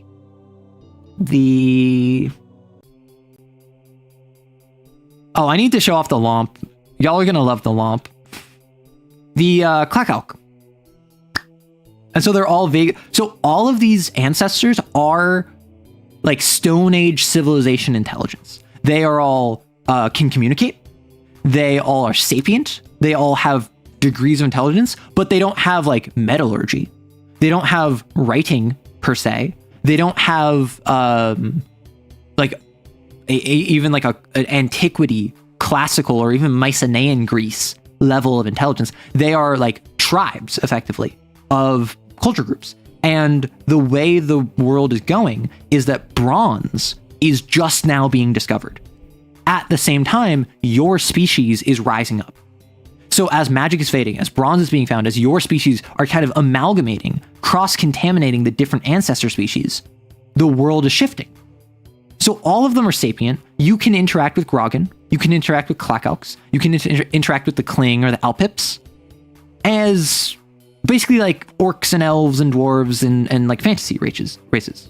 But they're all Spore Creature Sage, exactly. And like in Spore Creature Sage, you can fight other creatures or you can socialize with them. But this is a TTRPG, so obviously it's more flexible. So the Clackalk, the Untitled so this is a document I just made on my creator account, where I have my personal account that I copied my, I copied the document and I just pasted it in a new document on my creator account because I don't want to dox myself, right? I try my very best to not show off my personal information. The Clackalk, their traits are beaks, pincers, pouches, chitin, venom, swim bladders, and soft shell eggs. They are native to the caverns and to the coastal environment. Their instinct is to fawn. So in a fight or flight instinct, all species have either fight, flight, fright, or fawn.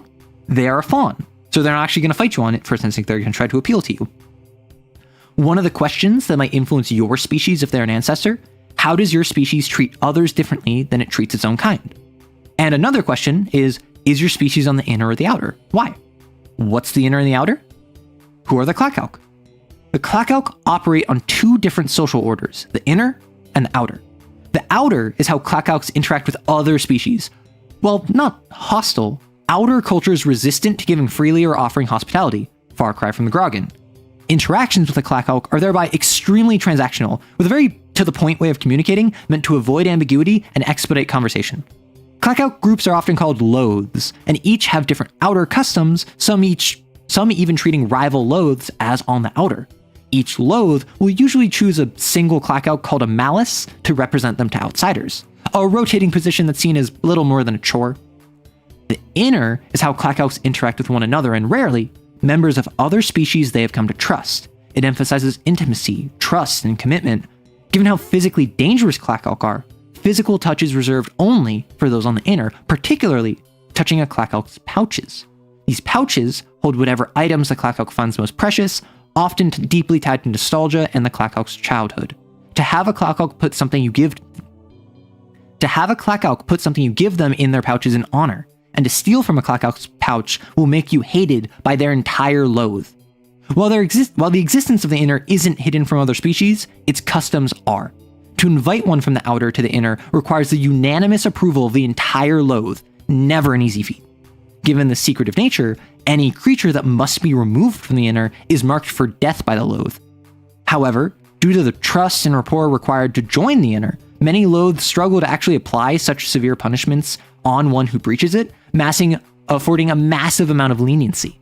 But should the loathe deem it necessary, they will all work to see it through as quickly and efficiently as possible. And some example NPCs: Arkix, the malice of the Wrath loathe. Step lightly and step quickly. You're on borrowed patience. And Bastard, member of the Clasp loathe. You need to be a part of a loathe before you can join one. So yeah, that's the Clackalk. And as you can see, very different culture, very different traits ascribing to them, different environments. They come with their own vibes, each species. And one of their traits is pouches, literally like a kangaroo pouch. So the idea being is that they have inbuilt pockets where they put their valuables, and not their riches, but their sentimental valuables. It's very important to them culturally. Whereas the Grogan, it's share freely. You're part of the family. You're part of the path. Join in. Pouch. Instinct fawn. Oh, so the mechanically assigned bottoms, huh? Yeah, this is a mix of the end of the creature stage and start of the tribal stage. Yes, they have pockets. They have otter pockets, exactly. And they put the little rock in it, exactly. So the Lomp is one that I think you'll get a kick out of. I do wish they had some examples of how they looked, written or drawn. My goal was to explicitly avoid physically describing them, because your interpretation, Wumpus, is different from my interpretation, is different from B, from Callie, from Erdic. And I think what would be really fun is if I release this as a playtest, I release this mechanically, and then as a community, all of you fill up this as an art book. It's all just community source, what does Wumpus think a Lomp looks like? Let me draw it. What does Erdrick think a Clackalk looks like? Let me draw it. Maybe Kaylee has a different version of a Clackalk in their head, so they add it. I kind of like that it's vague. These are blobs. Exactly. They're blobs that you can build with parts effectively. So the Lomp, their traits are arms, gills, shell, stinger, seeded fruit, replaceable fangs, mucus secretion. You might have noticed some of these species have plant parts to them, like seeded fruit. The way Lomps reproduce is by planting seeds and then growing from it. So you can have a primarily plant-based species depending on your ancestors. Their climate is swamps and volcanoes and volcanics. Their instincts is to freeze, so fight, flight, freeze, fawn. They freeze, they just kind of freeze up, hide, which makes sense with a shell. Their cultural question, one of the questions that might influence your species if they're your ancestor: What does your species use to differentiate factions within it? And similarly, how does the thomp apply to your species? How has that altered your culture? So, what is the thomp? Good question. Who are the lomp? To live as a lomp is to live quietly and without fuss. Other species compare their most unbothered or lazy members to lomps, a fact that does little more than to amuse them. Social orders of lomps are called glomps, with each glomp composing 2 or more fromps. The fromps are typically decided by what fruit the lomps in it produce, though in glomps where all lomps produce only a single type of fruit, fromps have been decided by shell shape, gill count, or even mucus color. Lomps are expected to support their fromp in all matters, even ones they disagree with, though this is more of a social pressure than an enforceable rule. Each glomp has its own terrain it calls home, almost always defined by a central landmark around which the fromps stake territory claims. When glomps encounter one another, their fromps will usually be different and thereby function the same as if they were all part of one large glomp. In the rare cases that fromps from different glomps are similar enough to cause confusion, the lomps will greet their newfound companions as they would a member of their own fromp. They might join together permanently or part ways, depending on the goals of the 2 glomps. All of this stems from the one rule every glomp enforces, the thomp. No lomp shall slay another lomp, no matter their glomp or fromp. Any lomp to violate this thomp would have their shell cracked and their fruiting bodies coated in mucus, a warning that they are not to be welcomed in any glomp. This includes direct and indirect means, such as refusing aid to a lomp in need or injuring them in such a way that causes them to later succumb to exposure. As a result, lomps are very conflict averse to one another, for fear of starting a cascade culminating in an accidental violation of the thomp. Some example NPCs. Jomp, a member of the Twisted Colonel Fromp. Life's too short to waste it rushing. And Satapomp, breacher of the thomp. A broken shell's just a badge of honor. Arrow, I'm begging you to make this section rhyme and fit some meter. Yeah, so isn't glomp afraid? So that's the thing, like, I came up with the lomp as a name, and I'm just like, these are just like blobs with shells. They're just big snails, right? Who happen to have replaceable fangs like sharks. So I was like, what if I just went all in on the rhyme? This is literally a Doctor No, literally, like, that's why I was like, oh, I need to show this off. This is awesome to listen to. I will need to rewatch that all. I mean, if you want, I could literally just go through and read all of the species right now. If that would bring you joy, if you would enjoy that. Though I'm not going to like push my nonsense on you. Though I am curious, of the Grogan and the Lomp and the Clackalk, what are your thoughts? The arrow glomp lore is crazy. So like, what are your thoughts on the 3 species thus far? Got a cool avatar now? Ooh, nice, Kaylee. That would spark joy, understood. But with the Grogan and the Lomp and the Clackalk, do any of them interest you? Either from what traits they have access to, or their culture, or like, for instance, if the Lomp is one of your ancestors, you might choose the legacy question, how does the Thomp apply to your species? How's that altered your culture? Well, if you're a new species, do you have the Thomp? Do you have a Thomp equivalent?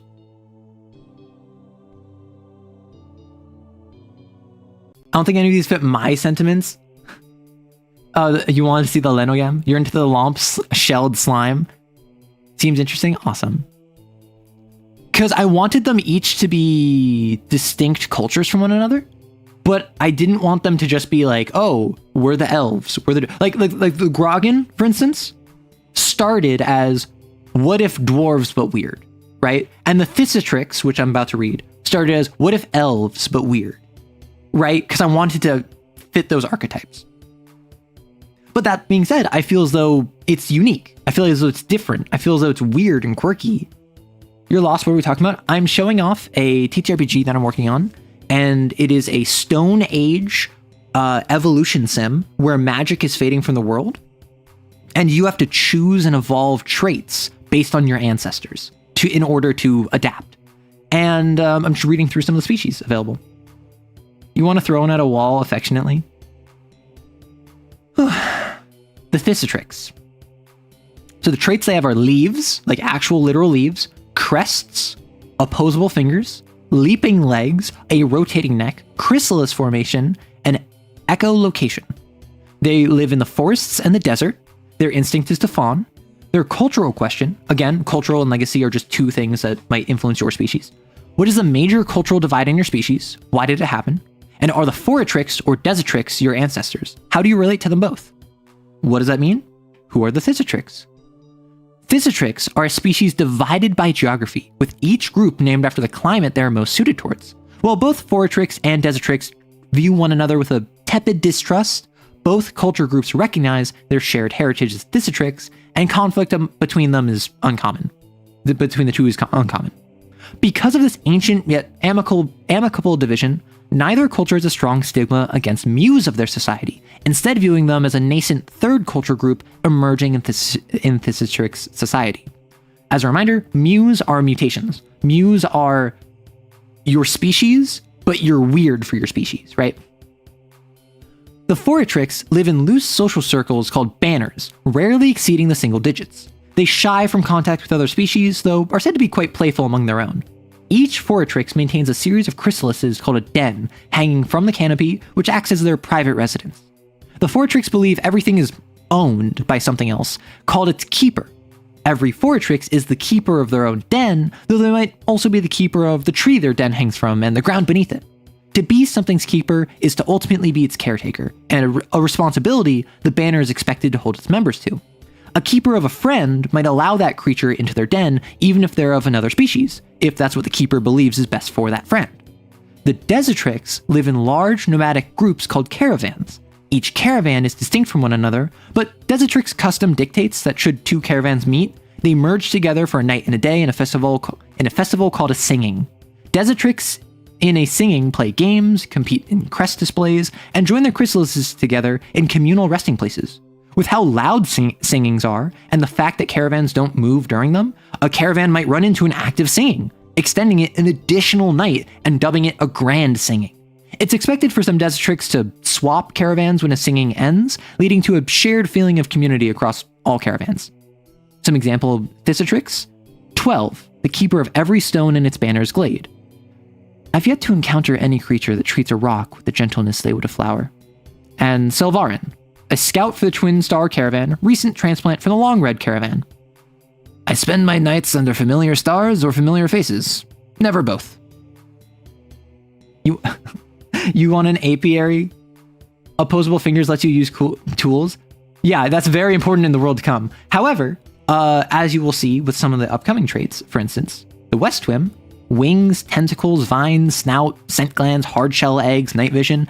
Tentacles are effective if you're a weirdo like magic creature to use a spear.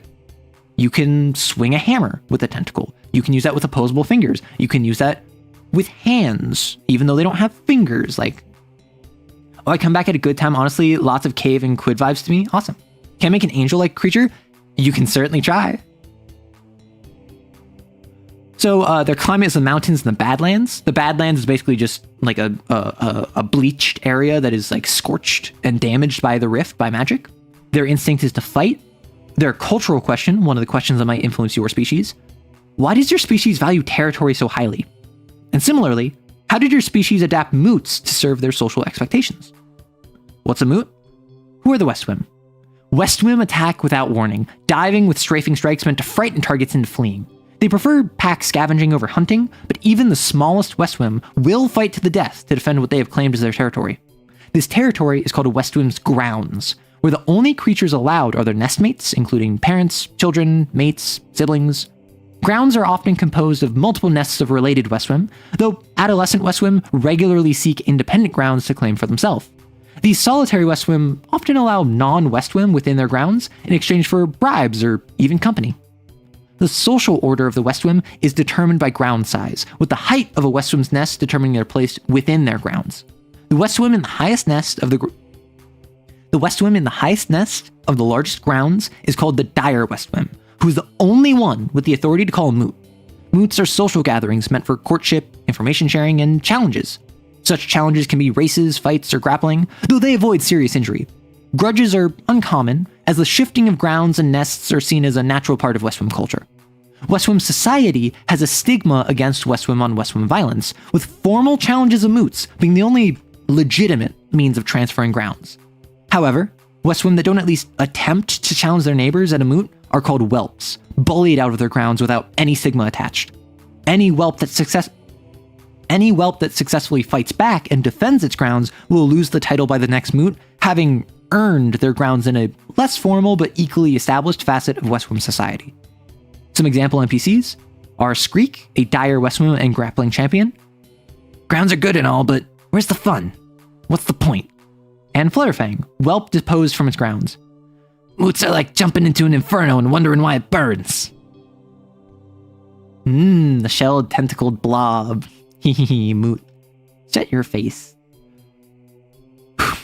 So I hope that the cultures and the species and their idiosyncrasies are differentiated from one another enough that they're kind of like firing your neurons, that they're making you excited, and that they're not just kind of like boring, because that's my biggest concern. The Strovadelum, they seem glorpy a little bit. Strovadelum, their traits are fins, antenna, moss, muzzle, compound eyes, bioluminescence, regeneration. Is it like Spore Tribal Phase? Literally exactly like Spore Tribal Phase. Sorry, I just get nervous. Their climates are the swamps and subterranean. Their instinct is to fawn. And their questions that might influence your species, if they're your ancestor. What are the social castes that divide your species? Is flare or fin more important to your species? Why? What is flare and fin? Who are the Strovadelum? Strovadelum society is defined by the intersection of an individual's flare and fin. Their flare is what social position they hold, decided upon at spawning by the flare of the Strovadelum they were generated from, because regeneration as a means of reproduction like starfishes.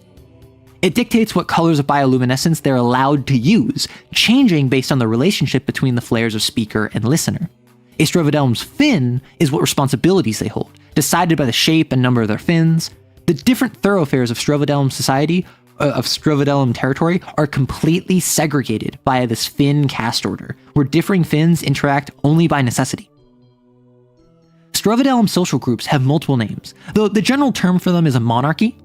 Regardless of their name, each involves the flare fin caste system in some capacity, with their rulers being a special caste called the aristocrats.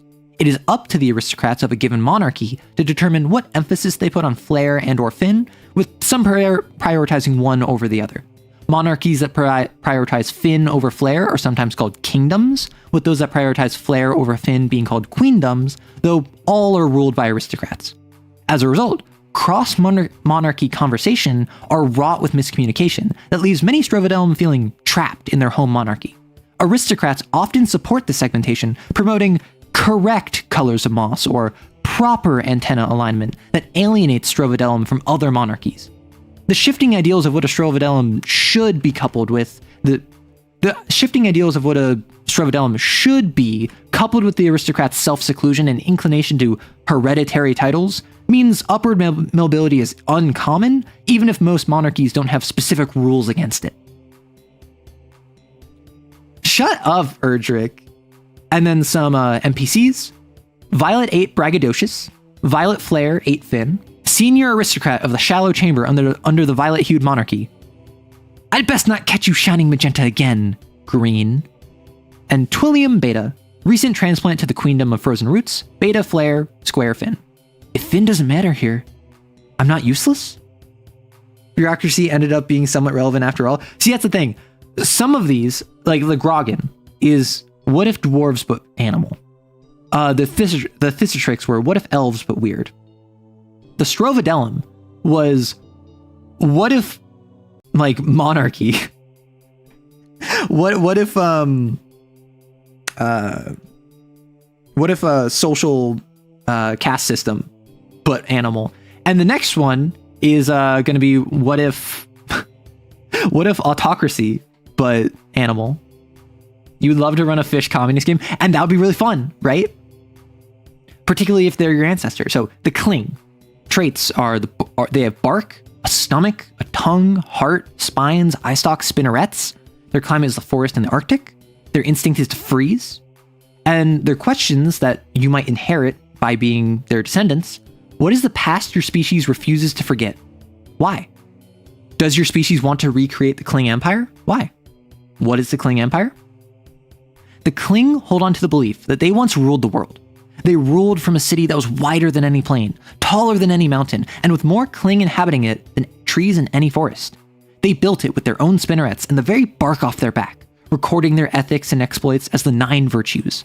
Other species were amazed by the Kling's ingenuity and magnanimity, swearing fealty to their rightful masters. In that hierarchy, the Kling ruled justly. Yet, the webbing frayed. Ungrateful servants tore bark asunder, trampling the empire beneath them. It was the Klings adhering to the virtues that let the empire fall. It's unclear the truth of the Kling Empire, but what matters is that its legacy lingers. Pundits called autarchs lead ideological factions called cabals, each claiming to uphold the virtues of the old empire to further their own ends. Larger cabals emulate the social hierarchy and roles of the fallen empire, though most are so fragmented they rely entirely on their autarch. Even still, the Kling respect and tolerate their own, seeing themselves as a Kling before a member of a specific cabal. While they might disagree ideologically, most autarchs will honor their promises to one another and come to each other's aid, if only to appease their own cabal. But some Kling reject the notion of their history being a tragic fall from grace, while fewer still deny the existence of the empire entirely. These apostates band together as true adherents to the 9 virtues. Whether they feel guilt for their actions of their empire, or simply doubt its historicity, what makes an apostate is their desire to chart a new future for the Kling. Though reviled by the autarchs, other species find apostates significantly more agreeable than the cabals they left behind. Further, they're some of the only other species willing to care for Kling Mu, which again, Mu are mutations. They're ones that aren't fitting the normal traits. So some example NPCs: Dalmea, Judge of Labor, the 7th virtue, under House Est. I could look past the charges of sedition, but sloth? A mockery. And Vab, an apostate and former member of the Ring Cabal. I left behind everything, except for the sins of my people. So, as you can see, autocracy, but animal. They seem really interesting as ancestors. That's my goat. They're not spider people. They're not spider people. They have spinnerets, but my goal is that at least like 1 or 2 of these ancestors, you look at them and you say, oh, that's gotta be my ancestor. That sounds so cool. Whether for the traits or for the culture. And then with the Kling, you can take like, well, if the Kling seem really interesting as ancestors, does your species want to recreate the Kling Empire? Why? You're not the Kling. Are you gonna like recreate it in your own image? You gave them spinnerets. They are tree spiders, literally, surely. Okay. The Vortboff. Their traits are mycelium, claws, whiskers, feathers, proboscis, insect legs, eye spots. Their climate is the hills and desert. Their instinct is flight. And some of the questions that, if they are your ancestors, your species might reckon with are, what connects all of your species to one another, no matter the distance? And how does your species feel about the collective? Why? Well, what is the collective? Who are the Vortboff? The land is just one more limb to the Vortboff, one that connects all living things. Though they organize themselves into social groups called colonies, led by an elected chancellor, very few Vortboff view themselves as anything other than members of the collective.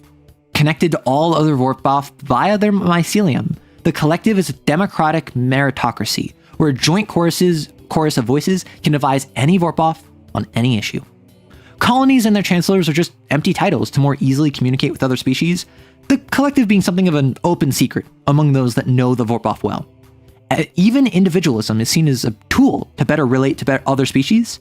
Though far from a hive mind, there are Vortboff that earnestly express that they are simply a manifestation of the collective.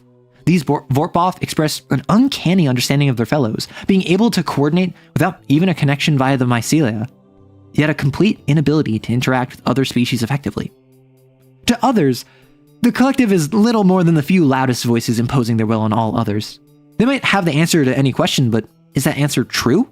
Does it simply further their influence? These dissenting Vortboff rarely leave their colonies, instead pushing their chancellor to act with more determination. Or they pursue the position themselves, trying to strengthen their colony's autonomy through incremental change. But no colony can fully disconnect itself from the collective, so even the most radical chancellors abide by the collective at a surface level. And some examples are Jebozel, member of the Overture colony. The world's just one big unhappy family. Better than going alone, though. And Arbalt, Chancellor of the Sovereign Colony. Since I can't sound the collective, guess I'll just deafen myself. Imagine this being produced by Jim Henson, Dark Crystal. Oh my gosh.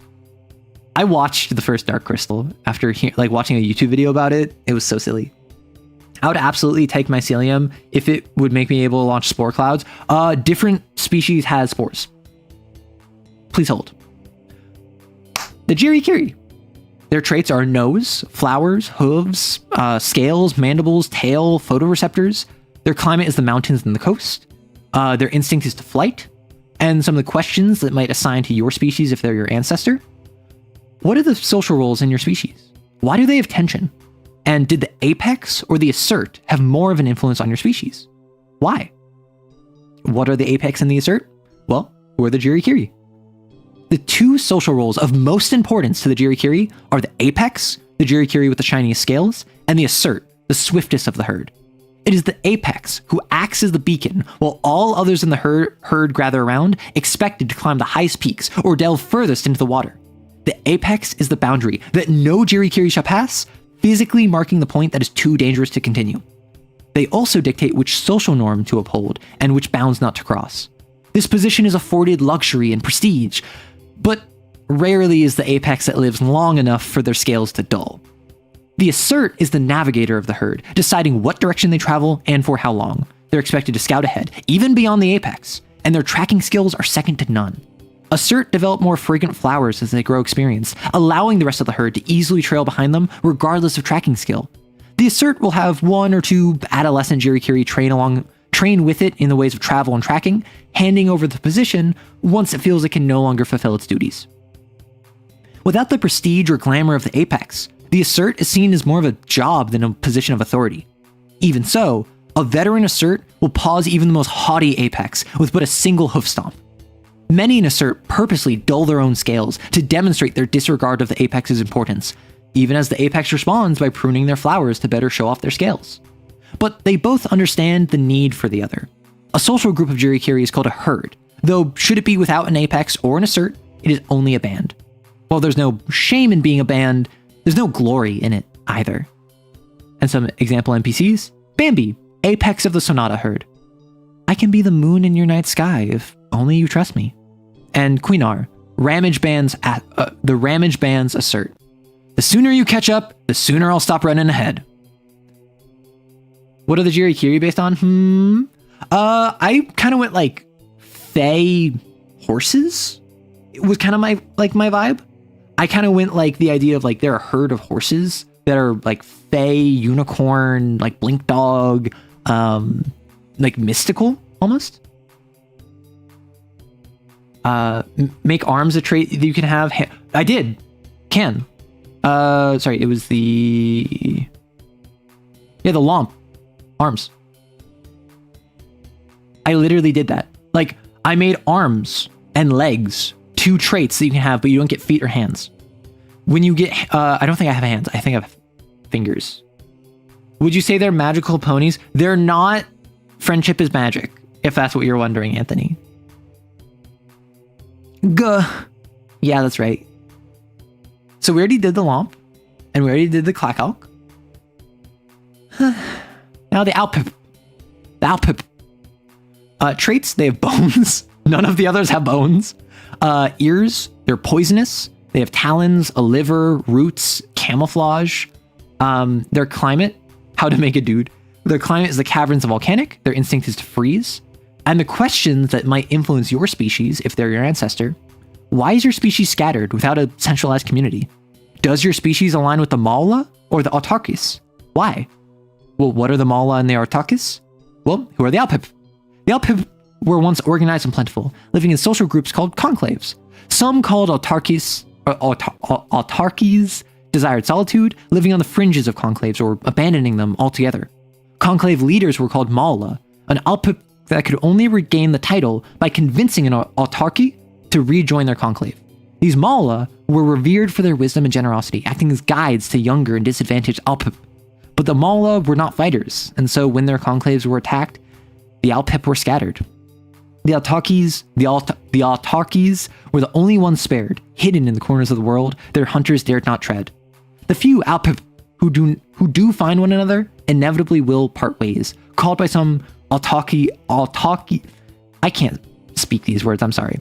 Called by some autarkies instinct they don't quite understand. It is expected that in these interactions, whichever Alpip is more advantaged will take on the temporary title of Mala and assist the disadvantaged however they can. This even extends to other species, where Alpip rarely remain in their life for very long, but feel a deep sense of responsibility to assist their newfound community. The few Alpip who do remain with communities may eventually come to call them their conclave, a bittersweet recognition by the Alpip of what they've lost and gained. Some recognize such Alpip as the new generation of Mala, though others insist they aren't a true Mala unless they bring another Alpip into their conclave. Many are content to remain autarkies, treasuring their brief encounters with creatures from other species as they would gems in a hoard. And some examples? Galpop, a former Mala 4 times over. These kids grow up in a world that doesn't feel like home. And Beanbiff, a founder of a new temporary conclave. I have to go, but don't mistake this for leaving. I think it needs more P's at the end of the name. So what I did, someone pointed out in my recent Kane video that it sounds like Fear and Hunger. I was inspired by Almer, who, if you don't know, Almer is spelled like... This is the name of one of the gods in Fear and Hunger. And just having 3 consonants in a row, like 3 L's, just inspired me. So I was like, what if I just throw in like 3 P's? The Alpip seem odd, I don't get it. So the Alpip once had a centralized organization where they're in conclaves. They had some that didn't live within them, and it was very important to them culturally that they would go out and find these Alpips that were not a part of conclaves and bring them back. That is how you became a Mala. That is how you advanced socially. That's how you became like a mentor. They got scattered. Conclaves are done. So now the Alpips basically never have centralized communities anymore. Now they're almost always the weird creature off in the mountain, or they're off in the volcanic area where they're by themselves. So they're solitary mostly, but they used to have this community. It's a society based around gentrification. I would say less gentrification, more the survivors scattered. As I will ask you, given that all of you have been listening to the various species thus far, the Alpip were scattered. They were attacked. They could not defend themselves. Do you have any idea which species could have done that? Is there any species that may have been in a situation where they were aggressive? So the Lenogam, they have traits. They have pheromones, they have paws, quills, a carapace, blubber, trunks, and they have live birth. They live in the plains and the badlands. They fight is their instinct. And what is the reputation your species has? Why does it misrepresent you? And similarly, does your species follow the path of the true or fallen Lenogam? Why? Who are the true and fallen Lenogam? Who are the Lenogam? Viewed as horrifying monsters, the Lenogam carry an undue reputation. Generations ago, they were belligerents, raiders that preyed on the weak and brought war with their every step. They fought because they could and because they were good at it. The taking from others was more important than what was taken. It was only after an ideological fracturing of their species, following a brief yet bloody civil war, that the true and fallen Lenogam established themselves. The Lenogam of the plains, called the true Lenogam by their own, are strictly defensive pacifists. Organized into social groups called pods, they prioritize keeping the community, and particularly their young, safe, using their bulk and quills to form impenetrable living walls. Within these walls, they can hotbox their pheromones in an enclosed area to facilitate open communication. Each pod is led by a council, which holds a number of roles that each have their own requirements to fulfill. If a council's roles requirements cannot be met, it's left empty, leaving some pods to be without a council at all. Outside of the council, a true Lenogam's social status is dictated by how many children they have. The fallen Lenogam are a different story, pushed to the Rift Bleach Badlands years ago. Solitary by choice, the only company they keep are their children up until they can hunt. Even mates don't spend much time together, using their pheromones to determine compatibility and exchange information without fanfare. The fallen Lenogam retain the raiding mentality of their forebears, yet they refuse to attack their own, whether true or fallen. In recognition of this, pods will warily allow a fallen lenogam to stay with them if they require rest or recovery, though this courtesy rarely lasts longer than a night. Fallen lenogam custom dictates that once offered such amnesty, a fallen lenogam is to protect the pod with its life for the duration of its stay. So some example NPCs, Zombadi, Counselor of Communications, parent to 2. I'm more than a monster to frighten your young. And Teraka'al, fallen lenogam. Kindness is rationalized weakness. Hotboxing. Would hotboxing pheromones communication be like a room with way too much echo? My interpretation was that it was basically like a open communication flow. So it's the idea of whatever pheromones you're releasing, just it's all in the same central area. It's like everyone being in the same room as opposed to all being far away from each other. My own complaint is that I'm horrible with names and I will only remember Alpip and Lomps by the end of this. So that's the thing, right? Like, when I asked like, who do you think took out the Alpips? I got the autocrats, the click-clouks. I know which ones you mean. I know you mean the cling and you mean the clackouks. I get that. And that's what matters. Because at the end of the day, these are ancestors. Your GM might not run any of these. Your GM might use these as like history and then make entirely new species to act as NPCs. That's entirely up to you. Because remember, the core of this game is you're not playing a Vash'Zal. You're not playing a Kling. You're not playing a Lenogam. You are playing a descendant that has traits from the Vash'Zal and the Lenogam and the Kling and the Clackauks. You are the next generation. You are a new species. So you don't need to worry about the names of them. That's fine. Exchange information, clever, yeah. How's this my first stream in months of social media break and we talking about pheromones? Would you like to hear about glomping? Hi, SL. Imagining the Lenogam as large beetles. Like eating Taco Bell and putting the covers over. Oh my gosh. What are the Lenogam based on? I'm getting elephant seals. I was actually going whales. I was going terrestrial whales, which is by pods. Elephants is another one. That's why children is so important to them, because like basically large mammals. Yes, glomping cell. So the Vash'Zal, the traits you can get from them are horns, thorns, sweating, adrenaline, spore slits. This is where your spores come in. Dislocating jaw and respiratory skin. The climates they're native to are the plains and the subterranean. Their instinct is flight. And if you are a descendant from them, some of the questions that might influence your species are, what belief does your species have that no one understands? And how do the 3 cracks of ego affect your species' behavior? What are the 3 cracks of ego? Who are the Vash'Zal? To the Vash'Zal, the closing of the rift and the fading of ether is just the swan song of the world, a schism. It is thus that the Vash'Zal operate as mercenaries and assassins for other species, disrupting the order of the world to make the pieces more easily pass through the growing schism. The Vash'Zal call these agents shatters, exalted by their own kind and reviled by other species, yet always in demand. Vash'Zal social groups called communes are led by a collection of oligarchs, where members pursue the ideals of purity, clarity, and legacy. Purity is fitness of mind, body, and spirit. Clarity is focus of purpose, unwavering. Legacy is the permanence of the self through affecting the world. These 3 cracks of ego must be accomplished in order to pass through the schism, though some oligarchs say one can never accomplish the cracks, and that adherence to their ideals is sufficient.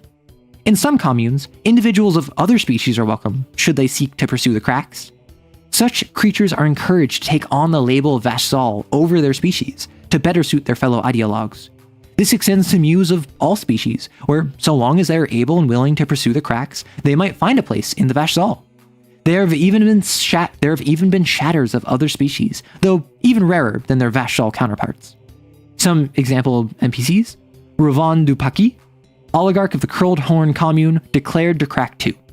It is quite fortuitous that our trainings prepared us for the schism, almost as if, dare I say, we were right all along. And Gonzal, Shatter Assassin. I specialize in happy accidents. So whose accident would make you happy? Yeah, this is a religious assassin cult as a species.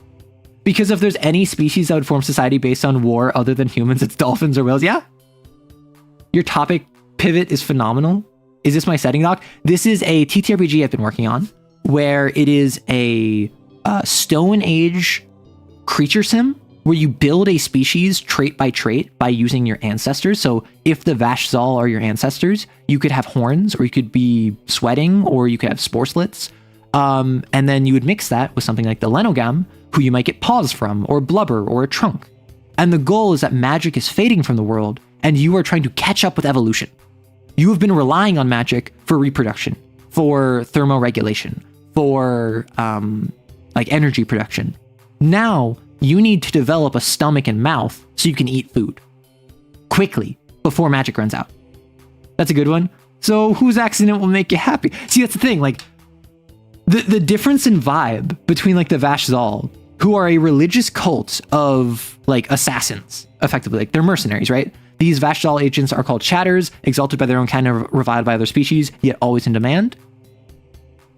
And then compare that to the Kling, who are just like fascists.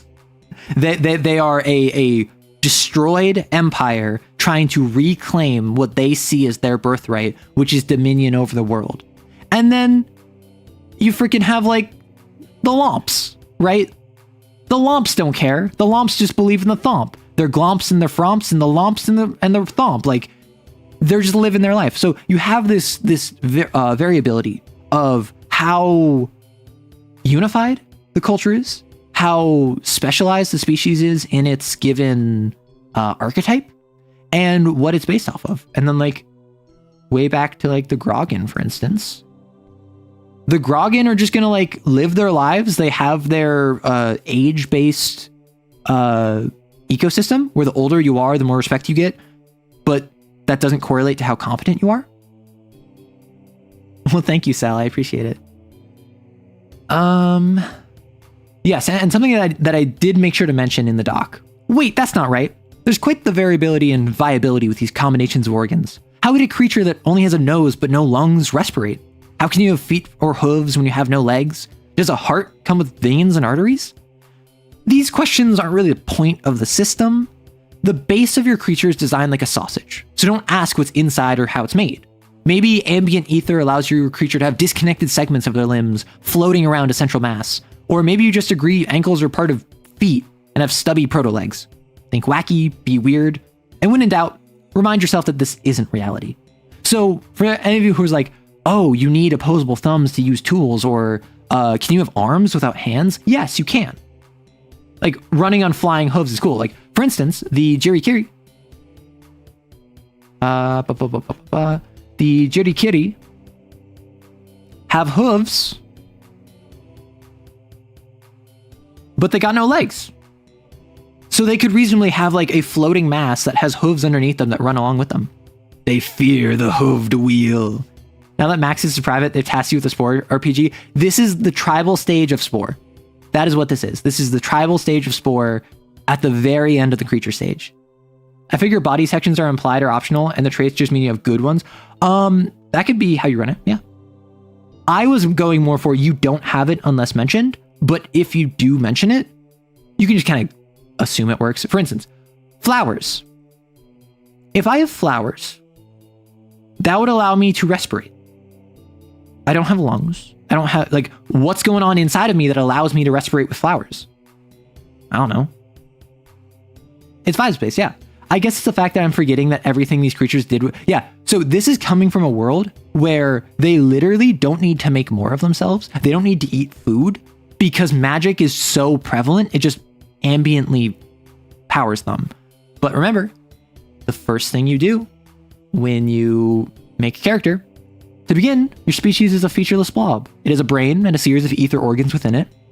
And the various ether organs convert ether into energy, or they respirate, or they telepathically project emotions and intentions, allowing you to communicate.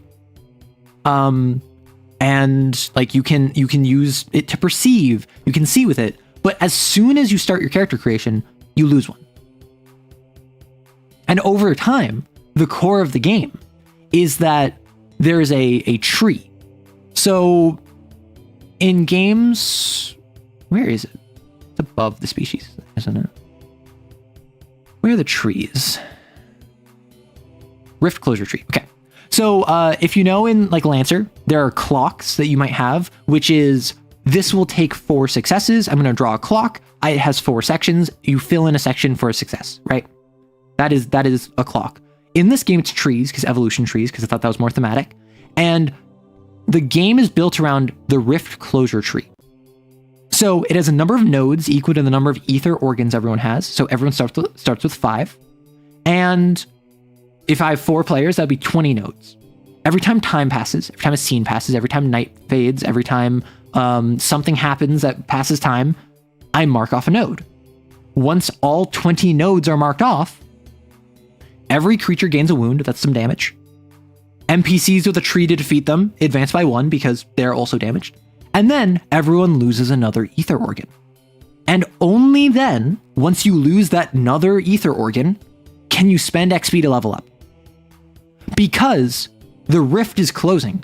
It is closing over time. It fluctuates. It stutters. There's this momentary stutter that 1, removes one of your ether organs, 2, mutates you, allowing you to gain more traits and spend experience, and 3, then more nodes get added to the rift tree. Because now, instead of 4 players with 5 ether organs, you have 4 players with 4 ether organs. So now I add 16 to the tree instead of 20. So now it's going to happen faster. And then once 16 goes up, you take another wound and you lose another ether organ and you spend more experience. And then you now have 12 nodes because you have fewer ether organs. So now it's faster, then it's 8, and then it's 4. And then suddenly you have no ether organs remaining because the rift is closed. So organ failure is optimal. No, so organ failure speeds up the game, right? The fewer organs you have, the faster the game goes. However, one of the things that you can do for experience is you can spend experience to choose a vestigial ether organ you have, you regain the use of it. So when the rift closes, you might lose the ether organ that lets you thermoregulate, but let's say you don't have any way to thermoregulate. So you spend your experience to get that back. Suddenly, Cell has 5 ether organs because they didn't lose one, and Neutralism and Can and Shade each have 4. So that would be 12 plus 5 is 17. Now, because you spent the experience on being Riftborn, because you spent the experience on maintaining an ether organ, you actually delay the closing of the rift because there's still more magic in the world. So it's this give and take of like, by extending the rift, you get to level up fewer times. But by exceeding the rift, you have to evolve faster. So it's this weird like give and take where this probably won't last you more than 12 sessions. This probably won't last you more than 16 sessions. Like if a game lasts longer than like a dozen sessions, it probably went on too long. This is not meant to be like a D&D style campaign. Yeah, trip in the rift. So in case you're wondering how to actually play the game, let me go over to that real quick. In play. So whenever you want to attempt something, first consider if it would be physically possible for your species to accomplish. Either ether organs aside, some tasks are just not feasible. If it's something you could easily accomplish, you just do it. Consider what traits you have and how they could be used. Pheromones and a tongue both allow for communication, assuming the recipient has nose or ears. So you don't need to roll to communicate in that case. Both tentacles and fingers allow for fine tool usage if the wielder has proper training. And then if it's something you could possibly accomplish, you need to roll. You roll 1d12, or if you're specific, because you make a species but you play a specific creature, like in Spore, if you have a title that is relevant to it, so if you're a warrior and you're trying to fight something, you roll 2d6 instead of 1d12.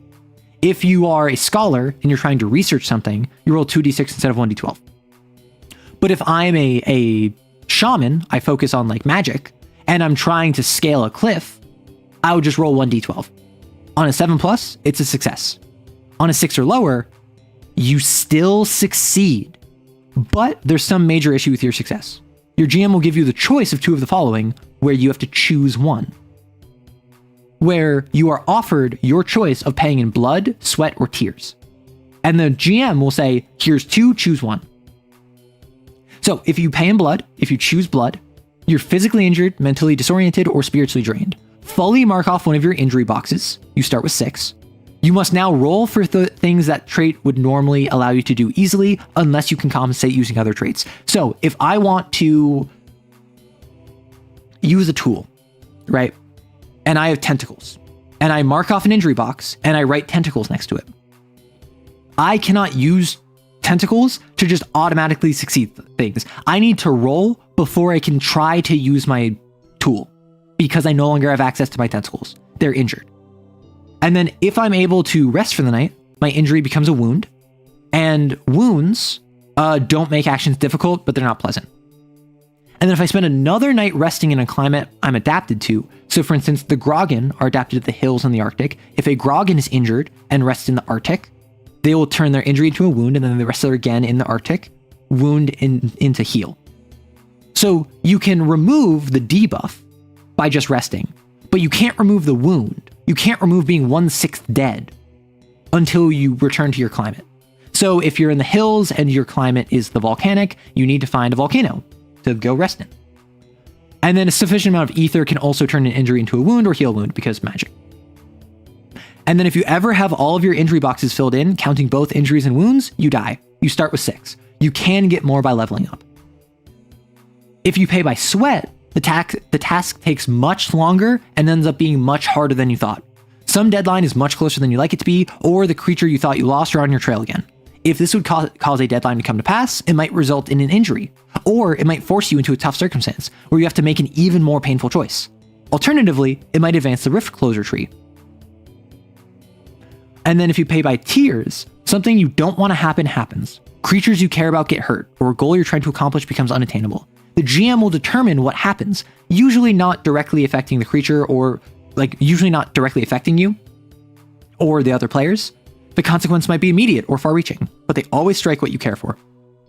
Your reputation is damaged, an item you're carrying breaks, a secret is revealed. So whenever you fail a roll, but it's possible, you still succeed on what you're trying to do, but you either take an injury, time passes, or something you don't want to happen happens. This sounds like a Cosmere RPG or the Fantasy Flight system, except instead of mixing Scoundrel and Jedi, you're mixing the ability to have a nose and the ability to have claws. Exactly. So the idea here is that you're constantly failing forward, and you're given choice in how you fail. This is limited so that if I am just constantly like, oh, I don't care about tiers, I don't care about what happens to my species, so I'm just always going to choose tiers, the GM can only give me the option of blood or sweat. So then I'm forced to choose there. Similarly, if I always choose blood because it's injuring, I could be offered sweat or tears. Or if it's something where it doesn't make sense for this to take longer, I might be offered blood or tears because it only makes sense for blood or tears to happen. But if the action is improbable, rolling a 7+ will still impose a consequence of blood, sweat, or tears. And if I roll a 6 or lower, you fail and suffer blood, sweat, or tears. So if something is improbable, if something is not likely to happen, that's where you can fail by getting a 6 or lower. So it's a very failing forward system. It's a very you're gonna succeed most of the time system. And then in cases where a trait doesn't significantly change the difficulty of an action but still helps, might get a +1, might get a +2.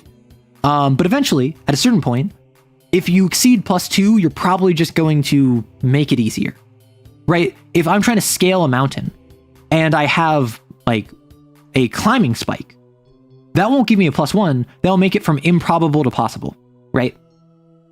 How big is the difference of dice math between 2d6 and 1d12? 6.5 to 6?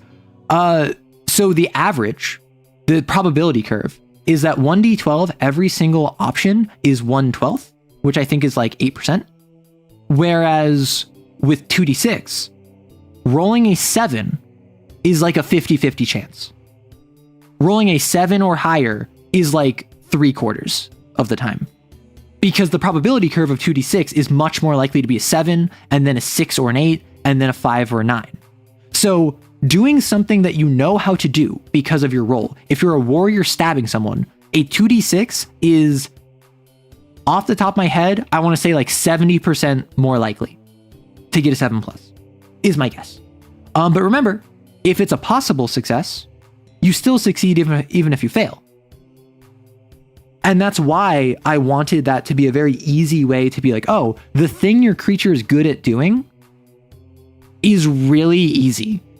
Or not really easy, but like is much more likely. because you've been trained in this. You've been trained in how to deal with ether. You've been trained as a diplomat in how to interact with other species. You've been trained as a warrior to fight something. And if it doesn't fall under it, you still have a 50-50 chance. It's not and if it's possible, remember, even if you roll under a 7, you'll still succeed. You'll still stab them. You'll still figure out the information you needed. You still convince them of something, but you pay by sweat and it takes way longer. You pay by tears. You had to give up your reputation to get it done. 3d4 middle's even harder, but is a bit less granular. Only 10 possible outcomes. Yeah. And that's why I went 1d12, 2d6, because I feel like that's an interesting dynamic that I haven't seen before. But I want to pay sweat and tears. Okay, you can pay in blood. Like, your choice. If you fail a roll, I will tell you, hey, Cell, do you want to pay in blood or sweat? And you have to choose. 44 minus 3 goes even harder in the middle. Can I just die? I mean, sure, if you want. I'm not going to stop you. I physically can. 62 supremacy. That's just coins. Dog, that is just flipping coins. All you need is blood. Blood is all you need. All you need is blood. More dice push towards the middle, but raises the lowest possible value. Exactly. Oh, hey, I finally caught a live stream of yours. I guess that rewatching your video about downtime session 3 times had its effect. What? No, Huh? People do that? What? Thank you, Matt. I appreciate it, and welcome on in. I don't know. I always get embarrassed at my own work. Like, I was there at the premiere because yesterday I made it a premiere for the first time because I finally like tapped my fingers together and I'm like, I'm gonna be brave. I'm gonna make this a premiere. And if no one shows up, no one shows up. That's okay. And then we had like 10 people that were chatting, and then I felt really honored and humbled. But you watched it multiple times?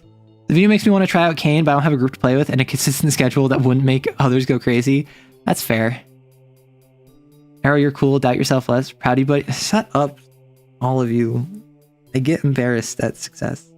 You're a run Kane, even if you have to Shanghai people into it. Trust. Reminder for Kane, in particular, it is all about trauma.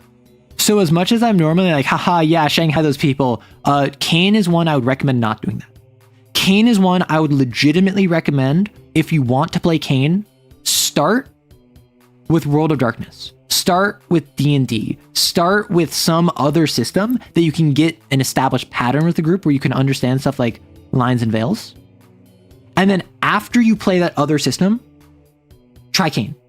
Because in Kane, you might deal with a hunt revolving around abuse.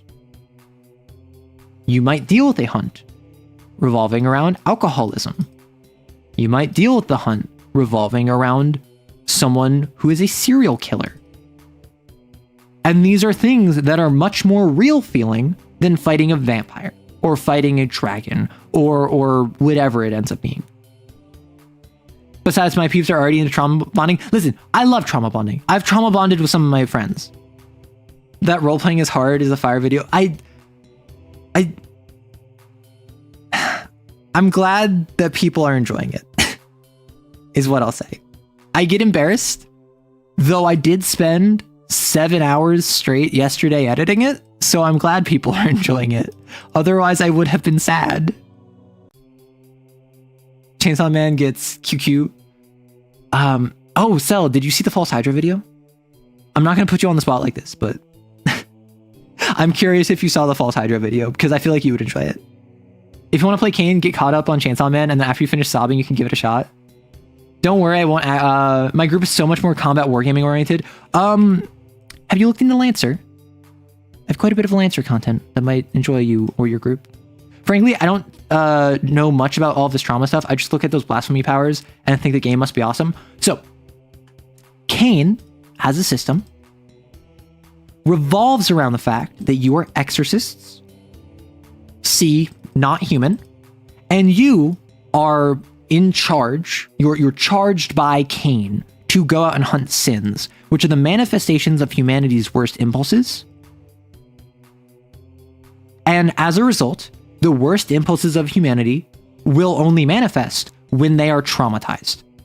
Basically, the way a sin forms is that someone goes through something bad, someone who had grace, the kind of manifestation, the potential in them, goes through something bad, and then that trauma manifests a creature out of their psychic energy. So tied to the trauma. So for instance, if I lose my house and my partner breaks up with me and I lose my job and I am completely destitute and I'm just sitting there and I'm thinking, where did it all go wrong? I got screwed over by a greedy business partner and my gold digger partner left me because of that. And now I'm homeless. I might manifest a toad because the toad revolves around not greed, but wealth. The toad is a response to financial insecurity.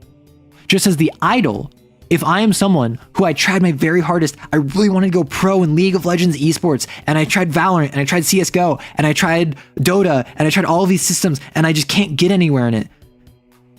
I might manifest an idol that gives me the attention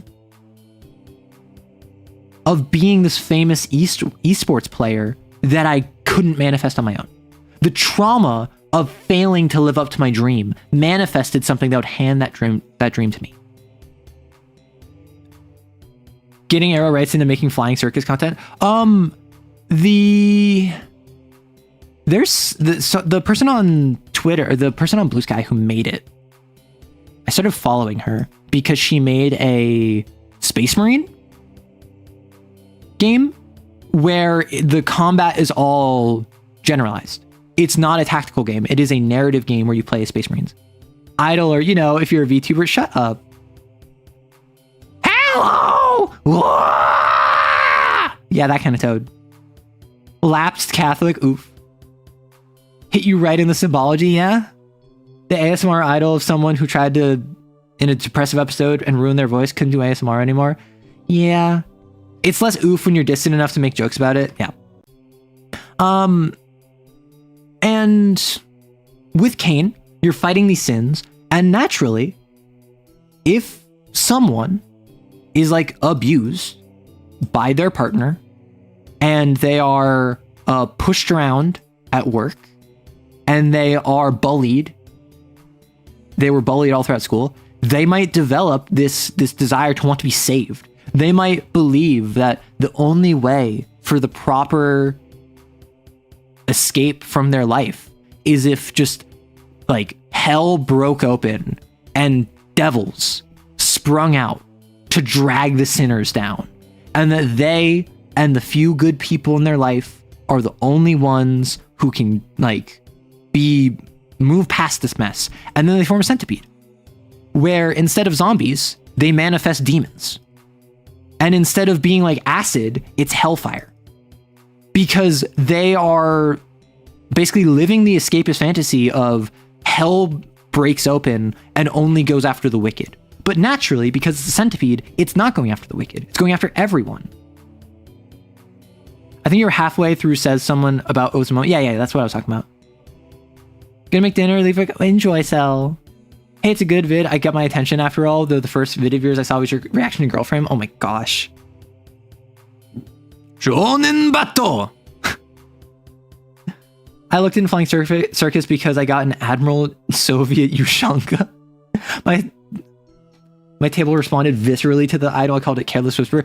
I think are you the one that ran that on the server? Because I think it was you. On the server, someone was talking about how an idol was like an ASMR VTuber. And all I heard about it was that the exorcists were like talking about it and muted the tab, and then the idol unmuted itself and went, "Oh, come on now. Don't go and mute me. Don't you want to listen to my voice?" And like the players were all like, because the idol had control over who could hear it. So if you muted the tab, it would just unmute itself. If you close the tab, it would reopen the page. And so that's something where just like literally just that little line made me go like, oh snap. I want to say it was Possum in the Discord that got me interested in flying circus. Yeah, a lot of people in the Discord have talked about flying circus. No, like bravo for that, because like that's something where literally just that one little line made me just like, ugh. Right? Because it's perfect for an idol, right? It's so good. It was no fun if they could just exactly no literally, and that gets me so excited because I'm just like that makes me think of other ways to interpret these creatures, interpret the sins. Because when I think an idol, I think like music, I think actor, yeah, I think like VTuber, I think like entertainer. But I didn't think of like an ASMR VTuber. That's such a deep cut on multiple levels. You won't ignore me. I won't let you. And you'll be thanking me for it. Like that kind of vibe is just so much more unsettling than an idol, which is just like glam rock, right? Imagine a painter idol. You typically think something visual, I think, especially because idols can appear to mundane people. Exactly. I think the visual. And having it be not only like auditory, but also something where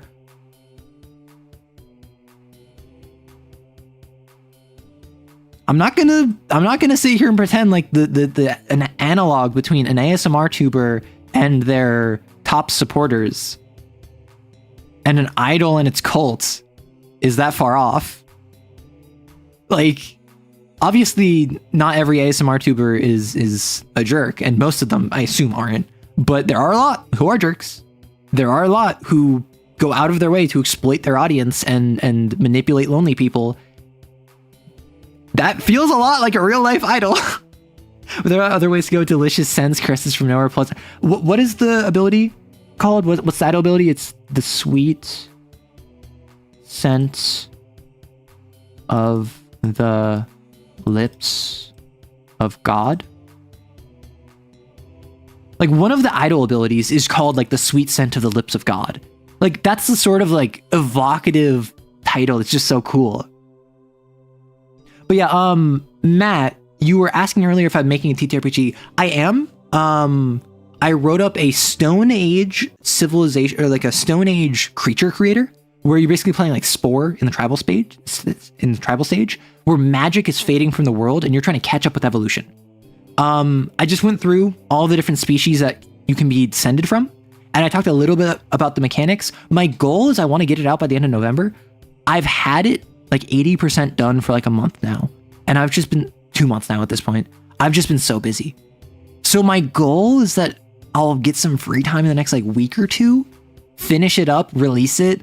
Folks can play test it. We can go into like version 1.5, and then we can like have it be a proper TTRPG for the community. Thank you, Pat. I subverted the idol by having it be the backstage of the theater, someone who loved to make beautiful things. Can we make a game where the Cain like sins punish you and you know intimately like a wraith shadow? Oh my, that's a really specific. That's a specific ask. I don't know if that's me. Stairs in Rivals Ranked. Hey Arrow, I was wondering if you know of any TTRPGs that have any amount of granularity in combat that Lancer does for individual human meat people in ranged or melee combat. Mechs aren't my style. First off, hi Goat. My first thought is Pathfinder. Like Pathfinder 2. Because when I think complex, when I think robust, when I think granular, I think Pathfinder 2. And it is fantasy, where every level up you will get like 2 different things to the same extent as like an LL increase of Lancer. So that would be something I would look into. I haven't played it, so I can't comment on how good it is. It's a very tactical game. Dungeons and Dragons, obviously another tactical game, but I would say Pathfinder is more robust and more Lancer-like.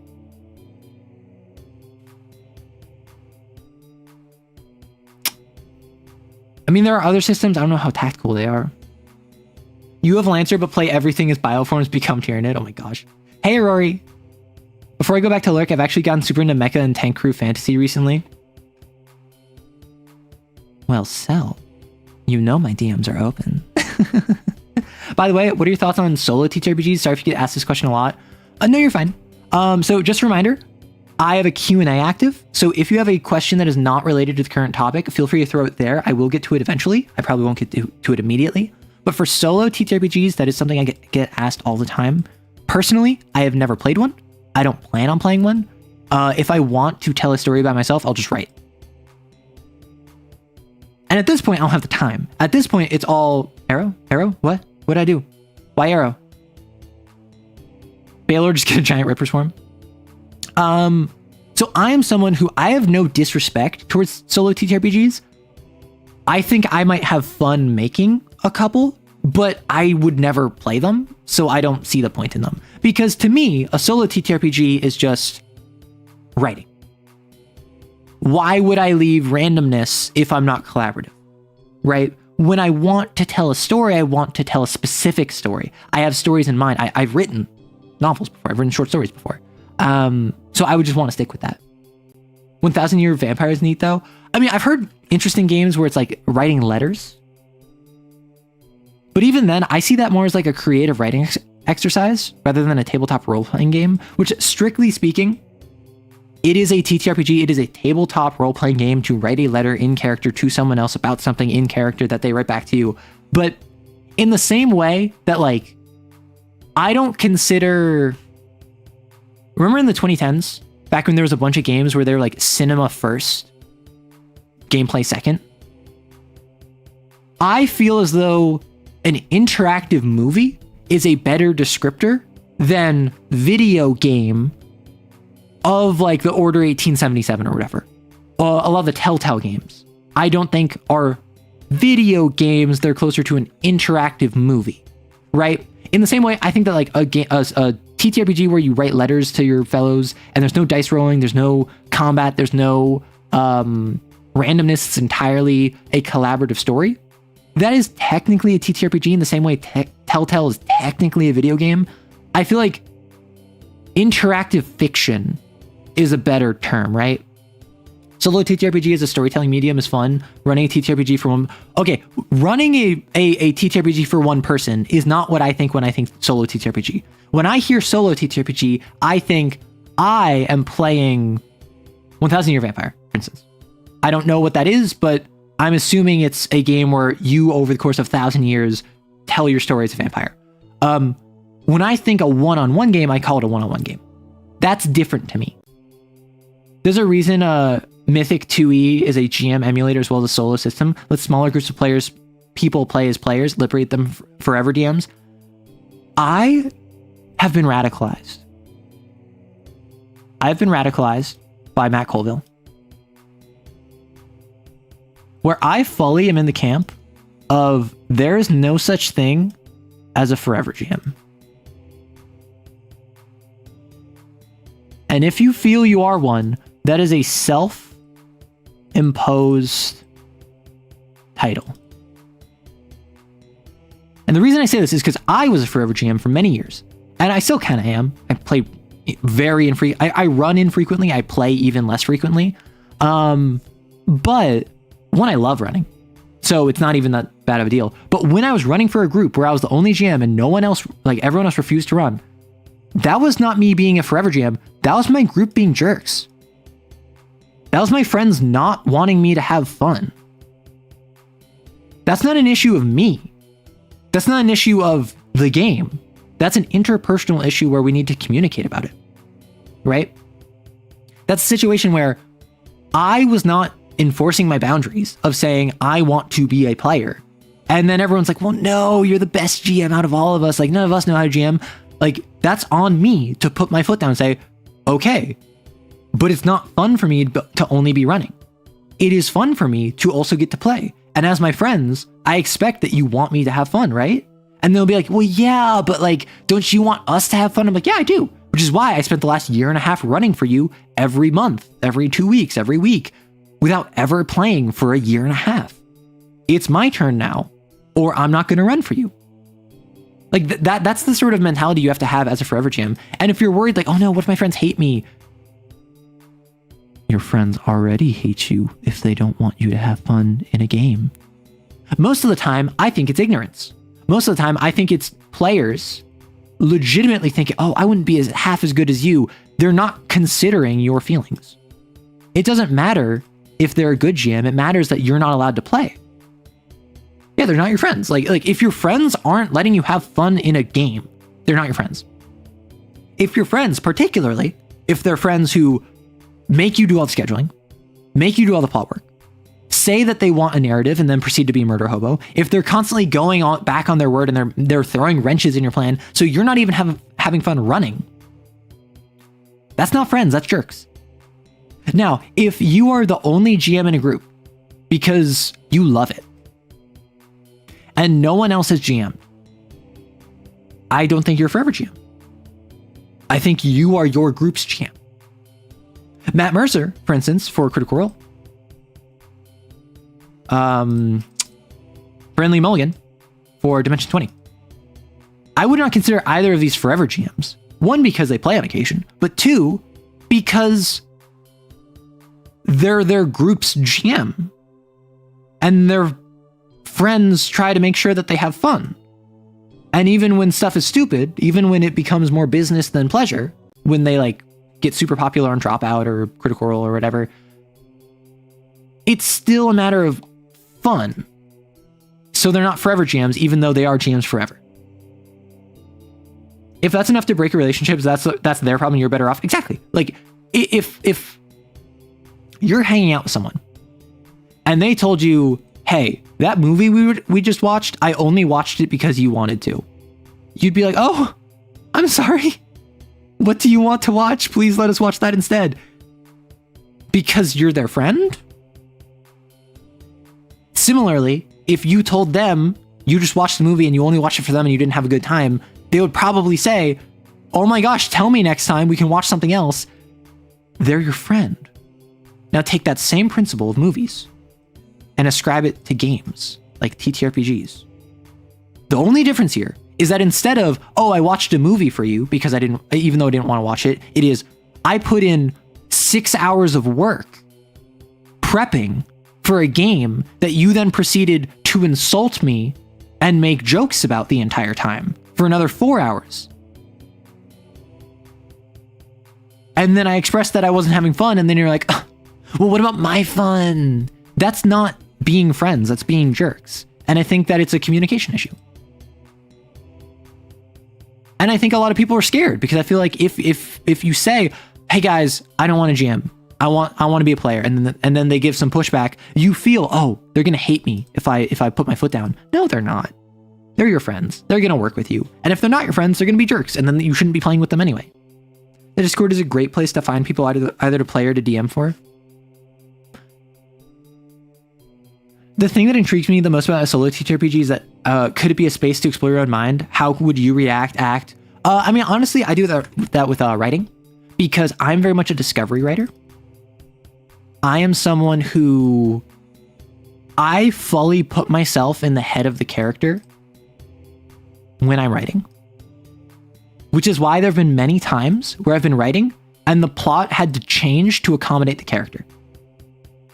And that is something that I love. I love that about writing because I'm surprised. Kind of like how on stream, I have no idea the next thing that's going to come out of my mouth. I also have no idea what's going to come out of my page. I don't know what's going to write next. I know, oh, we need to get to the point where there's a confrontation where character X is pointing a gun at character Y and character Z is having a panic attack, right? When this actual literal situation I wrote in a manuscript for a novella I wrote years ago, the scene completely changed.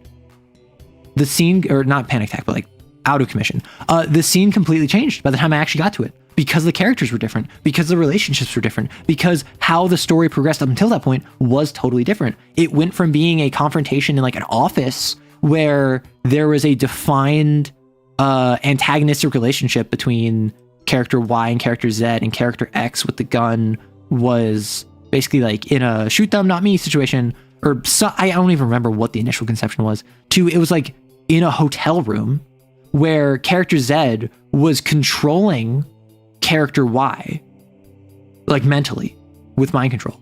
And character X was pointing the gun at themselves because character Z didn't want them to do it, and character X wanted character Z to stop controlling character Y. Same setup, completely different outcome.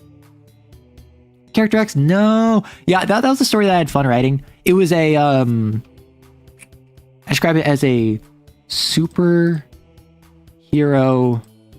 murder mystery where there's a serial killer in a small town, and the serial killer has superpowers. And it is up to a private detective and their wife, who is a school teacher, to find them and take them out.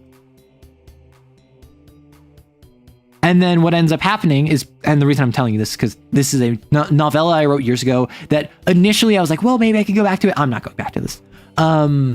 What ends up happening is that the private investigator ends up agreeing with the serial killer because the serial killer was a worker at at like a nuclear power plant, effectively, that because of superhero nonsense got powers from like an accident, and basically has like a hound style list, like a cane hound list, where they want revenge. So they're only killing higher ups that are tied to the military and government that were present at that facility. And the private detective, the private investigator, is anti-government. So they end up agreeing. And it's up to the wife to be like, no, that's not okay. And so it ends up being a situation where these two are now working together. The wife is trying to figure out what happened to her spouse. And then it ends up being a situation where the spouse has the spouse has a gun, is pointing it at themselves because the serial killer wants to control the wife to get the wife to stop pursuing them. And then it's a whole like Mexican standoff, right? Solo RPGs are writing aids I found. Okay, so I used to write a bunch on... I had a phase of like a couple months where r/writing prompts.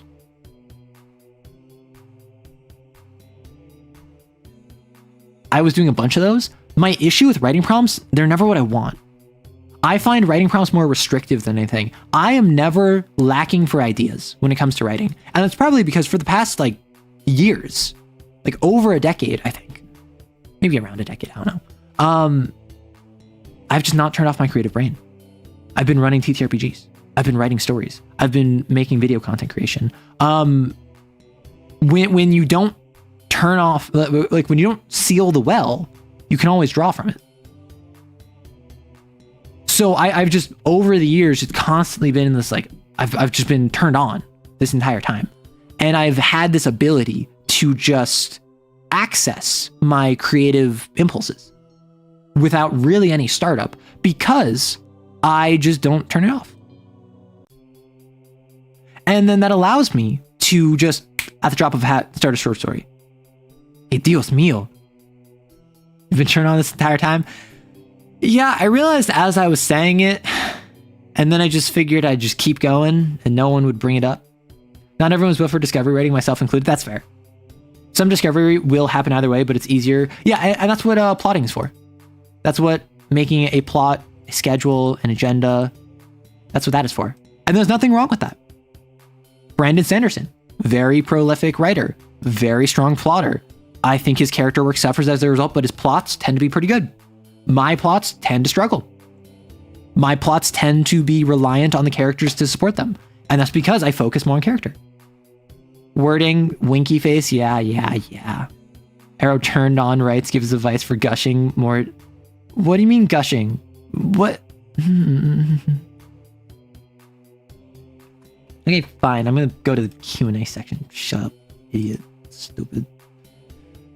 With the new Mother's Favorite offering the option to pick to make mixed sins, pick one as base and pick domains from either. Any ideas? First thing that came to mind was a Toad idol for super rough humans. I have talked at length about mixed sins. I've spoken at length about the idea of a hunt where you have bad information, so you think it's going to be an ogre, turns out to be an idol.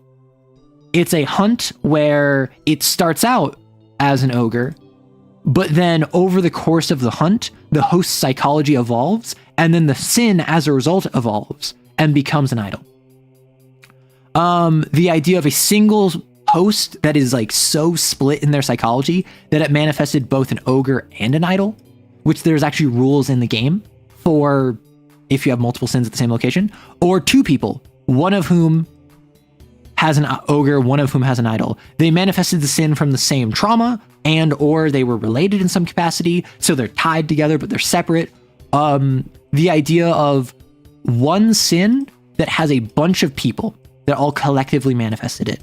Maybe because they all collectively have a small amount of grace, but they all added together. Or the idea of one person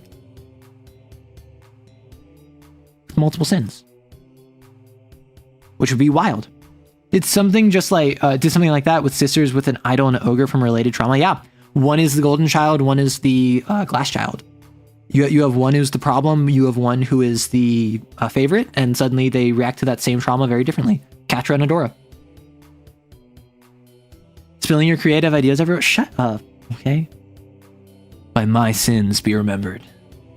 So like, I can't speak on the mother's favorite comment because I haven't kept up with issue 3. As I've mentioned before, issue 3, I'm not going to look at it until it gets released for free because I want to do it online. So I'm not going to do that while it is paid because I don't want to like steal revenue from Tom Bloom. Though I will absolutely point you in that direction. I will say, go check it out. That sounds fun. I'm very excited for the Perfect Sins. And then in like 6 months, I can check it out on stream. With regards to Bureaucracy, is it better as a tool for horror or comedy?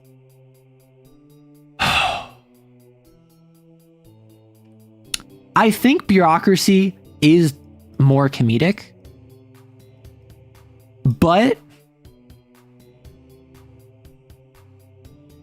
yeah, I would even go so far as to say horrific Bureaucracy is inherently comedic because Bureaucracy is so mundane that if you treat it as horror, it will have a little bit of a shock factor. It will have like an uncanny horror to it where it's not quite horrifying. It's a little funny. I just watched a scene from, there's like the new Hellraiser movie that had this guy called like the Agitator or whatever. The guy who has like scars all over his face. And then like he reads your sins to you and like writes them all down. And then this other dude, like who's super fat, like will pour children's tear on them and then eat them. And then based on his response, that's how you're judged. Like I watched like a scene of that, right? And I don't know anything about Hellraiser, but that was a situation where the mundane horror of hell was kind of comedic. Everything is funny until everyone stops laughing. Yeah. The mundanity of evil becomes comedic in its extremities. I would go so far as to say the mundanity of evil correlates to how comedic it is. Because if I have, or rather not, because if you have a serial killer, that's scary, right? A serial killer is mundane. A person coming at you with a knife is mundane. That is not supernatural. That's not out of this world. That is something you could reasonably encounter in your life or have encountered already, which is scary. But I would say that the more banal, bureaucratic, nonsensical the horror is, the more comedic it is.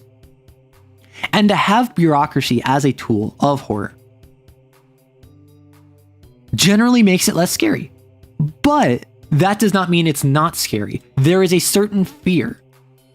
There's a certain intimidation of saying, yeah, it's you against 10,000 worker drones all working as cogs in the machine of a system. Sure, you can firebomb a building and destroy and kill 10 of them. You can disrupt the local security grid and take out 100 of them. The machine ain't stopping. The bureaucratic nonsense will just have to deal with paperwork on paperwork. Like, for instance, 40K, great example. It is a bureaucratic, horrific nightmare. But the bureaucracy of it makes it funny. Like, the fact that they use, like, literal, unironic paper scrolls when they have laser guns is funny, not scary. The fact that they use servitors is scary. Yeah, the auditor, thank you. I may have fat-fingered a message into Q&A earlier. Yeah, that's fine, don't worry. Hey, you, feed the machine. Not even pointing a gun, just casually mentioning your home address, your loved ones, where they were. Yep, it's what the implications, you got it. Lost in a paper sea is wonderful. Nothing says, I'm from the government and I'm here to help, like a squad of goons with sanded fingerprints and no IDs in your window at 2 a.m. The Discworld hell with bureaucracy and demons hating it, yeah. Have you read Catch-22 because they use it for comedy that gradually gets more and more horrific? I have not read that, no. They have like a whole dude embedded in the wall that just opens one door. Yeah, that's 40K for you. Demon the Descent vibes, the God Machine used the bureaucracy as part of its power source. Interesting. Like, and Wraith the Oblivion came up earlier. The bureaucracy of it, I would say, is hopeless. There's a certain horror in, oh, the afterlife is just like real life, but worse because it's forever. There's a certain hopelessness to that, right? I wouldn't say that's scary, but that is horror. That's like existential horror. That is, there is no place in the universe. There is only your place in the machine. The machine will continue grinding your body as you are dead, and it will continue grinding your soul long after. That is horror. But also, it's less scary, you know? That's what I'm getting at. It's not scary, but it is horror. Bureaucracy has expanded to meet the needs of the expanding bureaucracy. My man. The D&D party I'm DMing will have 3 lawful neutral deity allies who can't help them directly for divine pact reasons. How do I show mechanist bureaucrat entanglement better than bait, I guess? Bylaws. So I know Araya is probably not here anymore, but unironically, take the time, write a document, print that document, or keep it on like a Google Doc downloaded that you can email to them or send to them on Roll20. Write a document that is over like 2 pages long. Use boilerplate. I would not suggest using AI because personally I am anti-generative AI, but I know a lot of people would use AI in this situation. Find boilerplate of like OSHA regulations or NATO bylaws, and like over 2 pages of this, and tailor it to your specific circumstance that you want to institute it. And then when the reveal happens, when the intervention happens, have them literally take out this piece of paper, pull up the document and read, in accordance with subsection Alpha 14 Echo, you have violated the 3rd tenet of paragraph subsection C, and read it verbatim and show them that you have a document. That will make it feel real. That will make it feel, no, this is not just fate, I guess. This is a machine responding to a prompt that is engaging in a predetermined action. And you do that once. Literally do that once. Make it more than 1 page long, make it more than 2 pages long so it feels like there's a ton of pages. Show it to the players and read verbatim 1 section of it. Literally leave the rest boilerplate. Leave the rest boilerplate and make 1 subsection, needlessly specific, but tailored exactly to how this is, and give it like 1 weird exception. So mention like, in accordance with subsection Alpha 14 Echo, the 3rd paragraph states that no devil shall be summoned from the elemental plane of fire unless this is under accordance with the matriarch of the city of Brass with at least a 12-day lunar cycle warning, which must be granted both in writing and via telepathic communication before the 12th day, not counting solar flares. In breaching of this, you have violated subsection Alpha 14 Foxtrot, meaning that you will now be recompensed in either your payment of soul upon lack of material goods, bodily harm up to and including physical dismemberment, and or monetary compensation up to and including the eye of a beholder perfectly preserved. You have 72 hours from receipt of this message in order to comply, which must be sent in and received before the end of the 72 hours, notwithstanding solar flares. And then you leave. And like, that's just like, you hit them with that, you show them the document, you leave. And then anytime anything comes up where you need to divine intervention them, hit them with that according to subsection Bravo 2 dash Foxtrot, you have violated. And then they'll be like, oh God, not again. Because you set that up. You made them think that there's a whole bylaw system. Hey, Arrow, it's my second break. Nice to see you're still doing well. Well, enjoy your break, Kansas. The first trap was at a friend of mine ran paranoia, and part of our mission, he handed out black, blue, and red pens and a questionnaire about the quality of the training course that had been tested. The first trap was a blue pen was above clearance level, of course. Anyone who selected a blue pen was immediately given a treason point, of course. That was my first thought. The second trap was that out of the 5 questionnaires, one was written in Norwegian and another was blank. Not filling out the questions was... I love having good GMs in my community. You're so silly. Message spells are viable for contact, but magic mouths or unseen servant couriers will not be considered a literally, Erdrick, you just throw in random nonsense like that, and the players will get so overstimulated, so overwhelmed so quickly that in the future, if you just say, you have violated subsection Charlie 12-3F, under paragraph 3, the punishment is death. You don't have to do anything more, because the players will fill in the dots of like, oh gosh, like the punishment's death. Like, I guess that's better than our soul, or like a beholder eye or whatever. Like, the power of imagination is as powerful as you can arouse in them. It is not a matter of letting them completely run wild. You have to set up things and then let them continue. You build the foundation, you bring them onto the foundation, and then the rest of the game is just scaffolding. You let them build the world, you let them build the circumstances, you let them build the lore within the bounds of the scaffolding on the foundation you made very clear up front. Hope that sun has anti-magic field, yeah. Judge Dredd. Oh, because Coin, the reason I said solar flares is because I thought it would be interesting if there was some weird like exception. Like instead of like a weekend or a holiday, there was some like cosmic event that would be equivalent where there was like a delay. Arrow Lancer themed band from Argo cover. I don't know what that means. Failure to abide by the letter of the contract.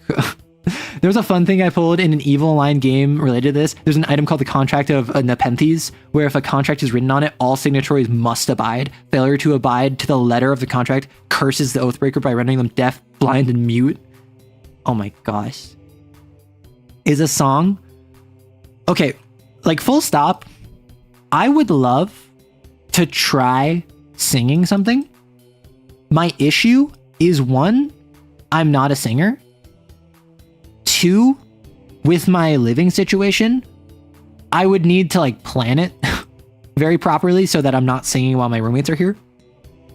And 3rd, I'm bad. I'm nervous. I'm scared. Like, oh, and ironically, like, I can give you the most nonsensical TTRPG take, and I've been talking TTRPGs long enough that I can feel confident that even if I'm wrong, I'm partly correct. Even if I tell you writing advice and you're like, that writing advice sucks. Okay, I've been writing for a while. It worked for me. It doesn't work for you. There's granularity there. If I try singing and I'm bad, that's just me sucking. I would get so uncomfortable. I would get so anxious. And that's why I think it'd be really fun to make a cover for Christmas this year. I talked about this early on stream. I want to make a cover from Nightmare Before Christmas, but I don't know where to start. I'm a bad singer. Arrow, this is anxiety talking. Quash it. I try. Arrow channeling the Grand Galactic Inquisitor from Venture Bros. Whose baby is this? Ignore me. Me when the consequences of not abiding by the contract I gave to the Marut rapidly come back to kill me.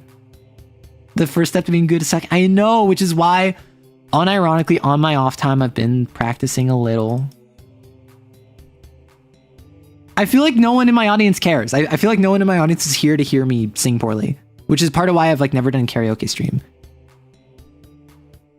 Like I've had people who mentioned they were be interested in me singing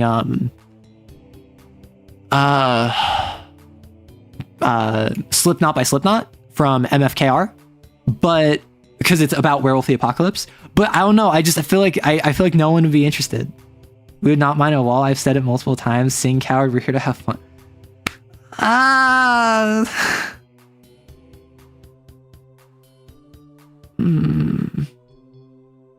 Okay.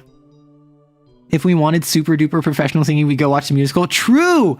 Okay.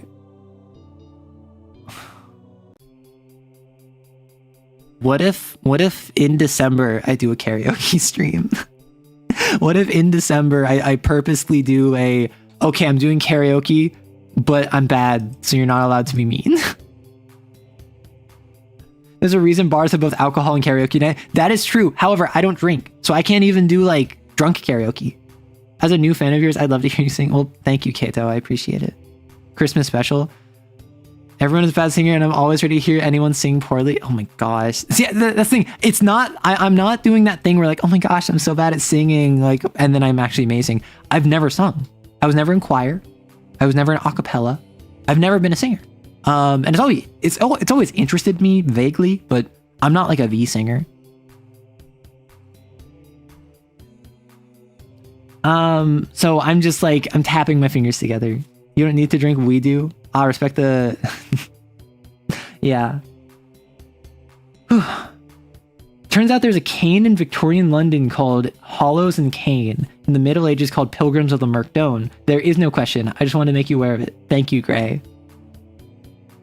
In D&D 3.5, there's a prestige class for the Paladin called the Grey Knight. We were high enough level that I could unlock the ultimate ability, the ability to break the Paladin's oath at will, so long as their results were good. I combined that with glamored armor, an excellent bluff skill, and the contract of Nepenthes. Oh my gosh.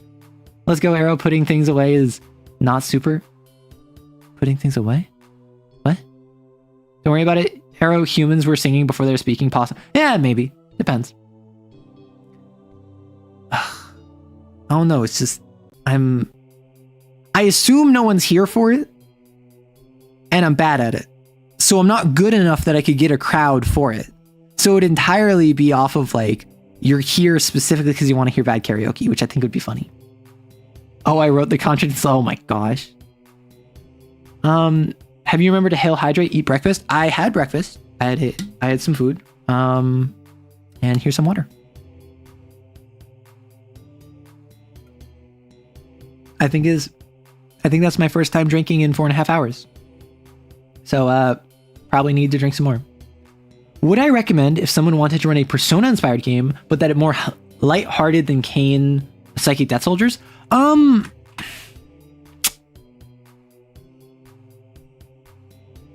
thought about this. Because I did think, like, you could just run Persona. If anything, I would run Persona 3 in Kane, specifically. The issue is you can't really gain new personas. Like, you could learn new blasphemies, I guess, but that's not really personas. I think Persona in Kane works because Persona did inspire Kane, right? That it's listed as one of the inspirations. I think Persona 3 is probably your best bet because Persona 3 is the darkest, it is the grittiest, it is the most depressing, like Kane. But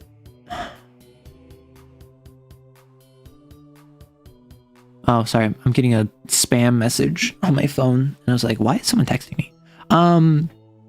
Persona 3 is the grittiest, is the darkest, is the most depressing. It would fit the best, particularly with like evokers with psychic trauma. You have to take your evoker, blast into yourself to spend a psychic burst. Water, you said you don't drink lying on stream. Yeah, I have to aerate it. I don't drink it. I just consume it into my blood. What about the P? Okay. Persona. I played Persona 4 Golden. Then I played Persona 3 Portable. I played Persona 4 Arena Ultimax, but I actually didn't beat it. And I've literally just now, like in the past couple weeks, started Persona 5 Royal, and I've only played it twice. 3 times. I played it 3 times thus far. And I just got to the point where I exited the first palace to give the host its calling card. I've not given him his calling card yet, and please no spoilers, either for me or for anyone else, but I'm like maybe like 10% of the way into Persona 5, probably less so. I've played for like 15 hours. Well, that's like 10%. Yeah. But I've played like 13 hours of Persona 5. You kids in your modern Personas. I want to play Persona 1, Persona 2. I've heard good things about them. I've heard Persona 1 is jank as all heck. I've heard Persona 1 is every 5 feet you hit a random encounter and it's not fun.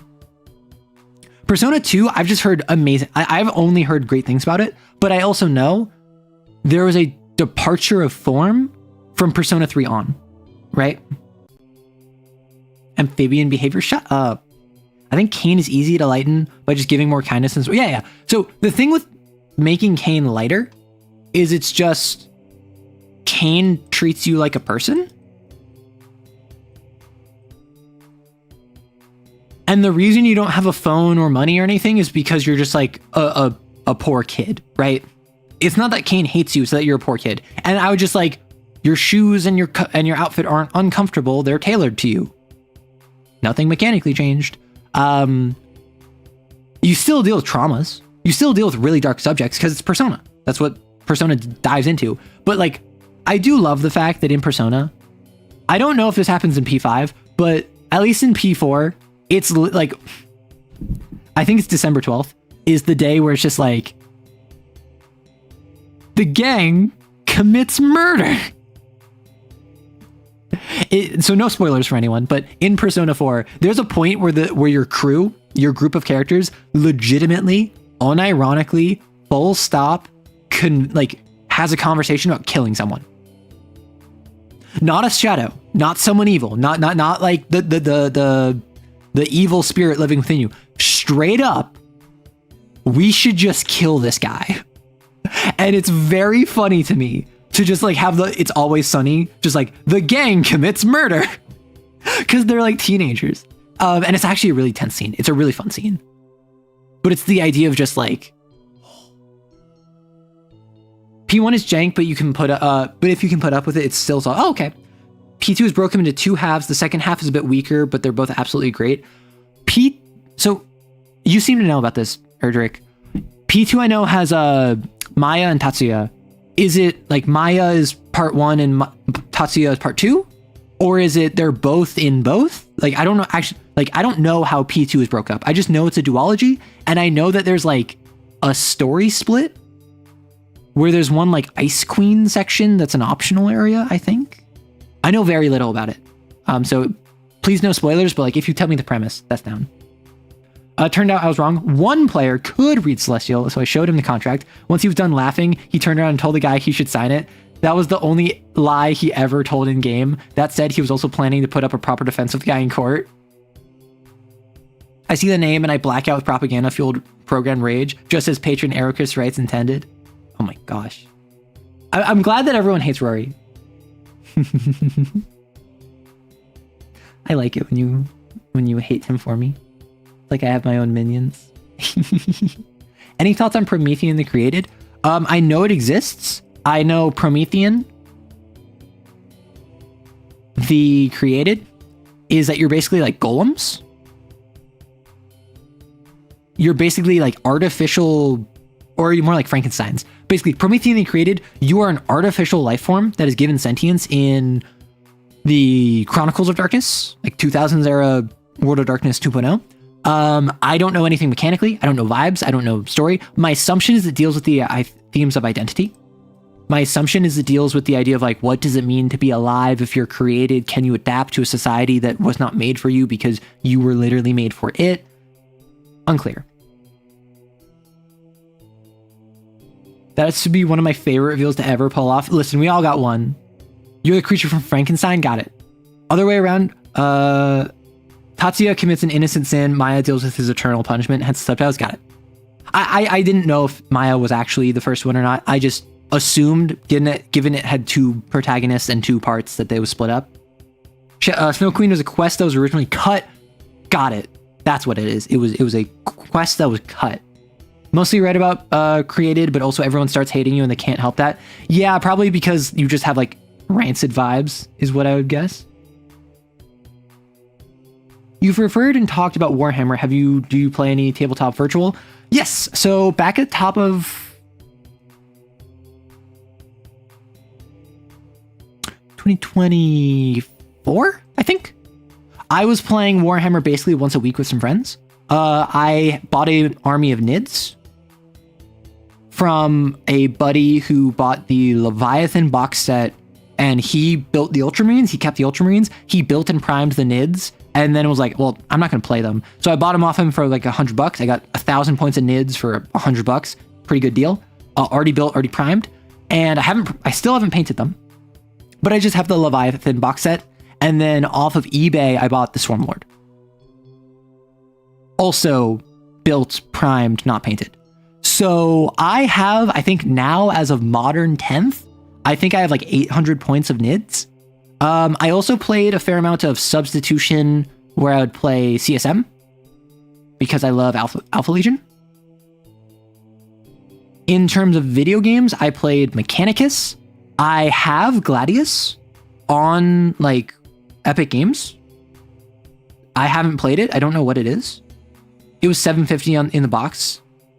Yeah, so I got they decreased the points of the box. So I think I went from like $750 down to like $650 or something. So I have a bit more than a combat patrol. Yo, we talking Persona 1 and 2? Yeah, we were just talking Persona 1 and 2. I have not played either. I am currently playing Persona 5. I've already played Persona 3, Persona 4. So no spoilers, just for anyone who hasn't played them. But Persona 1 and Persona 2 are on my list. Okay, I loved Mechanicus.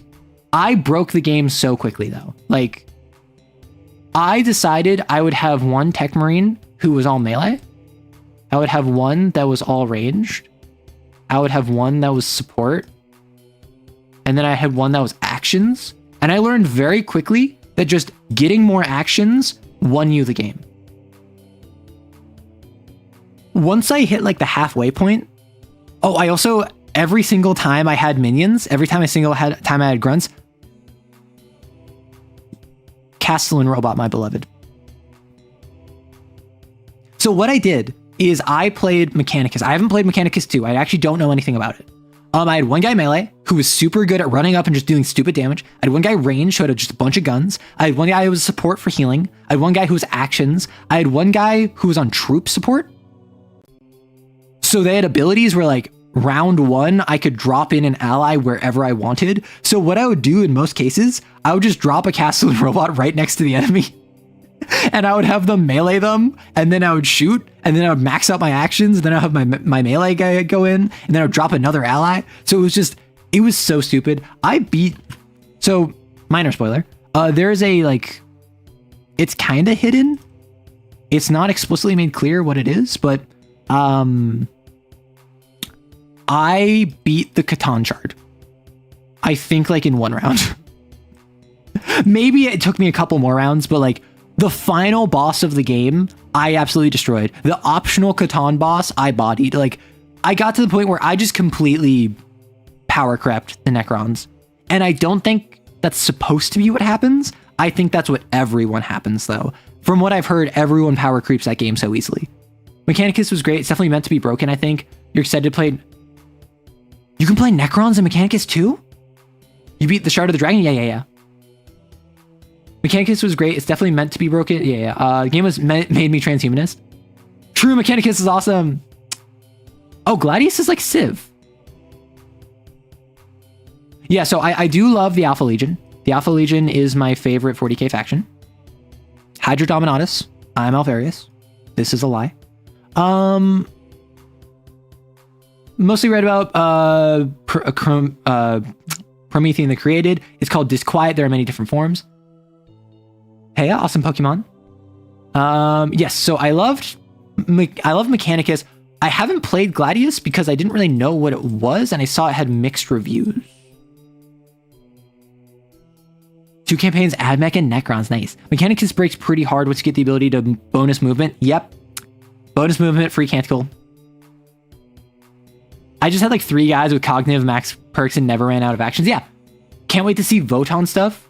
Okay, literally my first video I made on this channel, not my first short, but my first long form. You can still watch it and it's still cringe, so I don't recommend you watch it. I played a modded lobby of DRG, Deep Rock Galactic, where it felt like we were Voton fighting Tyranids because there was probably 50 of us and there was like 10 times the enemy spawns, right? So it was a modded lobby that removed the player cap and also like vastly increased enemy count. So I have footage of this gameplay where, oh, you have a Voton kill team? Nice. I have footage still on my PC of the freaking nonsense that I got up to where it's like, oh, there's so many. You're a huge fan of the book Frankenstein, and I utterly loathe Promethean. Well, that's because the original Frankenstein book was not about some monster. It wasn't even like, intelligence is knowing Frankenstein wasn't the monster. Wisdom is knowing he was. No, the book Frankenstein was not about monsters. It was about a cringy college dropout who got in over his head and gave birth to a child and needed to be taken care of for the rest of the story. It's Mpreg is what it was.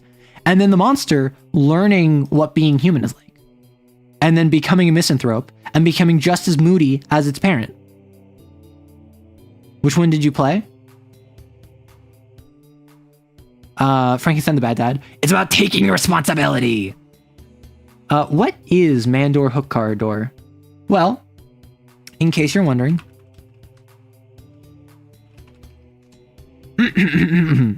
excuse me.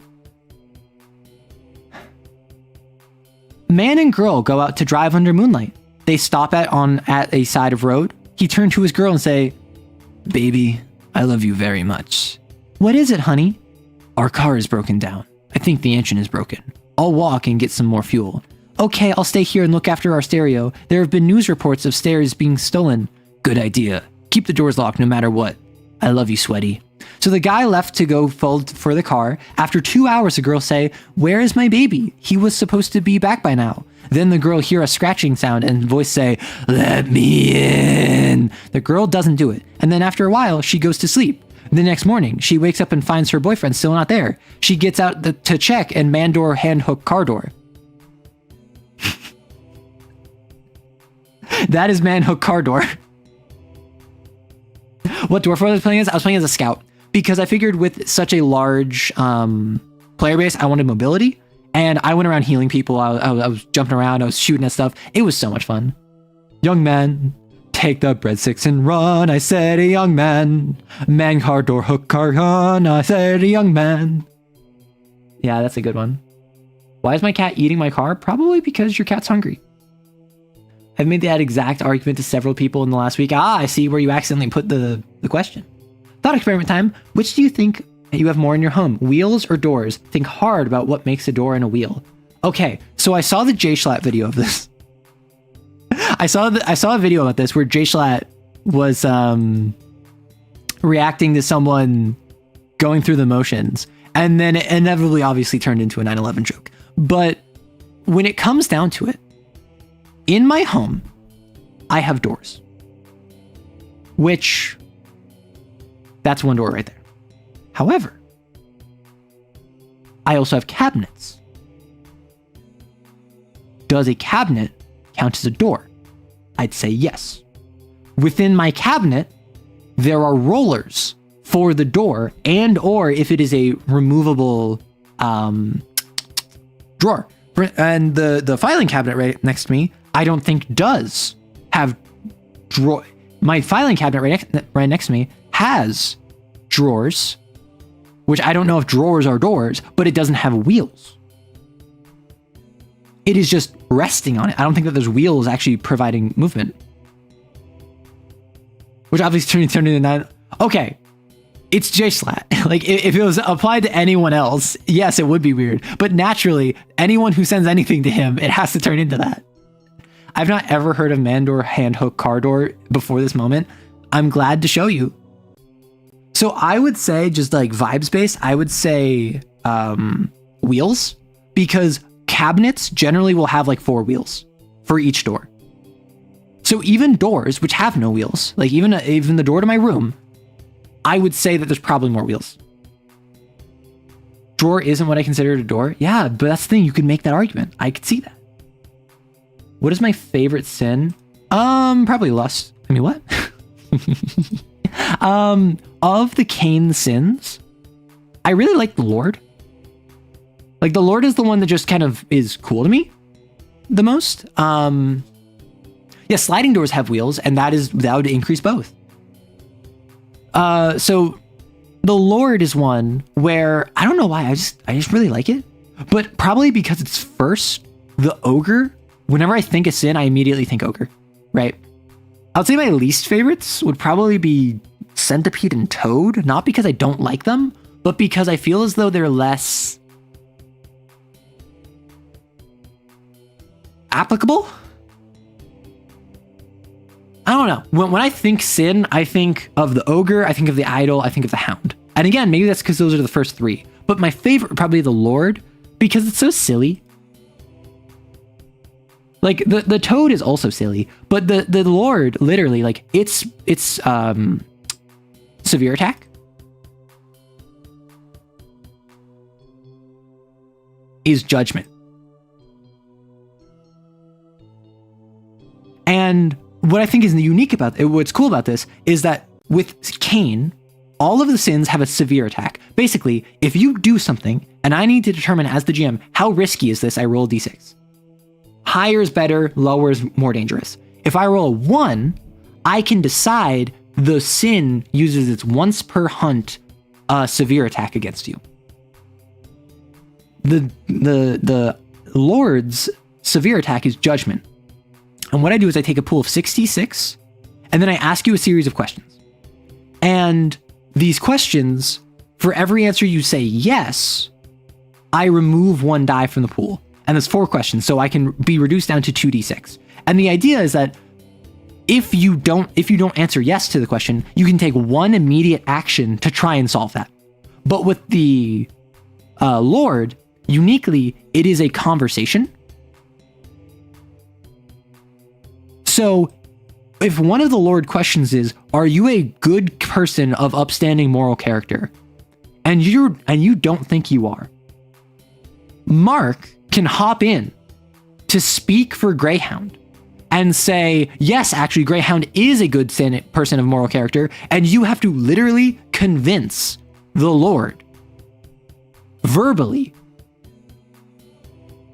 by providing facts and evidence and or anecdotes that Greyhound is a good character, good person. Whereas all the others, it's like, oh, can you physically grab them, pull them out of the way? Can you spend a blasphemy to protect them? Can you make a roll to succeed this thing? Can you use an item? Whatever. And I think that's really cool. And then also the severe attack, it gives you sin, because the Lord is like haughty. It's greater than thou. The Lord is always going about its kingdom, like protecting its people, your vagrants, your wannabes. A lot of its abilities say that you're not allowed to like curse, and you're not allowed to like show anywhere between the ankle and the wrist to members of the opposite sex, and you're not allowed to like speak the Lord's name in vain, or the Lord's name in vain. Like, it's just funny to me. Centipede and Toad feel like they're exact opposite lines of a class divide. Centipede and Toad, it's a little horseshoe theory, right? Like, if the Toad is here and the Centipede is here, this is a villain, this is a monster. So like, Hound would be here, Lord would be here, I feel like Idol is here, and Ogre is here. Like, does this make sense to you? For any of you who know Cain, does this like horseshoe make sense to you? Where I'm not a huge, I'm less a fan of these, the further the extreme it is, but I still really like the Lord, right? Toad is a guy who never took a vacation, trying to save up to retire while taking care of his mom. Then all his retirement was lost to Enron. Toad is fun, but I didn't do it about material wealth, but comfort and rest, nice. Lord, you're not allowed to swear in my house. Exactly. Does the metaphor not work well for you? What do you mean?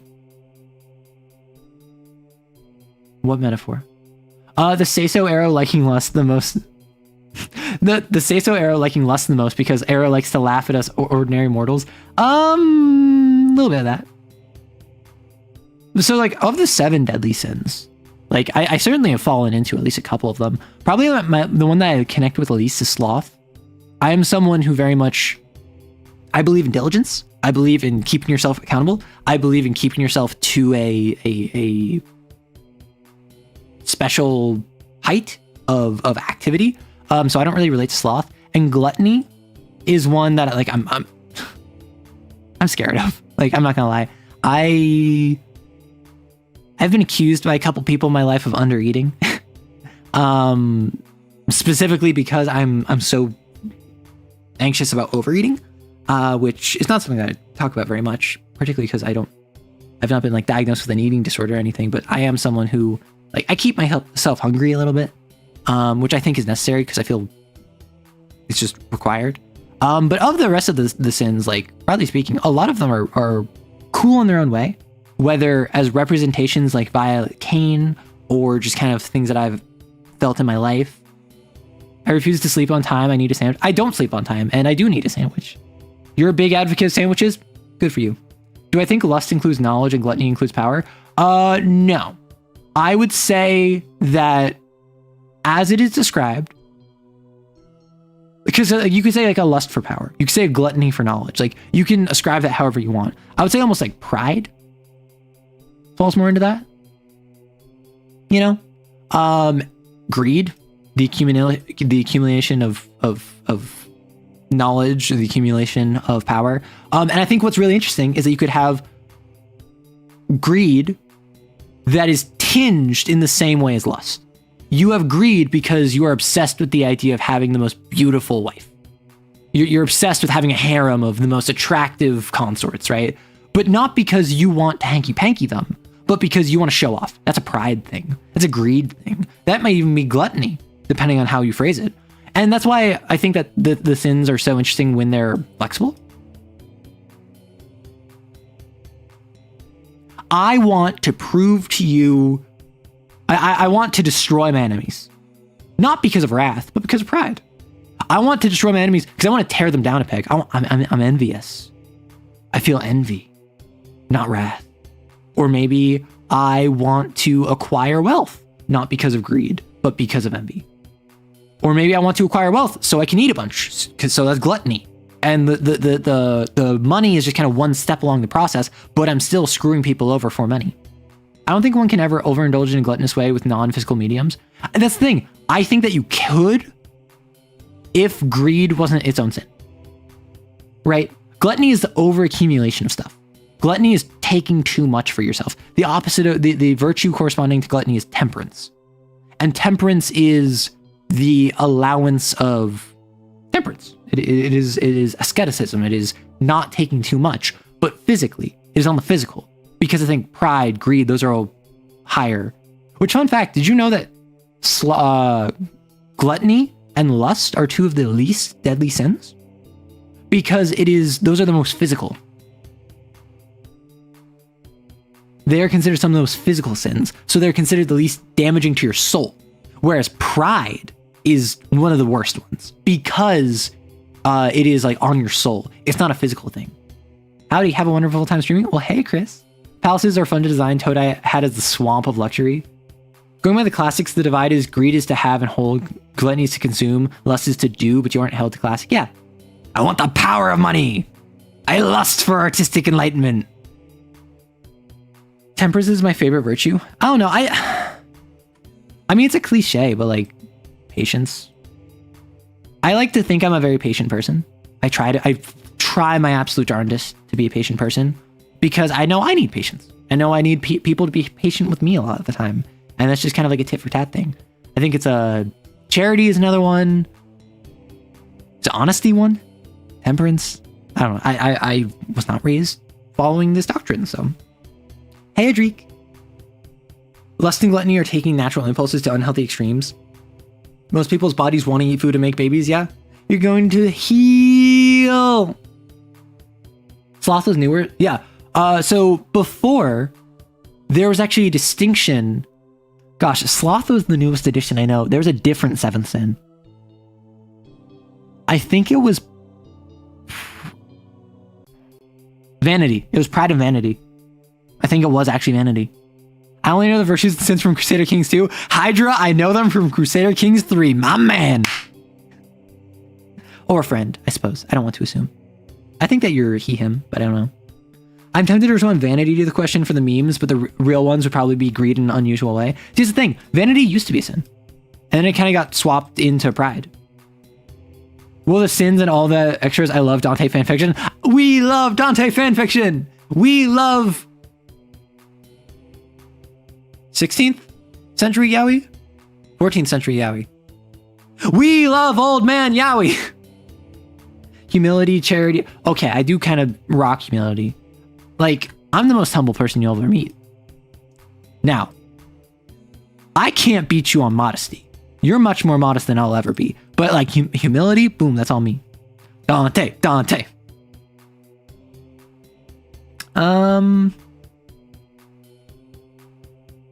What is my first sin? Has anyone told you that my VTuber avatar looks like Tomoko Kuriki from Watamoe? I think someone told me that last stream. Tomoko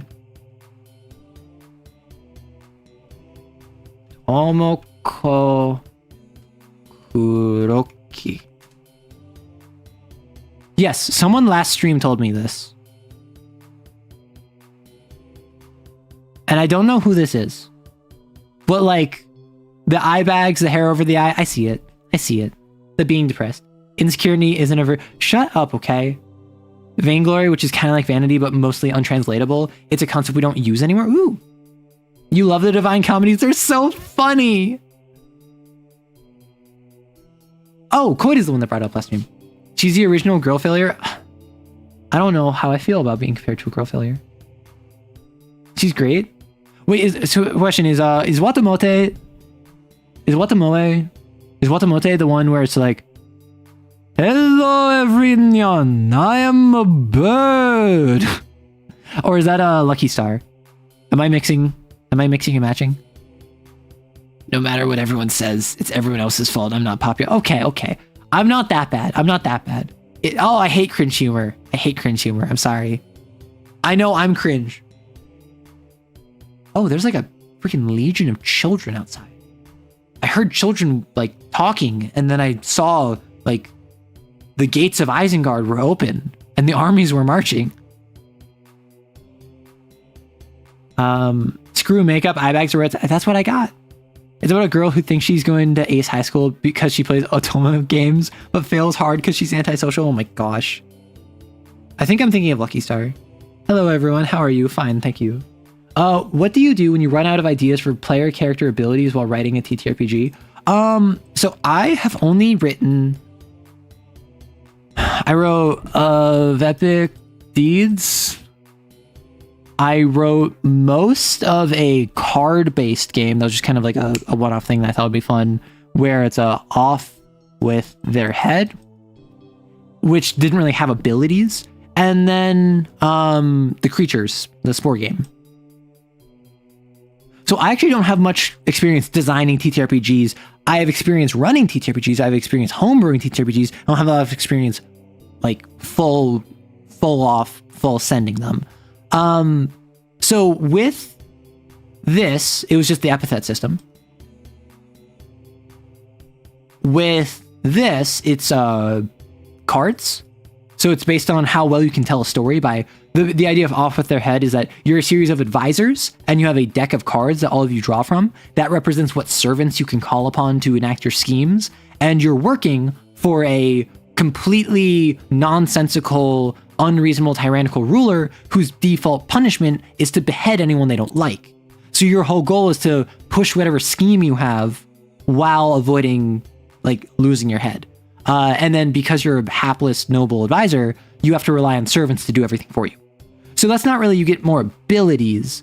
I did come up with a couple abilities you could grab as a quasi experience thing, but with like creatures, for instance, it's mostly the traits.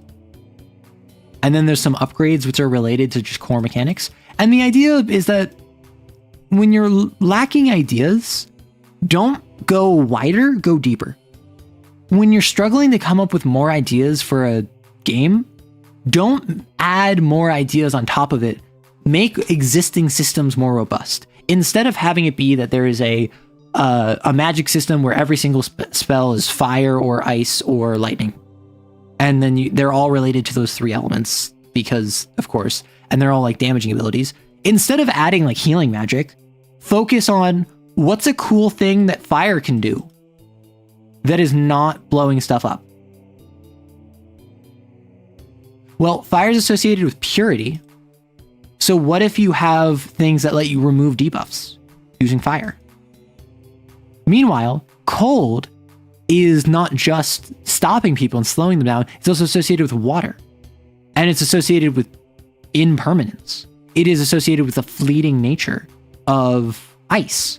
So maybe you have the idea of really strong temporary benefits from like cold magic, right? The idea of like you're frozen and your abilities melt over time.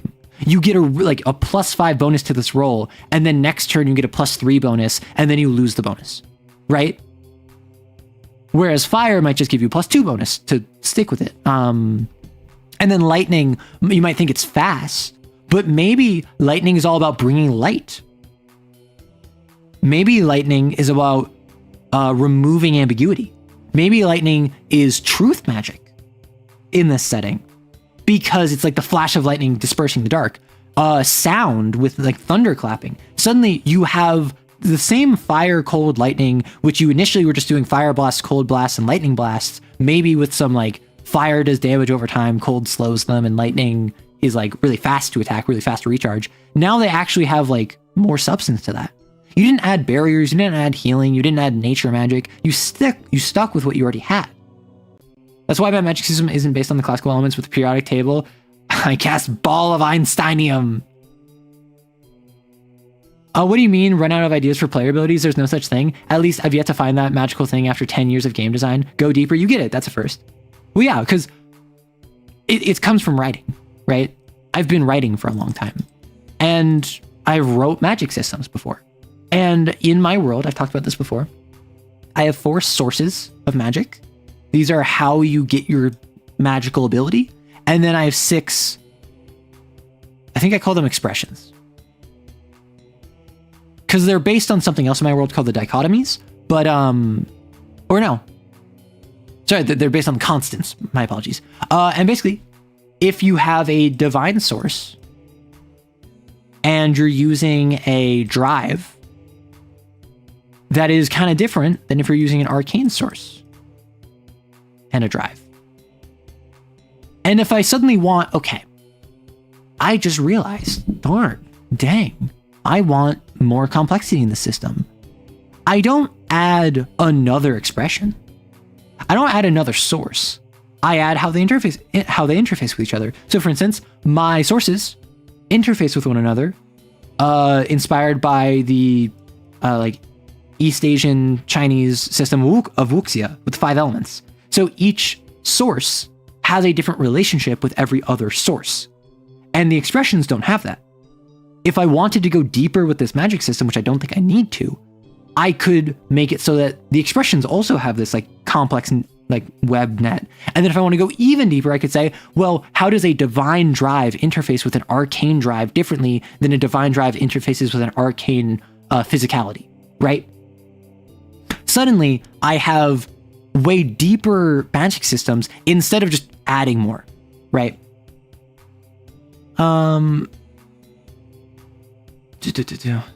There's also the Sky City idea you made with the differing myths of Skybearers. Okay, so that was more of like a lore one-off thing. But hey, Meckel, that was less a system. That was less a TTRPG. That was more just a random lore bit that I came up with, talking about Aether and Iron. Thurlov Sanderson, yeah, exactly. Any advice on making up lore? It changes based on your medium. If you're playing a TTRPG game, my unironic advice for lore is to ask the players, hey, what do you want? And give them, like, come up with a core premise. This is a world where fire never was invented. What does that mean? Like, do we have metallurgy? You still have metallurgy because of stone shaping magic that can shape the metal into a blade that you want.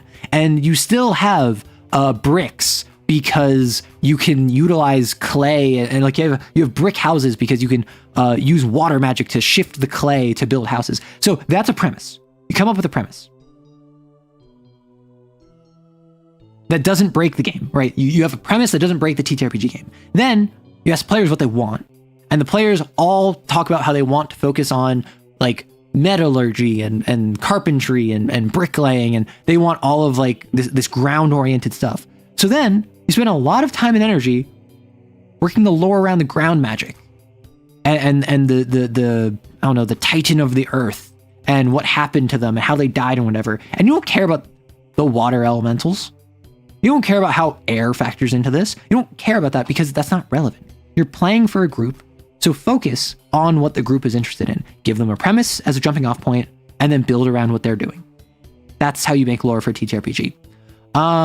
For like a story, or if you're writing a TTRPG, basically in a situation where you're not running for a group, you're trying to make lore for other people to consume. Again, start with the premise. Always start with the premise. There are very few things I would say always do, but a premise is what got you excited. Why do you want to write this? Why are you writing TTRPG? Why are you why are you like writing a story?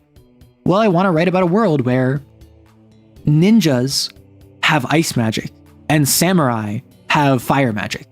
And there's this huge class divide between people that can use fire magic and people who can use ice magic. And it's all inspired by like feudal Japan, right? And the concept of Bushido is tied very strongly to this like element of fire, right? That's a cool premise. So then build from there. Who are the samurai? Who are the ninjas? Why are they fire? Why are they ice? How does the ice manifest? Are people who are not ninjas, do they have ice magic? If they do they have non-ninja ice magic? Is it different? Is there a non-magical class in the middle? Does that non-magical class support either side?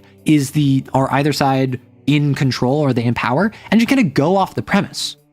And you don't need to worry about what's my geography look like. You don't need to worry about who's the ruler of this place until you get to that point naturally. If you're just making a story, if you're making a TTRPG setting, focus on the premise, build off of the initial questions you have there. Who are the samurai? What is the name? Who is the most famous samurai there was? Never let nerds be in charge of anything. They will nitpick you having the wrong 10% in your bronze alloy. Hey, that's the difference between bronze and brass. I add more how they interface with each other. Dang, I can't believe Arrow turned this sourcebook Yuri into a polycule. Listen, if it's Yuri, it has to be a polycule. I'm sorry. For lore, I just got bored and then I'm suddenly shot with abilities. Also, Wuxia mentioned hype. Yeah, every time I mention Wuxia, someone in chat goes, Wuxia! Ah! Right? Which is cool. One way would be to mix elements and attributes that are really odd since the gods were just silly like that, such as lightning being this disease magic since everyone is allergic to lightning. And if you burn bronze and brass for powers and a wrong percentage of tin, you can get magnitude 12 headache you might die from. I just come back to say that brass is copper and zinc. Why are we talking about copper and zinc? Why? Okay, so reminder, we do have a Q&A open. If you have a question you want to ask, by all means, drop it there. We've been going 5 hours. We could go 6, but we're out of questions, and I have stuff to do. So I could wrap up sooner rather than later. Metallurgy moment.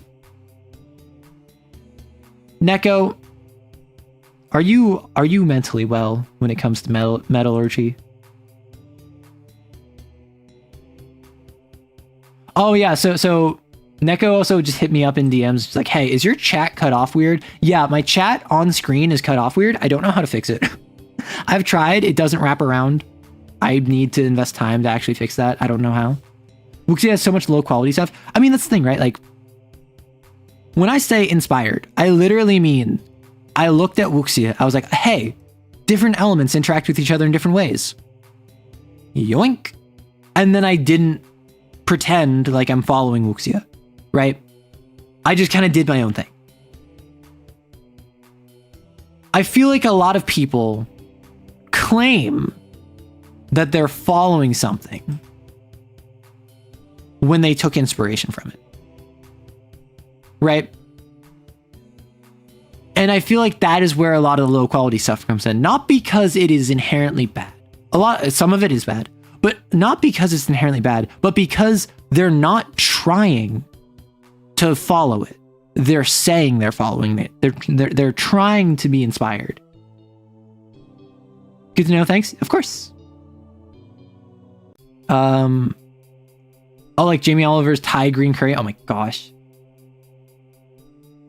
Hate Allergy, A Story of Romance. So have I heard about Mistborn? I have. I have the trilogy. I have the first Mistborn trilogy. I read the first book. Gosh, it was like 2 years ago at this point. I actually really enjoyed it. I really enjoyed it. The only reason I didn't read the second book is because I didn't have the trilogy at that point. Then I got the trilogy, and I just have not had time. I should really read that.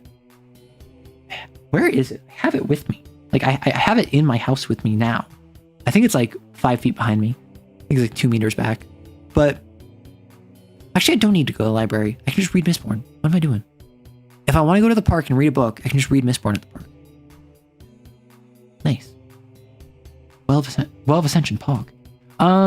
A friend sent me this trilogy as a gift, and I've still yet to read them. You're a monster. Honestly, I enjoyed the first one. And there was a twist. No spoilers, just in case. There's a twist about the villain, I will say, and you should know if you've read the book, that I didn't pick up on until the point where I don't think I was supposed to pick up on it. So, like, throughout the story, you're reading like the recounting of the villain and blah blah blah blah blah blah blah, and then I think I was supposed to get the twist like here, and I didn't. And then it kept going, and then the main character encounters the villain, or encounters someone where they thought the villain would be, I should say. That I realized immediately, oh, this is the villain. Here's what happened. I understand the context of what should have been revealed there. And then it keeps going, and everyone's like, whoa, where's the villain? What happened to the villain? And then it's revealed, like, haha, I am the villain. And then it was revealed that that guy was actually that guy. So I had this weird moment where I picked up on the fact that the villain was someone else earlier than expected. But Pirate Software, if he was good, is it because of the MS Paint? I actually got the MS Paint from him. I'm not going to pretend like I didn't.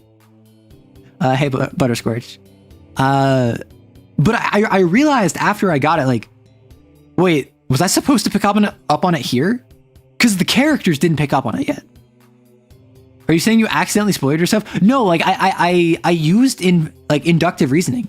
I picked up on it just purely via critical thinking after I think I was supposed to, but before the characters did. So it wasn't a situation where I missed it. It was fully a situation where I got it before the story spelled it out for me. But reading it, I felt like I missed the priming point. It's because of the MS Paint, yeah. Okay, so let's not say that I'm Pirate Software but good. I'm not. I don't think I'm nearly as I'm probably not that guy. I'm probably Pirate Software but neutral, let's say. I don't think I'm quite good. However, I know how to use my mana crystal. I'll say that. Mistborn. Gonna head out for a couple of videos, then come back. I need to clean my room. And if I'm watching you, I want to get engaged. Well, of course. Thank you so much. I'll probably wrap up within the next half hour. Well, all I'll say is, is that the twist? In the story, yeah. I'll say it's one of the twists. There's a couple twists. There was a twist I was not expecting, actually. There was a twist where the character Marsh goes undercover.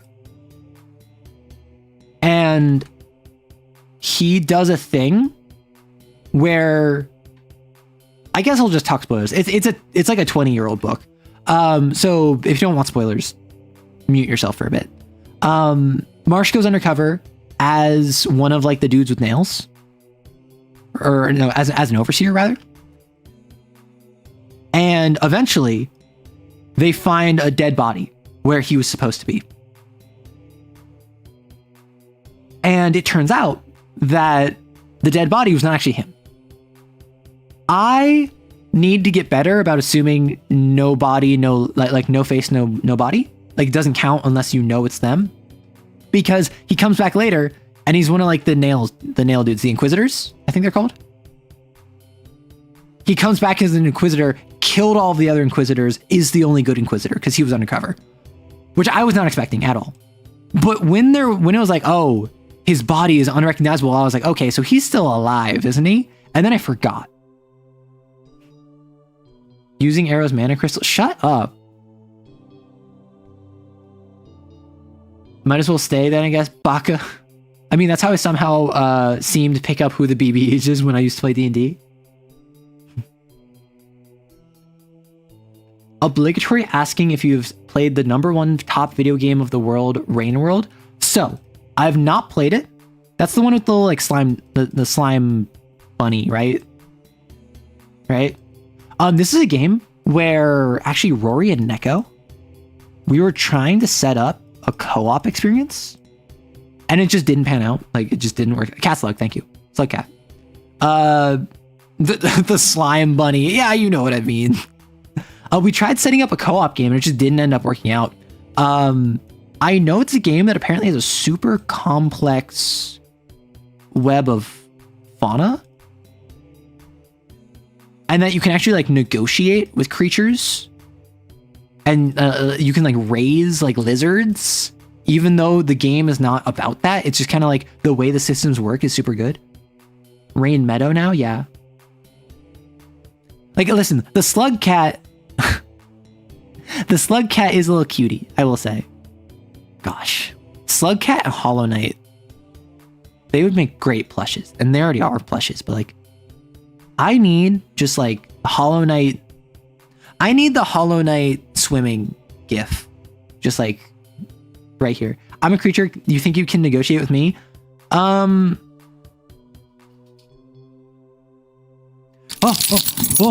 Jiggly keys. Oh.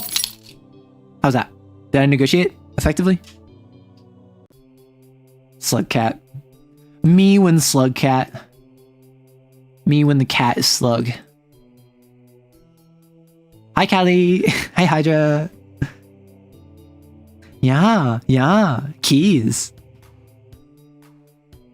I swear. I've talked about the creator who clicker trains her chat. I think I've just done the same thing with keys. What if I just give you like affirmations every time I put the keys on? Hey, Quarry. I'm just like... Well, so let me just like... Well, you've done a lot, haven't you? You've been so good. And then just like, every time I do that, I just give you affirmations. And then you associate positive feeling with jingling keys. And then every time I jingle the keys, that just instantly boosts up chat morale. Just like the good ending of training my chat. That'd be so silly. The ecology is amazing. Yeah, I've heard that Rain World, the ecology is so good. No, my Pavlovian response. Curse you, lizard brain. Okay, question. Do you see yourself more as monkey brain or lizard brain? Because like to me, lizard brain is I want to bask. Monkey brain is I want to break something. Lizard brain wants warm and will bite. Monkey brain wants chaos and simple. Lizard brain is too smooth to be insulted. Monkey brain will punch you if you are mean. Like, do you see the divide here? You're worm-brained, key gooning, left and come back to clicker training. Listen, no one has paid me for the praise or punishment. That was a lot of big words on that $20 and $20 short. Not a lot of payoff. Oh no, we're being brainwashed. Keep going. Oh no. I'm some sick, messed up thing between. What are you, some sort of human? I said I have cats. Yeah? Yeah. I haven't seen any of that. I want enchiladas. I just suddenly came over, like, I just got the urge, like, I just want enchiladas. What am I having for dinner today? What am I having for dinner today? What did I have for dinner yesterday? What the heck? What the pog? I can't remember basic things. I have 3 brains in me. None of them are smart. Listen, I have the heart of a lion and a lifetime ban from the Shanghai Zoo. I'll have your Twitch mod flex the cash. Oh my gosh. Human! Exactly. So, come here often? I'm not gonna lie, I'm kind of tapped for conversation topics, and normally I would just pivot into something else, but I feel like that now's a good time to wrap up, unless anyone has any other thoughts. Lionheart the best gunblade. Okay, that made me laugh hard enough to scare my wife. Yes. Let's close. And Q&A. No more Q&A. Lick eyeball, eat bug. That is how the lizard do. Woe be upon you. Okay, question. Have any of you seen the recent clip where it's HoloLive? And it is Raura casting Doom. I just need you to understand that my first thought when I saw this was geez, dude, this mech war is messed up. I'm out here shooting my buckshot, and I just heard execration's the name of the unworthy dead. like the idea of just like, I'm out here casting freeze and fireball, and I hear doom. Did I press the skip button while eating? No, I didn't eat. Wait, last night? Oh, last night was salad. Right, last night we grabbed salad and did breaded chicken and put it in it with like an Asian sauce, like a Asian sesame sauce. It was pretty alright. I don't want chicken. Frick. I don't want rice and chicken. I haven't had rice in a couple days. No, we're gonna have pasta. We're gonna have pesto tonight. We made pesto earlier in the week. Heck. I should go eat. No, I'm streaming. Have a good. I'm not gonna have enchiladas. Salad is so. No. It was salad. No, this was like a proper salad. This is like salad with chicken, like breaded chicken, orange, seeds, mushroom, carrots, like some dried fruit, sesame seed. Like it was like a full-on like meal salad. It was not just like some lettuce and some ranch. It was like a proper like meal salad. Pumpkin seeds. I don't know what they were. Yes, go eat that. But I'm streaming. Why would I stop streaming just to eat? I like a good healthy salad with lettuce and grape tomatoes. And oh, there was also some tomato. I'm actually not a huge fan of tomato. Doom. Yeah, I'm not a huge fan of tomato. Growing up, I was not a fan of onion or mushroom. Now I am much more of a fan of both, though still they're kind of like on my Although what I have tried is I got lion's mane mushroom. Marinate it like a steak, press it in the oven so it loses moisture, and sear it. It is just a little bit chewier of a steak. It is like a a particularly fatty piece of steak, which is not the same as like a well done steak, right? That is not the same. However, it was still pretty good. I'd still recommend it. Same thing, we've made tofu carnitas as like a pork substitute because my roommate's Jewish. And literally they're so good. They're cheaper, and I would take them over the pork carnitas. Obviously, the pork carnitas, the texture is different. There's a little bit of a taste difference. I do love me some pork carnitas. However, tofu carnitas, so good. Mystery seeds, I don't know. Someone put their mystery seed in my salad. Repel lesser undead, me throwing a bottle of ketchup at me. I don't like ketchup. Ew. If we all stop talking, Arrow will have to go and eat and stream. Okay, if everyone in chat stopped talking and I was just sitting here yapping to myself, which has happened before. I've had that happen with like 20 CCV. I've had that happen with like over a dozen people in chat. I would feel so bad. I would feel so sad. I would like, they don't care about me. Oh heck, I need to hit up my client. I have editing to do.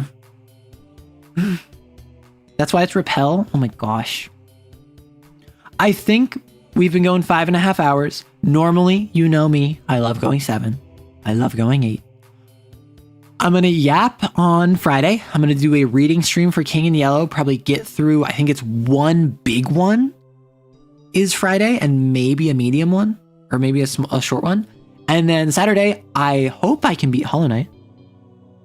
We Parasocial. Listen. I made a post today on Twitter Blue Sky where I said like, listen,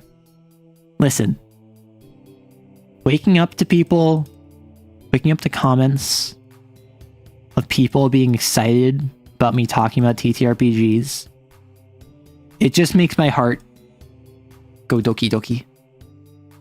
And yes, that is parasocial. It's literally parasocial of me to say. However, when I wake up and I have like a couple dozen comments from people talking about how cool an idea that I talked about was. Thank you for the follow. I appreciate it. I just kind of get all embarrassed and I get all happy and I appreciate it because I've talked about this before. I'm at a point where I can see the difference in my growth now than I had when I first started, than I had a year ago, than I had probably even 6 months ago. I've had a video reach almost 1 million views. I've had multiple videos which combined can pay off part of my rent, frankly. Like no, I'm not paying half my rent with it, but I have more money coming in from YouTube now that I'm monetized, and actually my recent videos have been getting some attention by long form, that I unironically can now justify this time expenditure to myself more, which is something that whenever finances get involved is always super difficult. But now I can justify this to myself more, where it's like, yeah, I'm making some amount of money off of this, and not enough to pay half my rent, but enough to pay like a third of it, which is more than nothing. Not the doki doki, yeah, no. Repel, Arrowkiss writes, squirts an entire Costco bottle of ketchup. Guess it's time for me to go rewatch that video again soon. Good stream. Well, thank you all so much. I appreciate you swinging by. On Friday, be on the lookout for King in Yellow. I will read the next stories of it. I don't remember which one it is. Saturday over on Twitch, I will be playing Hollow Knight. My goal is to beat the game. I don't know if I will. And actually, sorry. I'm gonna make an announcement about this on Discord and socials and everything. I'm going to attend a virtual convention as like a content creator. I don't think I'm going, and I'm being special, but I'm gonna be one of a few, but I am going to join. Let me see which one it is. I'm going to be a part of official Endix. The Endix showcase, which is November 29th and 30th. And because I am joining as a content creator, I will get exclusive access a day early. So we as a community can hop on the 28th. So yeah, a week from this Saturday, we're gonna have a special stream where I'm gonna be talking about like a online games festival. I don't know what it is. I don't know what's on it. I've never done this before, but y'all are gonna be able to join me, and we can like probably yap and look at games. It's one of those things where it's you need to download the launcher. You'll be able to join a virtual area, and then there should be various publishers that have games that you can interface with. But I will be making a community post about it. I'll be making a Discord post about it. I'll probably be blasting it socials when it gets closer. But yeah, I officially am part of this, so I don't know what that will entail. Be on the lookout. You do love me in Gamertree? Yes, it will be a perfect time to see a bunch of indie games. It's a big gaming showcase, so hopefully you find something you like. Anyway, thank you so much for swinging by. I'm going to go eat some food and take care of myself. See you Friday, whether you are here for the members only stream where we're doing King and Yellow, or right after the stream when I make it public, you hop on and listen to it, or if you're over on Saturday. Be on the lookout for hopefully a Lancer video tomorrow. And my goal is the long form for next week is going to be the Lancer tier lists I did the other week. So stay tuned. Thank you so much. Bye-bye. Ha. They don't know I care about them. They don't know I'm super grateful to have them be a part of my community. The absolute fools.